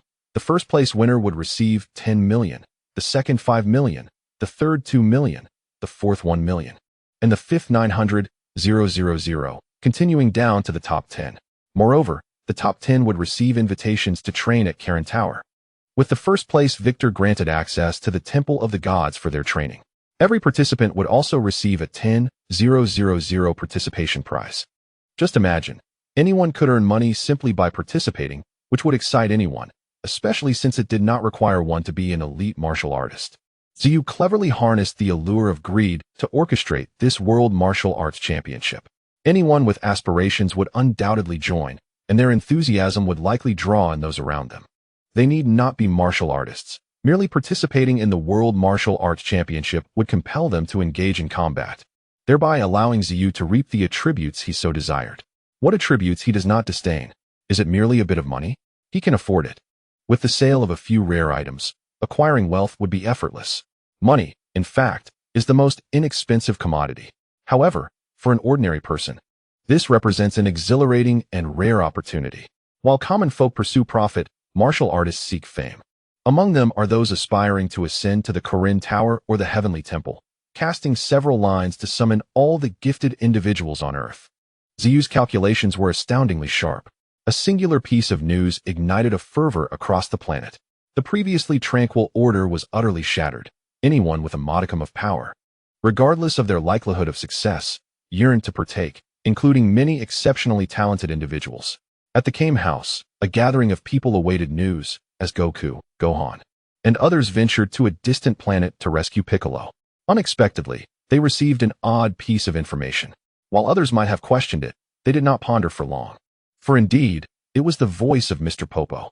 What could Mr. Popo possibly be planning? Master Roshi scratched his head, somewhat bewildered. The Saiyan crisis had only just been resolved, and with Goku and others on the far-off Namek, the true news had yet to return. Why, then, was Mr. Popo calling for a tournament of martial arts? Strangely, Chi-Chi waved her hand dismissively, exclaiming with fervor, regardless of his intentions, Goku and Gohan have gone to Namek. And who knows when they'll return. Before they come back, I must seize this chance to earn some money to support our household. Chi-Chi rubbed her hands together in anticipation. Since their marriage, the household finances had been strained, and this rare opportunity was too good to pass up, even without securing a top rank. She could at least claim a participation prize. Count me in as well, boomed the Ox King, who, at that moment, appeared far from his former ferocity, clad in suspenders and oversized glasses, resembling a scholar. I will participate too. After all, a participation prize is still a prize. Oolong adjusted his attire, feigning reluctance, though inwardly he was elated at the prospect of additional income. With the roar of a jet engine echoing, everyone rushed outside. They beheld Yachirobe leaping from the aircraft. His expression one of agitation as he addressed the crowd. I assume you've all heard Mr. Popo's announcement. I'm here to relay that a group of mysterious individuals is organizing the world's greatest martial arts tournament, conveyed through Mr. Popo. Those interested may participate. And I've also received word from Lord Karin that Gohan will be returning soon. Prepare yourselves, but Goku will not be back for another year. I'll say no more. If you can participate, then participate. There's no harm in earning money, especially since those fellows are still in the underworld. We still have a chance. With that, he leapt back onto the jet and departed swiftly. The group was momentarily stunned. Chi-Chi was the first to react, frantically pulling the Ox King with excitement. My Gohan! My Gohan is coming back! My son Gohan! Her exhilaration escalated until she fainted, but the Ox King caught her just in time. The others then realized Goku would return in a year, but Gohan and Bulma would soon be back. Wonderful news indeed. Everyone was safe. Yet, if they returned, Krillin, Gohan, and the others would surely excel. Master Roshi stroked his beard. Though he was still sharp, he felt inferior compared to the others. Nonetheless, he remained unperturbed. Whatever ranking he achieved would suffice. It was an opportunity to broaden his horizons and earn a little extra. In their excitement, the group neglected to consider that matters were not as simple as they imagined, forgetting the true purpose of Gohan and the others' journey to Namek. After all, the world's greatest martial arts tournament was indeed thrilling. Everyone eagerly embarked on a rare training regimen, not expecting to achieve lofty rankings. But even a slight improvement could yield generous rewards. Across the globe, martial artists intensified their training, doubling their efforts in preparation for this sudden tournament. The prize money was exceedingly enticing. For true martial artists, Karin Tower and the Heavenly Temple represented ultimate goals, although they might not reach them. This was indeed a fortuitous opportunity. Chapter 48. Return, the Dragon God Revived. A month passed in silence. Within this time, Earth had truly entered a state of revelry. Regardless of martial arts proficiency, nearly everyone signed up for the world's greatest martial arts tournament. Curiosity surrounding the tournament venue was rampant, prompting many to come and observe. The site was personally constructed by Zeyu and his cadre of death guards. Considering the overwhelming number of participants, a single arena would not suffice for the tournament's smooth operation. Thus, a central arena spanning 10,000 square meters was designed, surrounded by 8 smaller arenas, each the size of a football field, for preliminary rounds and eliminations. The top 100 would advance to the central arena. Moreover, each arena was equipped with energy barriers, for which Zeyu had specially modified his skills, tailored for this grand tournament. Each arena's apex featured a judge's platform, resembling a divine temple, overseeing all arenas. The judges represented impartiality, with each arena staffed by a death guard serving as a referee. With the arenas constructed, the next step was to establish the audience section, composed of floating meteorites capable of seating thousands. The meteors formed a staircase, suspended in the air, creating a celestial pathway. From a distance, the sight was nothing short of magnificent. When Mr. Popo, despite his extensive experience, beheld the true arena of the world's greatest martial arts tournament, he could not help but exclaim in awe. How splendid! This would undoubtedly be a grand celebration. With the real arena in place, the number of registrants surged, nearing an astounding 100,000, and the numbers continued to rise. This excitement only fueled Zeyu further. Excellent. The more participants, the better. A tribute acquisition is often entirely random. Unless one relies on his prophetic memory, targeting specific attributes is a sure loss. The greater the number, the more attributes to collect. Regardless of the attributes, I shall gather them all. Once everything was prepared, Zeyu returned to the Heavenly Temple for quiet reflection, leaving the death guards in Mr. Popo's charge. They were tasked with mastering energy control without respite. This was a daunting challenge, as their strength was formidable, yet their finesse and power control was grossly lacking. Every battle was a display of sheer force. They either overwhelmed opponents with sheer numbers or relied on innate skills, all executed clumsily. Accustomed to the convenience provided by power detectors, they now faced the arduous task of learning energy control. Among them, Cain repeatedly beseeched Zeyu, "My lord, I implore you, spare us from further lessons with that charcoal-headed instructor. He is simply inhuman. It is utterly despicable to have us play hide and seek with our eyes covered. And those who fail to comply are met with punishment. Why is it always me who ends up on the receiving end of such beatings?" Cain, with tears streaming down his face, wallows in sorrow and despair. Meanwhile, Zeyu remains indifferent, merely uttering a single word, leave. Should you continue to waste my time with your complaints, I shall personally step in. Why is it that others can progress while you remain stagnant? Nairu has already mastered his skills, and both Kolos and San are not far behind, yet you show no signs of improvement. I shall grant you one more month. Should there be no advancement, I will take matters into my own hands. No. Cain is heartbroken. He truly wishes to retort. That Nairu fellow has long since learned how to harness his energy. He is akin to an experienced player. And what of them? They are nothing more than novices, lacking any skill. Yet he dares not voice his grievances any longer. Being beaten by others is one thing, but should the king truly intervene, he fears he may face a fate worse than death. With only a flicker of hope left, Cain resigns himself to his studies once more. Meanwhile, after a month of travel, Sun Wukong and his companions have finally landed on Earth. Their first stop is the Temple of the Gods. As the divine spaceship touches down, Mr. Bobo is the first to leap out, gazing at the vessel with a complex expression. He knows that aboard this ship is the new Supreme Kai, who will soon summon the Eternal Dragon, allowing the resurrection of the fallen warriors of Earth. The former Supreme Kai will indeed be revived, but he will also abdicate his position. As the hatch of the spaceship opens, 3 figures descend slowly, accompanied by a nutrient pod carrying a familiar body. The trio consists of Sun Wukong, Bulma, and Dandy. The occupant of the nutrient pod is none other than Krillin, preserved in a state that ensures his revival by the Eternal Dragon, thanks to the advanced technology pilfered from Frieza's fleet. Welcome back, Mr. Bobo exclaims. Sun Wukong and Bulma approach him, their familiarity evident. Just as they are about to introduce Dandy, Mr. Bobo interjects. I am aware, Lord North Kai has informed me. This must be the Namekian of the same race as the Supreme Kai, destined to take his place. Truly an impressive young talent. Mr. Bobo expresses his admiration, devoid of any resistance, as he is inherently a servant. Whoever is the Supreme Kai is his superior, especially when appointed by Lord North Kai. The group swiftly recounts their journey to Mr. Bobo, eager to prompt the Eternal Dragon's resurrection, as it concerns the fallen warriors of Earth. Dandy, invigorated, inquires, is there a model of the Eternal Dragon? Indeed, Mr. Bobo replies, upon learning that someone would succeed the Supreme Kai, I prepared the model in advance. He retrieves the model from within the dwelling. Dandy's eyes light up at the sight. This version of the Eternal Dragon is distinct from that of Namek, yet undeniably impressive, evoking a sense of awe. After a careful appraisal, Dandy begins to chant incantations, his voice resonating with mystical words. As his spell unfolds, the lifeless form of the Eternal Dragon begins to shimmer with light, flickering enchantingly until it is fully revived. Chapter 49. Unveiling the secrets of the Frozen Demon Clan's bloodline.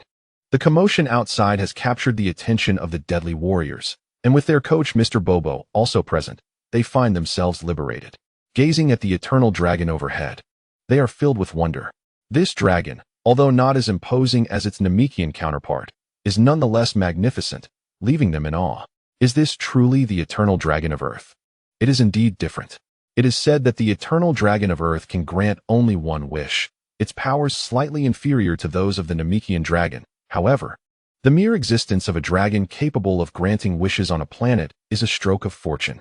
Those who have truly witnessed the universe's brutality understand the immense blessing of having a dragon that can fulfill wishes, as it brings hope rather than despair. Nairu gazes intently at the Earth's Eternal Dragon. Although it differs from the Namekian Porunga, witnessing this dragon summoned by the Dragon Balls evokes an inexplicable sense of familiarity. Dandy has matured.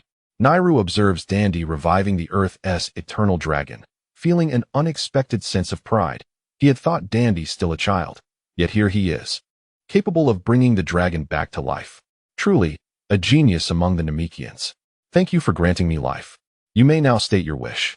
Whatever is within my power, I shall fulfill. The Eternal Dragon addresses Dandy before turning to the others. The group exchanges glances, and finally, Sun Wukong speaks up. Bring back those who were slain by the Saiyans on Earth. Wait. Just as Sun Wukong is about to make his wish, Bulma interjects. Wukong, while your wish is valid and could resurrect Piccolo and the others, it would mean that Krillin could not be revived. Her words leave everyone momentarily stunned. Their gaze is shifting toward the nutrient pod where Krillin's body rests. He was not slain by the Saiyans, but by Frieza. Realizing the implications, Sun Wukong becomes conflicted. It's not a problem. Suddenly, Dandy smiles and addresses the group. We can make a wish now and afterward. I will modify the Dragon Balls so that the Earth's Dragon Balls can grant 3 wishes. In 4 months, we can make another wish. Really? Sun Wukong's eyes widen in disbelief, astonished by this revelation. To have 1 wish is already remarkable. The prospect of 3 is beyond imagination. Impressive. The deadly warriors nearby are equally astonished. Such an adjustment would indeed mirror the capabilities of the Namekian dragon. Dandy is truly a prodigy, as the Grand Elder has proclaimed. Zeyu, observing calmly, shows no signs of surprise.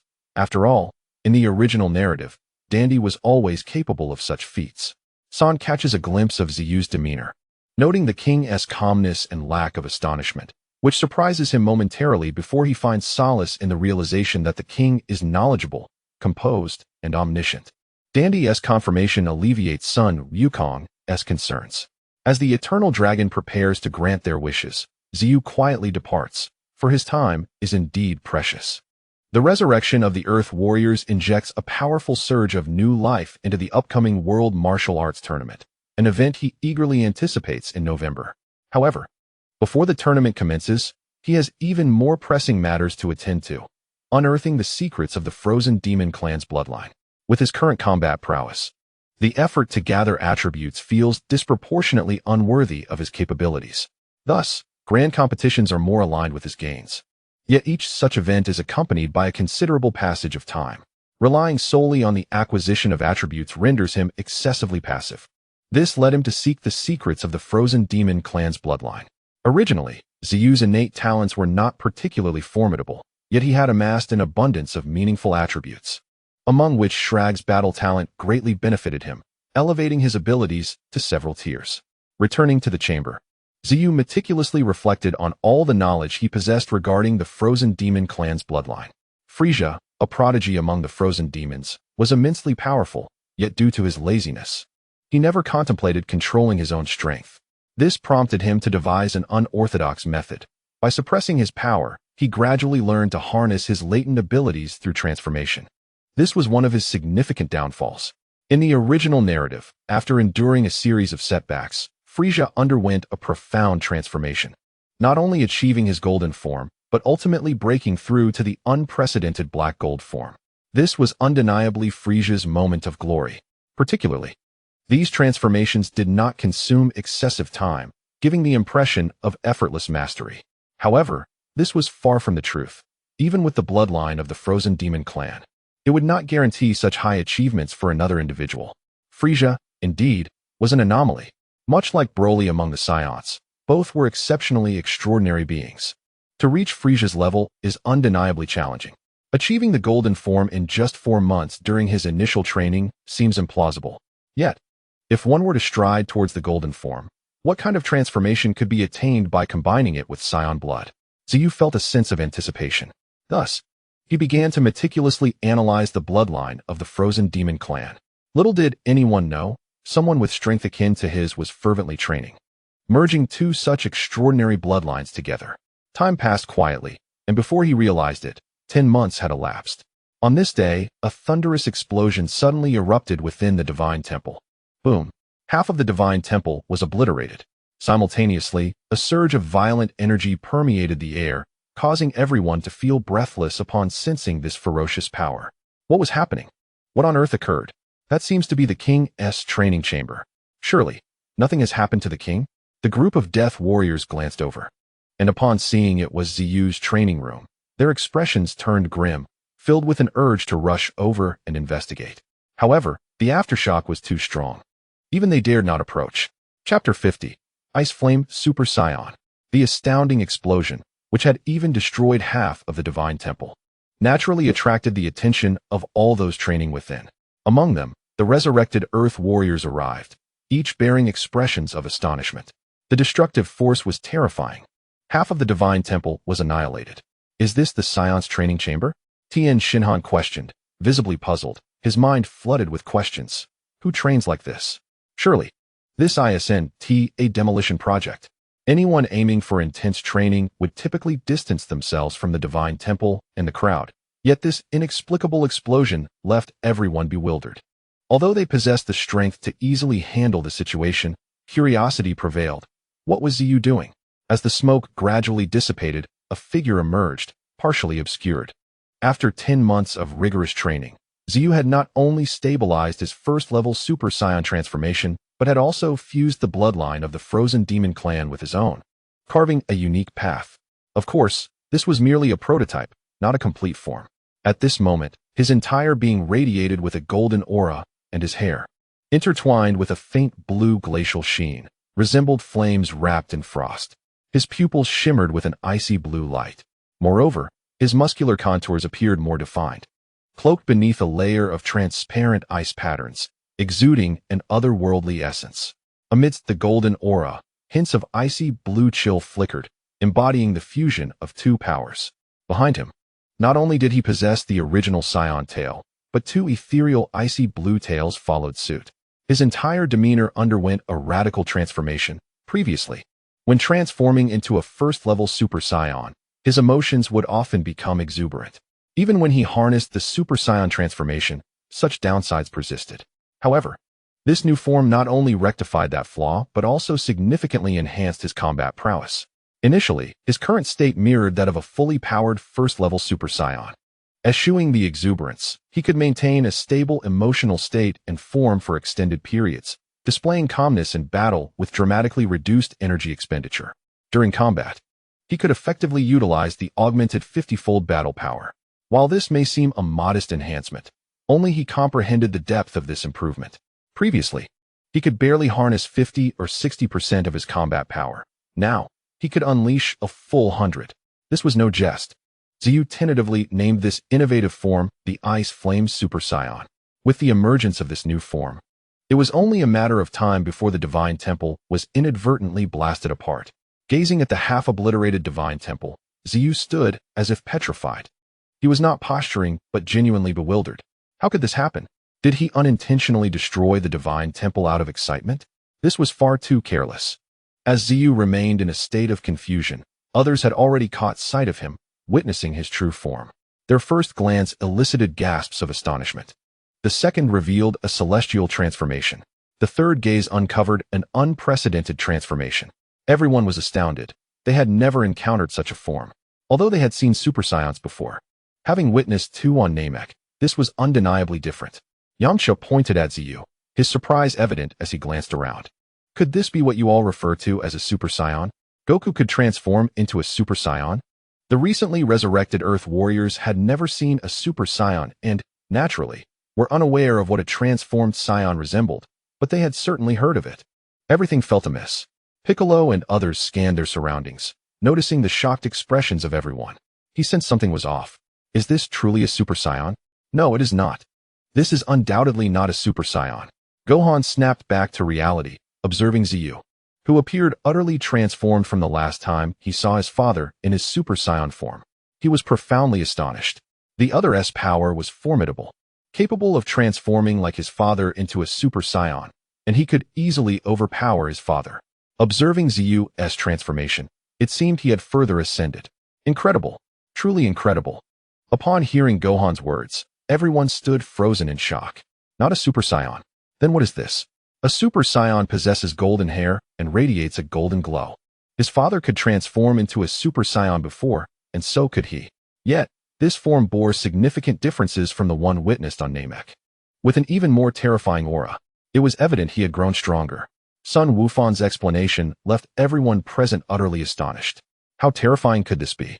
They initially believed they had encountered an extraordinary version of events. Yet the adversary not only possessed the transformation of a Super Saiyan, but had now taken it a step further. Was this not an exaggeration?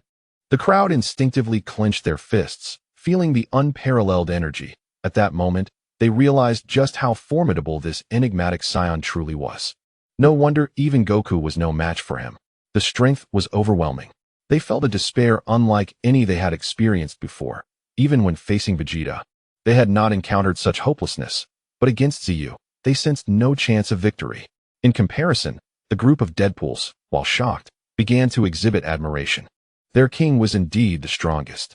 Even during solitary cultivation, he could elevate his combat prowess to such terrifying heights. This striking transformation exceeded their wildest expectations. Truly remarkable. Their king was truly formidable. After merely a brief retreat, he had achieved another breakthrough. With his current form, it would be astonishingly easy to crush the previous Frieza and Kakarot. No, even without this transformation, defeating them would be equally effortless. The king's growth was astonishingly rapid. If they did not strive harder, they might indeed find it difficult to keep pace with him. After a moment of reflection, San's sudden remark rendered all the Deadpools silent. His words were profoundly insightful. If they wished to follow in their king's footsteps, they must swiftly enhance their own strength. Otherwise, falling behind would make it exceedingly challenging to catch up. A single misstep could lead to a cascade of missteps. Chapter 51. The highly anticipated martial arts tournament. After 11 months of rigorous training, all the Deadpools had mastered the control of their energy, resulting in a notable enhancement in their combat abilities. Additionally, under Mr. Popo's guidance, their techniques in utilizing this power had seen a significant rise. They had believed their improvements substantial, yet who could have anticipated Zeyu's advancements were even more astonishing. Kolos flew down to the lower realm without a backward glance. He genuinely wanted to greet the king, yet his immediate priority was to rapidly elevate his own strength. He felt too weak. Such a feeble self was unworthy to follow in the king's wake. As he set off, the others also resolved to achieve a significant breakthrough in their combat prowess within the final month. The Earth Warriors felt similarly. The first to depart was Piccolo, who sensed he had utterly fallen behind.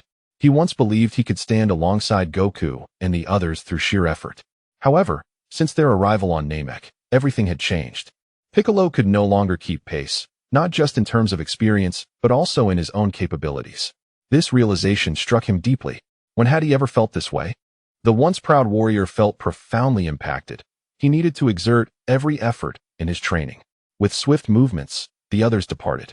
It was only when they had all vanished that Zeyu became aware of their absence, leaving him momentarily stunned. He then turned to Mr. Popo. Mr. Popo, what about this? No worries, leave it to Popo. As long as the heavenly temple hasn't been entirely destroyed, it can be restored. It will just take some time. Thank you, Mr. Popo. Zeyu replied, slightly embarrassed. At that moment, he gradually began to revert to his normal state. The ferocious energy he had exuded receded.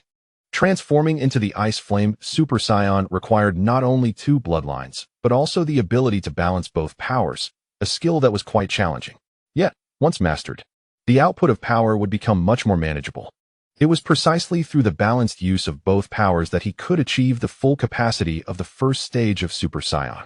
In West City, at Bulma's home, Vegeta sought to enhance his strength. Through various inquiries, he ultimately learned how Goku had improved his power. Consequently, he threatened Bulma to construct a gravity chamber with a significantly higher multiplier. He needed to train, to surpass Kakarot, to transcend that Saiyan. How infuriating! Why could others transform into Super Saiyans while he, the Saiyan Prince, could not? What was the reason behind this? He had heard that Kakarot had recently mastered yet another transformation. How had he accomplished this?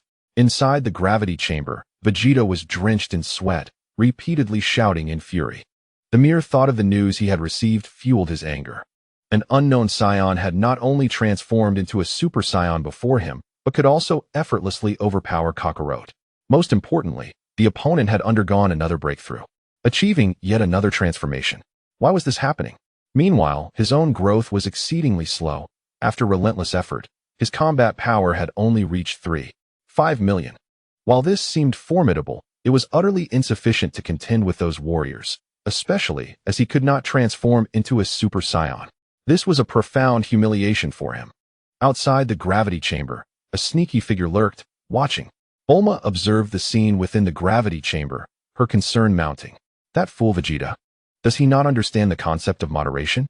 No matter how hard he trains, he cannot defeat that being. He is too terrifying. Even Goku is not his match. How could Vegeta possibly stand a chance?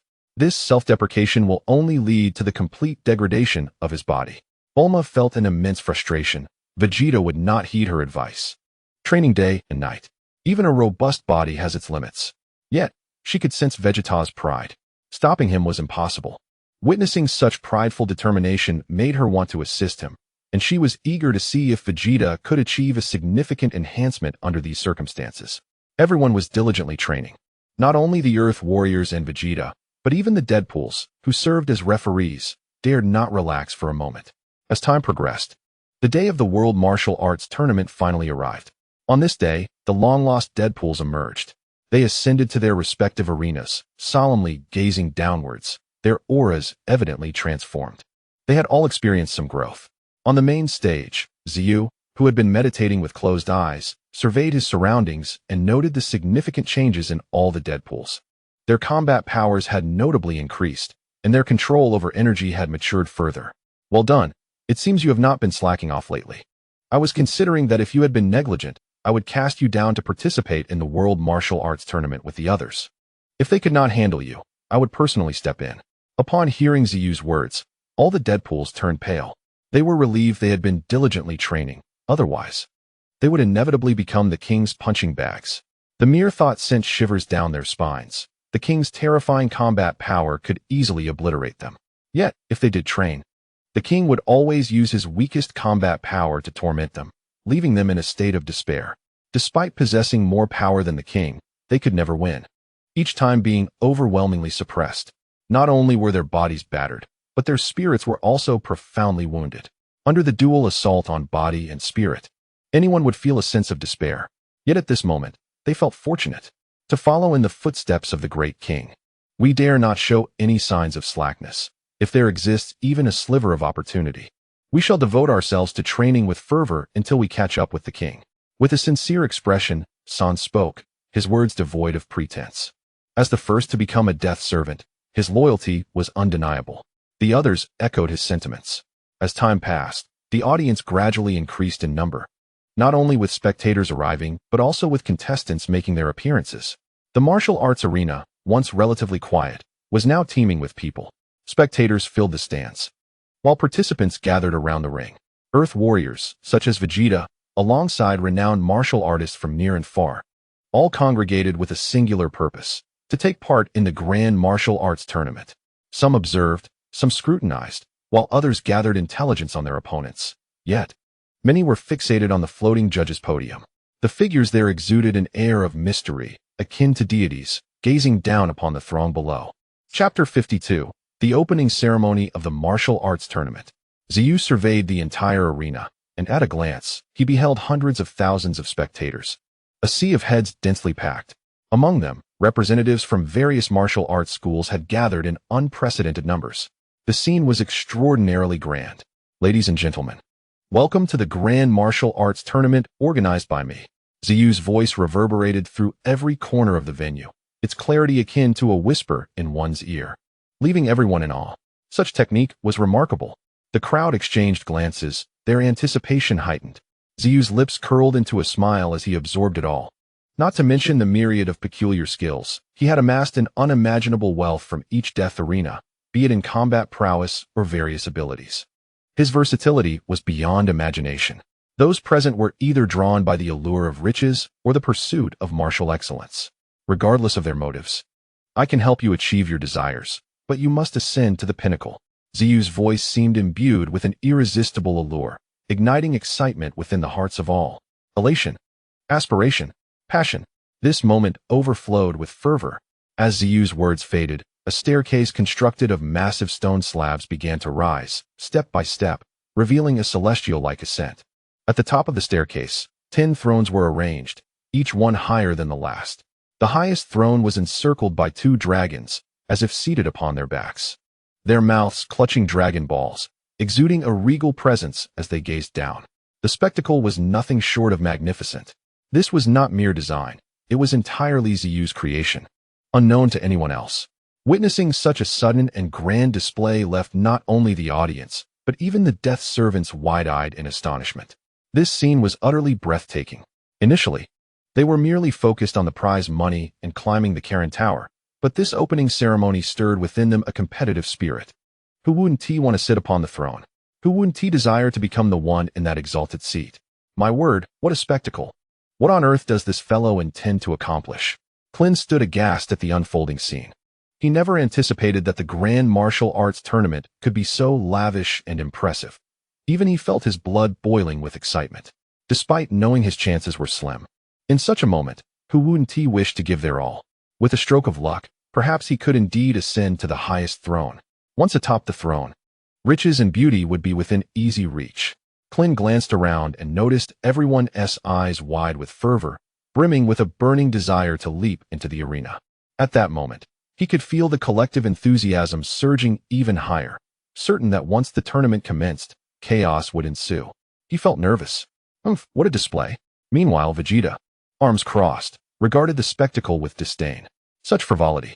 To Vegeta, everything was mere ostentation. Both wealth and thrones were but the pursuits of the mundane. His aspiration lay in the pursuit of ultimate power. With such formidable strength, why squander time on such trivialities? If he dedicated that time to training, he might enhance his own prowess. The wild Saiyan was like this, often becoming arrogant with a hint of strength, oblivious to the need for growth. Just wait. I will surpass you, regardless of whether it's you or Kakarot. Vegeta clenched his teeth, feeling a pent-up frustration since a year ago that had yet to find release. The mere thought of Zeyu and Kakarot transforming into Super Saiyans left him, the prodigious Saiyan prince, feeling left behind. Not only was he unable to transform into a Super Saiyan, but he didn't even possess the qualifications to confront them directly. This frustration was beyond the comprehension of others, which is why every sight of Zeyu and Kakarot irked him. Zeyu paid no heed to Vegeta's emotions. He merely regarded him as a proud individual. As for wasting time or becoming complacent, that notion was non-existent. To him, enjoying the battle and witnessing the fight was his method of enhancing strength. Simple and direct. As the atmosphere reached a crescendo, Zeyu gestured, and Rogosh and Amon ascended to the central arena. When the two stood upon the platform, all eyes were drawn irresistibly towards them. After all, they had previously occupied the judges' podium, making it impossible to overlook them, not to mention their striking appearances. Rogosh, Zeyu's third death servant, hailed from the Star of Shadows. A member of the ethereal Shadow clan, gifted in sensing and manipulating erratic soul energy. Upon standing in the arena, he appeared to straddle the line between reality and illusion. His aura was unrestrained at this moment. In contrast, Amon, Zeyu's fourth death servant from the mechanical planet Kalen, bore an array of exposed mechanical parts. With a nuclear reactor in his chest charging and an energy cannon on his left arm pulsating with light. He had been transformed into a semi-mechanical being and served as the war engineer of Zeyu's legion, personally designing and creating all technological products. At this moment, their appearance was nothing short of bizarre. Compared to Rogosh, Amon's aura was less pronounced, yet his form commanded respect. The crowd glanced left and right before gasping in astonishment. The martial artists capable of sensing energy were taken aback by the magnitude of the two individuals' auras. Their presence felt immense, akin to standing before the sun. Approaching them would feel like being crushed in an instant. What manner of beings were they? Moreover, considering their previous performance, it was evident they were subordinates of the one at the pinnacle. If even his subordinates exuded such terror, how formidable must he be? What was once mere speculation was now a stark reality. Tien Shinhan, Yamcha, and others exchanged glances, initially unaware. They now felt unprecedented pressure as the two ceased to conceal their auras. They were too powerful. These beings were utterly terrifying. Was it truly possible to contend with them? Amidst their inner shock, a flicker of relief washed over them. Fortunately, this group of monsters were merely judges, not competitors. Otherwise, they would have had no chance whatsoever. The crowd was engulfed in a myriad of emotions, astonishment, confusion, curiosity, yet Zeyu offered little in the way of explanation. Come forth, everyone. Revel in the battle. Experience the clash. Allow these two to demonstrate for you. I hereby declare the inaugural match of the world's greatest martial arts tournament officially commenced. Chapter 53. A rule altered by one individual. Boom. No sooner had Zeyu's words echoed than a brilliant flash emitted from Eamon's left energy cannon, with a projectile hurtling directly towards Lagosh. Crack! Crack! As the cannonball was unleashed, the machinery adorning Eamon sprang to life. Auxiliary mechanical arms extended from his shoulders, and an energy blade, wreathed in blue flames, emerged from his elbow joint. Lagosh, ever since our last encounter, I have devoted myself to extensive research. At long last, through relentless effort, I have developed a means to inflict damage upon the elusive essence of the soul. Eamon declared as he launched his attack. The synergy of machinery and spirit was nothing short of divine. Previously, he had suffered a crushing defeat on the Lightfall Star, where Lagash had relentlessly bombarded him, subjecting him to a torturous barrage of spiritual assaults. Eamon's physical attacks had proven utterly futile, while Lagash's strikes had doubled in impact. The defeat had been catastrophic. Now, Lagash stood unfazed, effortlessly dodging the incoming projectile as his form flickered momentarily. With a seamless transition between corporeal and ethereal, his defenses were fortified. How naive. This hunk of metal believes he can best me? A fool's dream. Allow me to introduce you to my soul slash, Lagash declared, raising his hand to unleash a delicate purple energy blade. The energy blade cleaved through the cannonball, creating a chasm between the two combatants, akin to a river being diverted. Following the strike, Lagash executed his shadow step, a technique of rapid movement that left faint purple trails in his wake. Each leap and dodge on the arena resembled a graceful dance, captivating the audience. From the outset, their battle was fierce, no tentative jabs, no verbal sparring. They dove straight into the fray. The onlookers were left utterly bewildered. Is this truly the ferocity of judges? They wondered. The sheer destructive power instilled a sense of dread. Had they been on that stage, they would have been obliterated in an instant. Is this their strength? Yamucha gasped in disbelief. Hearing about it was one thing. Witnessing it was another. The spectacle before him was nothing short of terrifying. The prowess exhibited by these two far surpassed that of Vegeta and his companions upon their arrival on Earth. The Earth warriors were all equally astonished. At that moment, a shimmering screen materialized above the judging panel, displaying the figures of Eamon and Lagash, accompanied by exaggerated numerical values: 102, 6458, 105, 3412. Was this their battle power? Could they truly be that formidable? The warriors exchanged puzzled glances, each contemplating the implications of such staggering figures. The Earth warriors, having previously encountered the concept of battle power, quickly grasped the significance of these numbers. In contrast, others were left in awe, overwhelmed by the spectacle. Incredible, truly remarkable, these judges. The clash between Eamon and Lagash escalated furiously, yet it gradually shifted towards a performance, for Zeyu had already cautioned them upon their entrance. Demonstrating strength was acceptable, but moderation was key. Thus, after a fierce opening, they toned down their aggression, allowing only those with keen insight to discern the underlying dynamics. Boring. Vegeta coldly observed the duel. Despite acknowledging the improbable rise in their prowess, he still regarded them as insignificant. These novices were merely engaged in a farcical display, an affront to his intelligence. Once their skirmish concluded, the true tournament would commence. Yet, the impatient Vegeta was unwilling to wait any longer. With a leap, he ascended to one of the platforms. Enough of this tedious charade. I am here to determine if anyone possesses the strength worthy of my attention. Alas, apart from you, it seems only Kakarot remains, he declared, his disappointment palpable. Hasten to conclude this so-called martial arts assembly. As Vegeta took the stage, his arrogance was palpable, completely disregarding the other participants. His disdainful demeanor incited resentment among the assembled warriors, many of whom were indeed martial artists, despite the presence of some pretenders. To be so openly disrespected was intolerable. Hey, you arrogant brat, don't assume that your lofty hairstyle elevates you above us. Your grotesque hairdo mirrors your equally repugnant demeanor. They retorted. The organizers have established rules. Merely participate without such impatience. Are you truly that powerful? Can you defeat us all? Vegeta's words ignited a wave of indignation, provoking a chorus of outrage from the crowd. Regardless of their individual strengths, all stood united in their indignation. Observing their furious expressions, Vegeta too was incensed. He raised his hand, gathering energy for a ki blast, poised to unleash it. But before he could act, Vegeta found himself immobilized, his gathered energy dissipating in an instant. He glanced around, bewildered, only to raise his gaze sharply. Was it you?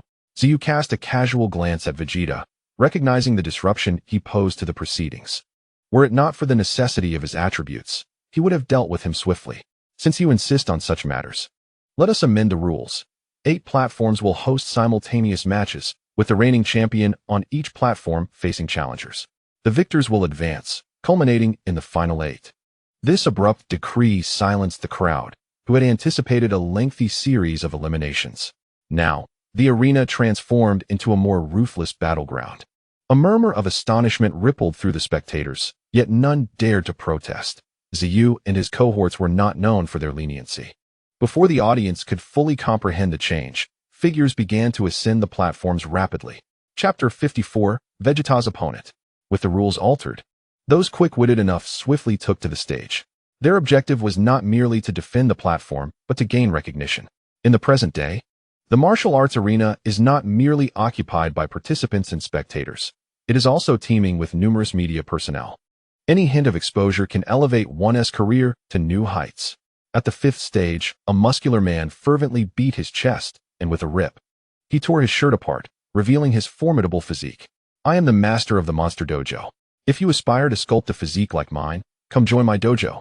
Forge yourself into a paragon of strength. You shall be the mightiest. Cast aside your timidity and embrace your true self. As he showcased his muscles, he simultaneously promoted his dojo. Being among the first to ascend the stage, he naturally garnered significant attention, with the incessant clicking of cameras echoing throughout the arena. This was the spectacle. The Monster Dojo master could hardly contain his grin. He was aware that he could not stand out and was merely vying for a consolation prize, which held little value for him. He was in search of an opportunity, and he never anticipated that it would manifest so abruptly. Upon hearing the rules of the competition, he conceived this method to enhance his visibility. Regardless of whether he could successfully defend his title, gaining exposure was paramount. Given his prowess, succeeding against such a multitude was virtually impossible. No ordinary person could withstand the harrowing gauntlet and exhaustion, unless one were a monster. Clearly, he was not, and thus resorted to such theatrics. The other stages were no different. Apart from the 3rd stage, where Vegeta stood, the remaining fighters were not true martial artists, but rather individuals seeking to promote their own interests. This left Krillin and his companions feeling a mix of frustration and embarrassment. How disgraceful! Krillin slapped his face, feeling second-hand embarrassment for these individuals who dared to pose on stage under the scrutinizing gaze of the media. It was unfathomable that someone could stoop so low. The sanctity of the martial arts tournament was being tarnished by such antics. Moreover, they certainly had audacity. Krillin discreetly glanced at the expressionless Zeyu, who still harbored the fears instilled in him during their time on planet Machik. Even without direct engagement, the terror of being manipulated by such formidable foes was enough to instill dread. Engaging in tricks before such individuals? One would be lucky to escape unscathed. Now was not the time to take the stage too soon. Otherwise, the relentless barrage of opponents would leave them utterly exhausted, especially with the uncertainty of who might appear next. Caution was advisable. Yamcha, standing nearby, cautioned that with so many participants, even if they had confidence in their abilities, they should not act recklessly. The crowd was too vast. There would inevitably be 1 or 2 hidden talents. If one were to be bested just as they were about to face their trial, it would be a significant loss. It would be wise to wait until later in the tournament to strike, ensuring both shock value and preserving their strength. The others quietly accepted this suggestion, seeking stability. However, some could no longer tolerate the antics of those preening on stage and decided to ascend the platform, initiating battle. It was at this moment that the martial arts tournament truly commenced. The other stages erupted in fierce combat, yet on Vegeta's stage, no one dared to challenge him. Despite their disdain for his demeanor, they were acutely aware of the threat he posed. It was terrifying, not a foe for the faint-hearted. Some martial artists and opportunists, though not well-versed in the world, could discern who the true, dangerous individuals were. Suddenly, with a thud, a figure landed on the 3rd stage. In an instant, the display showed the battle power of the 2 contenders, 10 versus 105. The crowd fell silent, astonishment etched on their faces. Someone dared to enter the stage? Did they not fear for their life? Yamcha, equally shocked, couldn't believe someone had the audacity to face Vegeta. Did this individual have a death wish? Upon glancing at the battle power, 105, a respectable strength, albeit not overwhelming. In comparison, it was quite formidable, especially considering that other participants had not exceeded a power level of 20. Wait, this individual looked remarkably familiar. Suddenly, Yamcha recognized the figure, though he couldn't immediately recall where he had seen him. But he was certain he had encountered that face before. The others, hearing Yamcha's remark, turned to him. To challenge Vegeta with such modest power was undeniably bold. It was a person worth knowing. It was important to note that Vegeta's displayed battle power was not his full potential. From his previous demonstrations of strength and presence, it was evident that this was not the entirety of his capabilities. It was clear to everyone present that they were not fools. To ascend the stage with a power level of 105 was a testament to remarkable courage. This is one of my sister's subordinates. Master Roshi's voice suddenly resonated, leaving everyone momentarily stunned as they gazed at him in shock. Not Master Roshi's sister? That could only mean the fortune teller. Indeed, he is with me. Yet I have no authority to prevent him from participating in the World Martial Arts Tournament, especially since he has secured victory in 2 previous tournaments. He wishes to join this grand event. The fortune teller appeared, seated atop a transparent crystal ball, looking helplessly at the stage. She could do nothing to stop him. Although he was her subordinate, to be precise, it was more of an employment relationship. As long as he completed her tasks, he was free to pursue other endeavors without breaching their agreement. However, his strength far surpassed that of an ordinary person, and taking on Vegeta would undoubtedly be a formidable challenge. You are aware of the Saiyans' prowess, are you not? Master Roshi remarked, recalling the overwhelming power they had witnessed when the Saiyans first descended upon Earth. Ordinary individuals stood little chance, especially since Vegeta had undergone multiple transformations. The fortune teller sighed, facing the gazes of the crowd, and could only watch as the demon man on stage warmed up. I understand, and I have emphasized this to him. Yet, he insists that he senses an overwhelming malevolence, immense in scale. He holds the key to victory. Chapter 55. The Malevolence Peaks. The demon man stunned. Surely you don't believe my battle power is only 10? Vegeta crossed his arms, casting a disdainful glance at the challenger on stage. This individual resembled an extraterrestrial. His entire body was pitch black, save for his white face, allowing him to blend seamlessly into the shadows. Bat-like wings sprouted from his back, and a pair of horns adorned his head.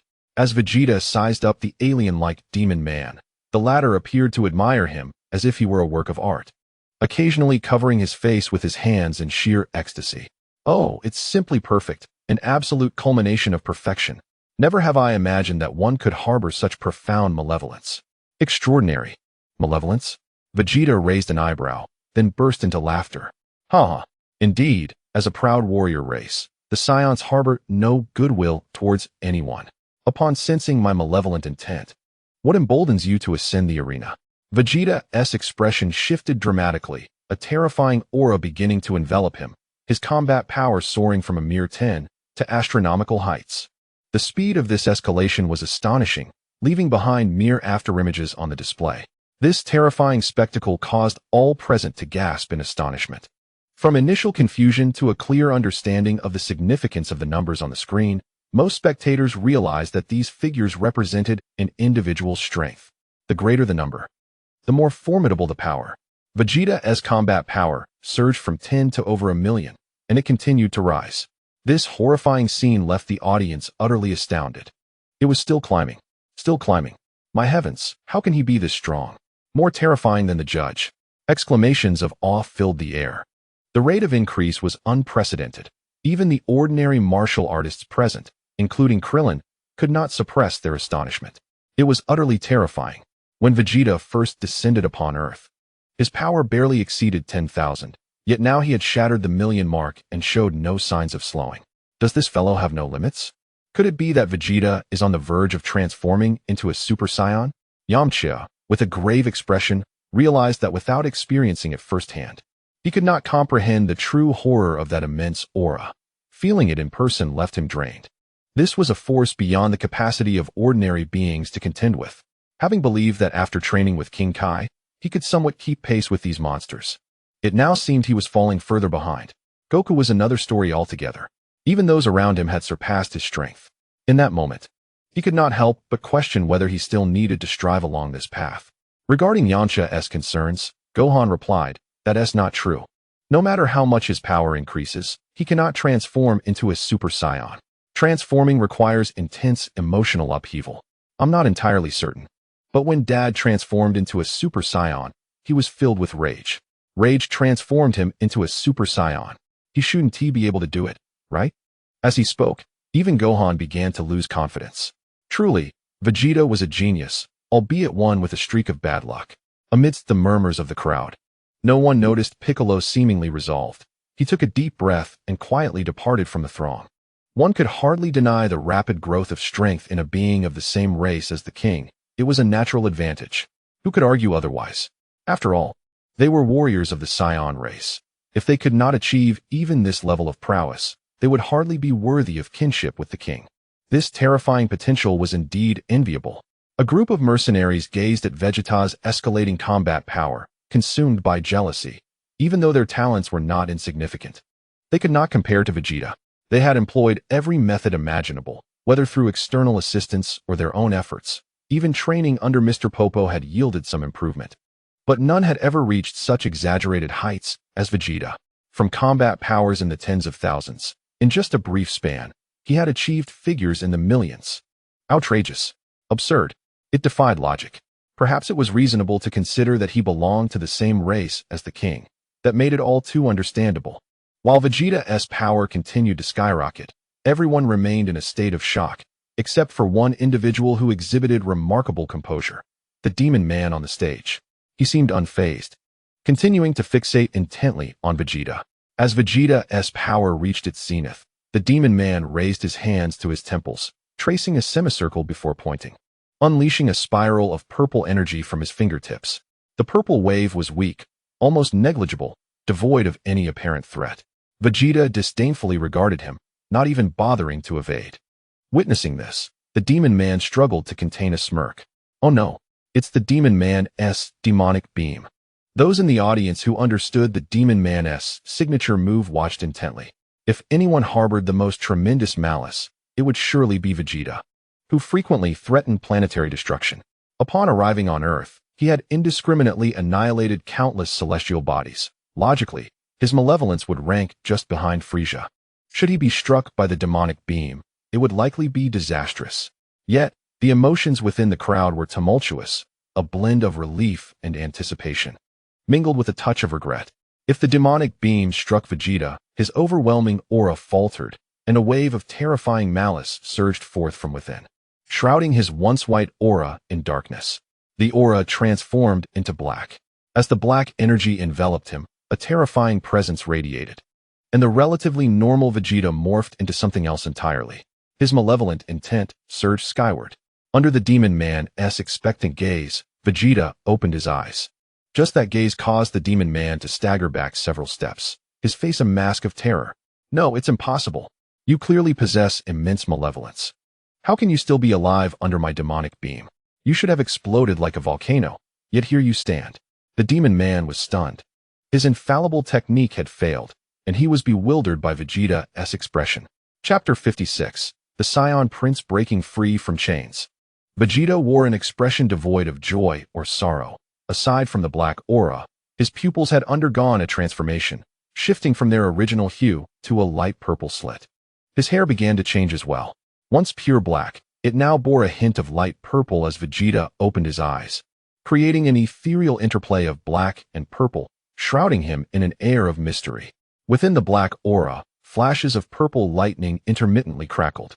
Meanwhile, on the arena's display, the representation of Vegeta's combat power surged at an astonishing rate. In mere moments, it surpassed 10 million, and it showed no sign of stopping. This series of transformations left everyone in attendance in utter shock. What was happening? Was it not said that the demon man's demonic beam amplifies a person's malevolence? Yet did you not see? It indeed magnified a person's malice, but it seemed to have catalyzed an evolution instead of an annihilation. This is outrageous. They had never anticipated that what was supposed to be Vegeta's doom would instead lead to an unexplainable transformation. His state had changed. His aura had shifted. His combat power had evolved. This was truly a defiance of fate. No way. This fellow is so resilient. Faced with the demon man's demonic beam, he managed to utilize it to his advantage. Yamcha was astonished. He had believed that someone as wicked as Vegeta would certainly perish under the demon man's beam. Even if he survived, he would undoubtedly be injured. Yet, what did he witness? Vegeta emerged unscathed, with his combat power undergoing a dramatic transformation. This fellow was truly terrifying. He had thought only pure-hearted individuals like Goku could disregard the demonic beam, yet it appeared that reaching the pinnacle of malevolence also bestowed immunity. The concept of extremities giving way to opposites seemed to find validation here. Suddenly, Krillin's voice broke through the stunned silence. Look over there. The crowd followed the direction of Krillin's pointing finger. Vegeta's battle power ceased its fluctuations. Yet, that long string of numbers left everyone gasping in astonishment.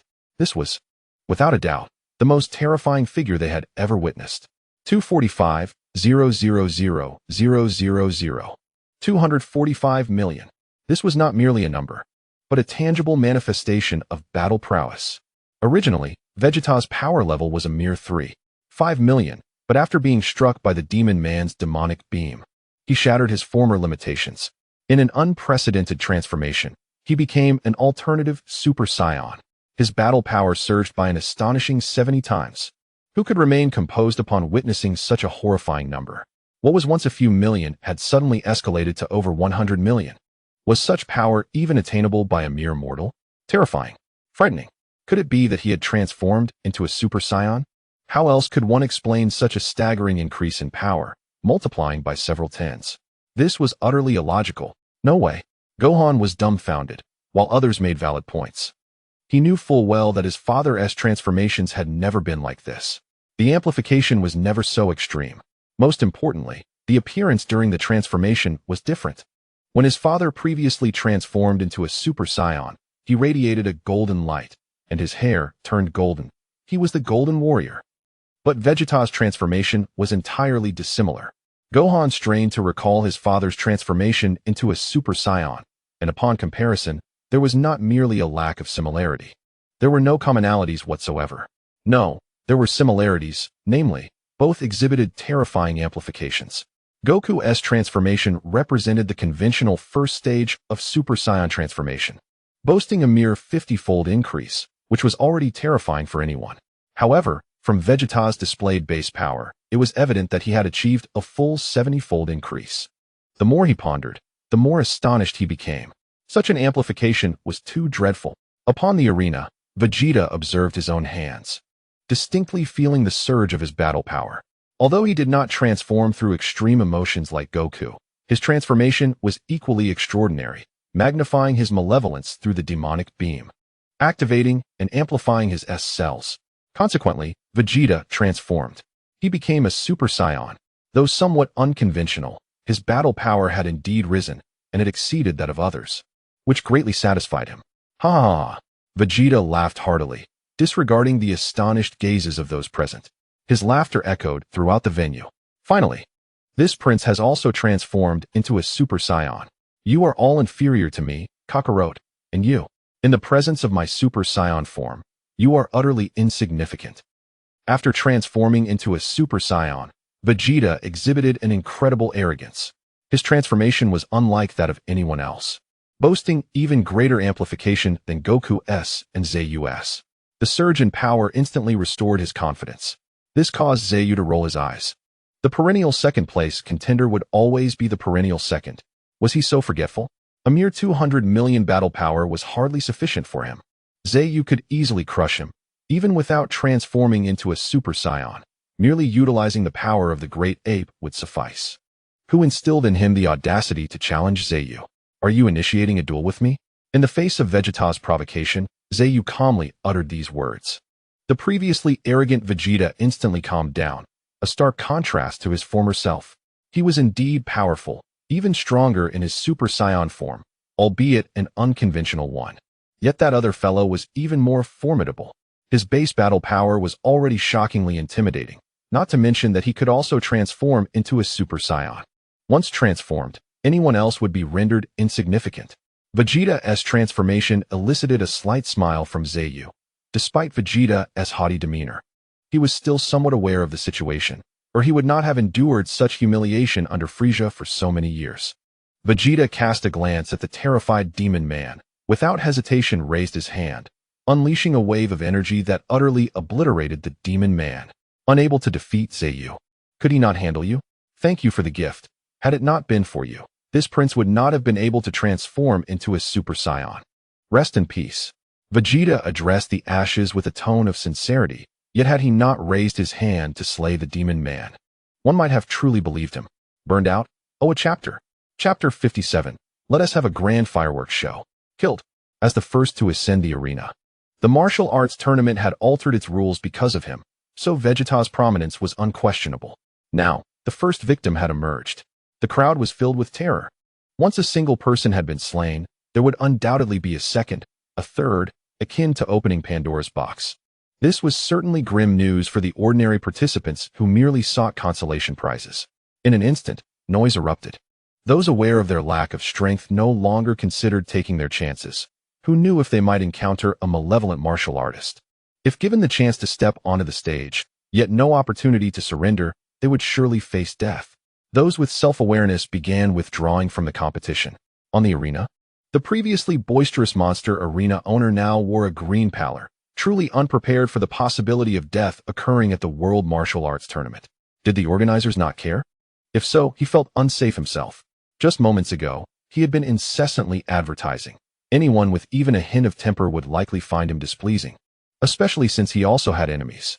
Can the World Martial Arts Tournament allow killings? This person has taken a life. Should not his qualification to compete be revoked? Yes. He should have his qualification revoked. This tournament is not a killing ground. Revocation of qualification. Revocation of qualification. Revocation of qualification. It was unclear who initiated it, but the cry quickly garnered a resounding response from the crowd. The voices rose to a deafening volume. It seemed that at the slightest hint of dissatisfaction, everyone would rise in rebellion, creating a formidable momentum. The Earth Warriors exchanged glances, knowing that Vegeta would not show mercy, yet with so many ordinary people incensed. Would this lead to trouble? What if more lives were taken? They were genuinely fearful. What if these raucous individuals continued to shout, and Vegeta ended up killing everyone? If another Saiyan did not intervene, Vegeta would undoubtedly slay them all. It was over. Goku was absent, leaving no one capable of stopping Vegeta. Krillin clutched his head, despair written across his face. He sensed the situation becoming increasingly dire, spiraling out of control. Tien, Kaiatsu, Yamcha, and others felt similarly at that moment. They had no choice but to remain vigilant, ready to act should an emergency arise. Amidst the clamor, some contestants opted to observe, yet many remained embroiled in the chaos. Even spectators joined in. Vegeta crossed his arms, watching the spectacle with amusement. A group of mercenaries observed the commotion with blank expressions, unfazed and unperturbed. It seemed that no action from these individuals would sway them. Had the king not issued an order, they would have already acted, eliminating all those causing a ruckus. Just a bunch of weaklings. Zeyu gazed down upon everyone, their expressions captured within his sight, which suddenly made him want to laugh. Did these individuals truly believe themselves to be the so-called authorities? If they were indeed the organizers of the Grand Martial Arts Tournament, their influence might hold some weight. But they are not. Disqualifying participants? Are you quite certain? A voice, seemingly inquiring, emerged from Zeyu. Among the crowd, several individuals exchanged furtive glances, each revealing a smirk of delight. Indeed, disqualifying him from competition. Such a person is utterly unworthy of participating in the Grand Martial Arts Tournament. Nor do they deserve to be called a martial artist. Disqualification. This group, comprised of competitors themselves, began to concoct alternative strategies upon realizing the formidable strength of their opponent, hoping to see the powerful contenders disqualified. Thus, they would have an opportunity. Many harbored this notion, and one after another, they clandestinely conspired, swiftly amassing numerous allies. This is how they seized the opportunity to incite a frenzy against Vegeta, rallying together. People are inherently influenced by the crowd, and with the right guidance, it was possible to sway everyone to their side. When the time came to incite public outrage, the organizers would surely consider appeasing the fury, allowing them to eliminate some of the more potent martial artists ahead of time. While this group reveled in their secretive joy, Krillin and others had already sensed something amiss. It must be noted that, although Zeyu had not displayed any overt malice, he was the mastermind behind the deadly tournament on Namek, where countless lives were extinguished without a flicker of remorse. A person of such caliber, akin in malevolence to Vegeta, could hardly be swayed by public sentiment. How could one expect him to yield to the will of the masses? As anticipation and curiosity enveloped the crowd, suddenly, figures ascended into the air. These were the very instigators hiding among the throng. What is happening? Why are we suddenly airborne? The crowd, still reeling from confusion, turned pale upon realizing that those soaring above were their conspirators. No. What are you doing? Put us down. What do you intend to do? Their frantic shouts betrayed their inner terror, for the ease with which they were extracted from the crowd indicated that their captors were anything but ordinary. And what kind of sorcery could possibly elevate them into the sky? The remaining onlookers shared their dread, paralyzed by fear. Zeyu observed with an impassive expression. This was, of course, his doing, a simple technique to identify those radiating malice. Regardless of any innocence among them, those exuding malevolence were evidently not virtuous, thus all were summarily dealt with. Such a grand martial arts event, merely the opening ceremony, seemed rather monotonous. Now, we would witness a magnificent display of fireworks. As Zeyu's words echoed, it appeared as though everyone suddenly comprehended something. Yet before they could process it fully, a series of explosions resounded. Bang, bang, bang. The individuals suspended in midair erupted instantaneously, each moment blossoming into a different flower, yet all were inescapably blood-red. Drip, drip. Those situated closer were splattered with blood, while the unfortunate were doused entirely. The scent of blood filled the air. In that moment, it was as though everyone awakened from a stupor. This was no martial arts tournament. It was clearly a battleground of death. The crowd, both terrified and astonished, could scarcely fathom that this year's grand martial arts tournament would be fraught with such peril. Was this not excessively horrifying?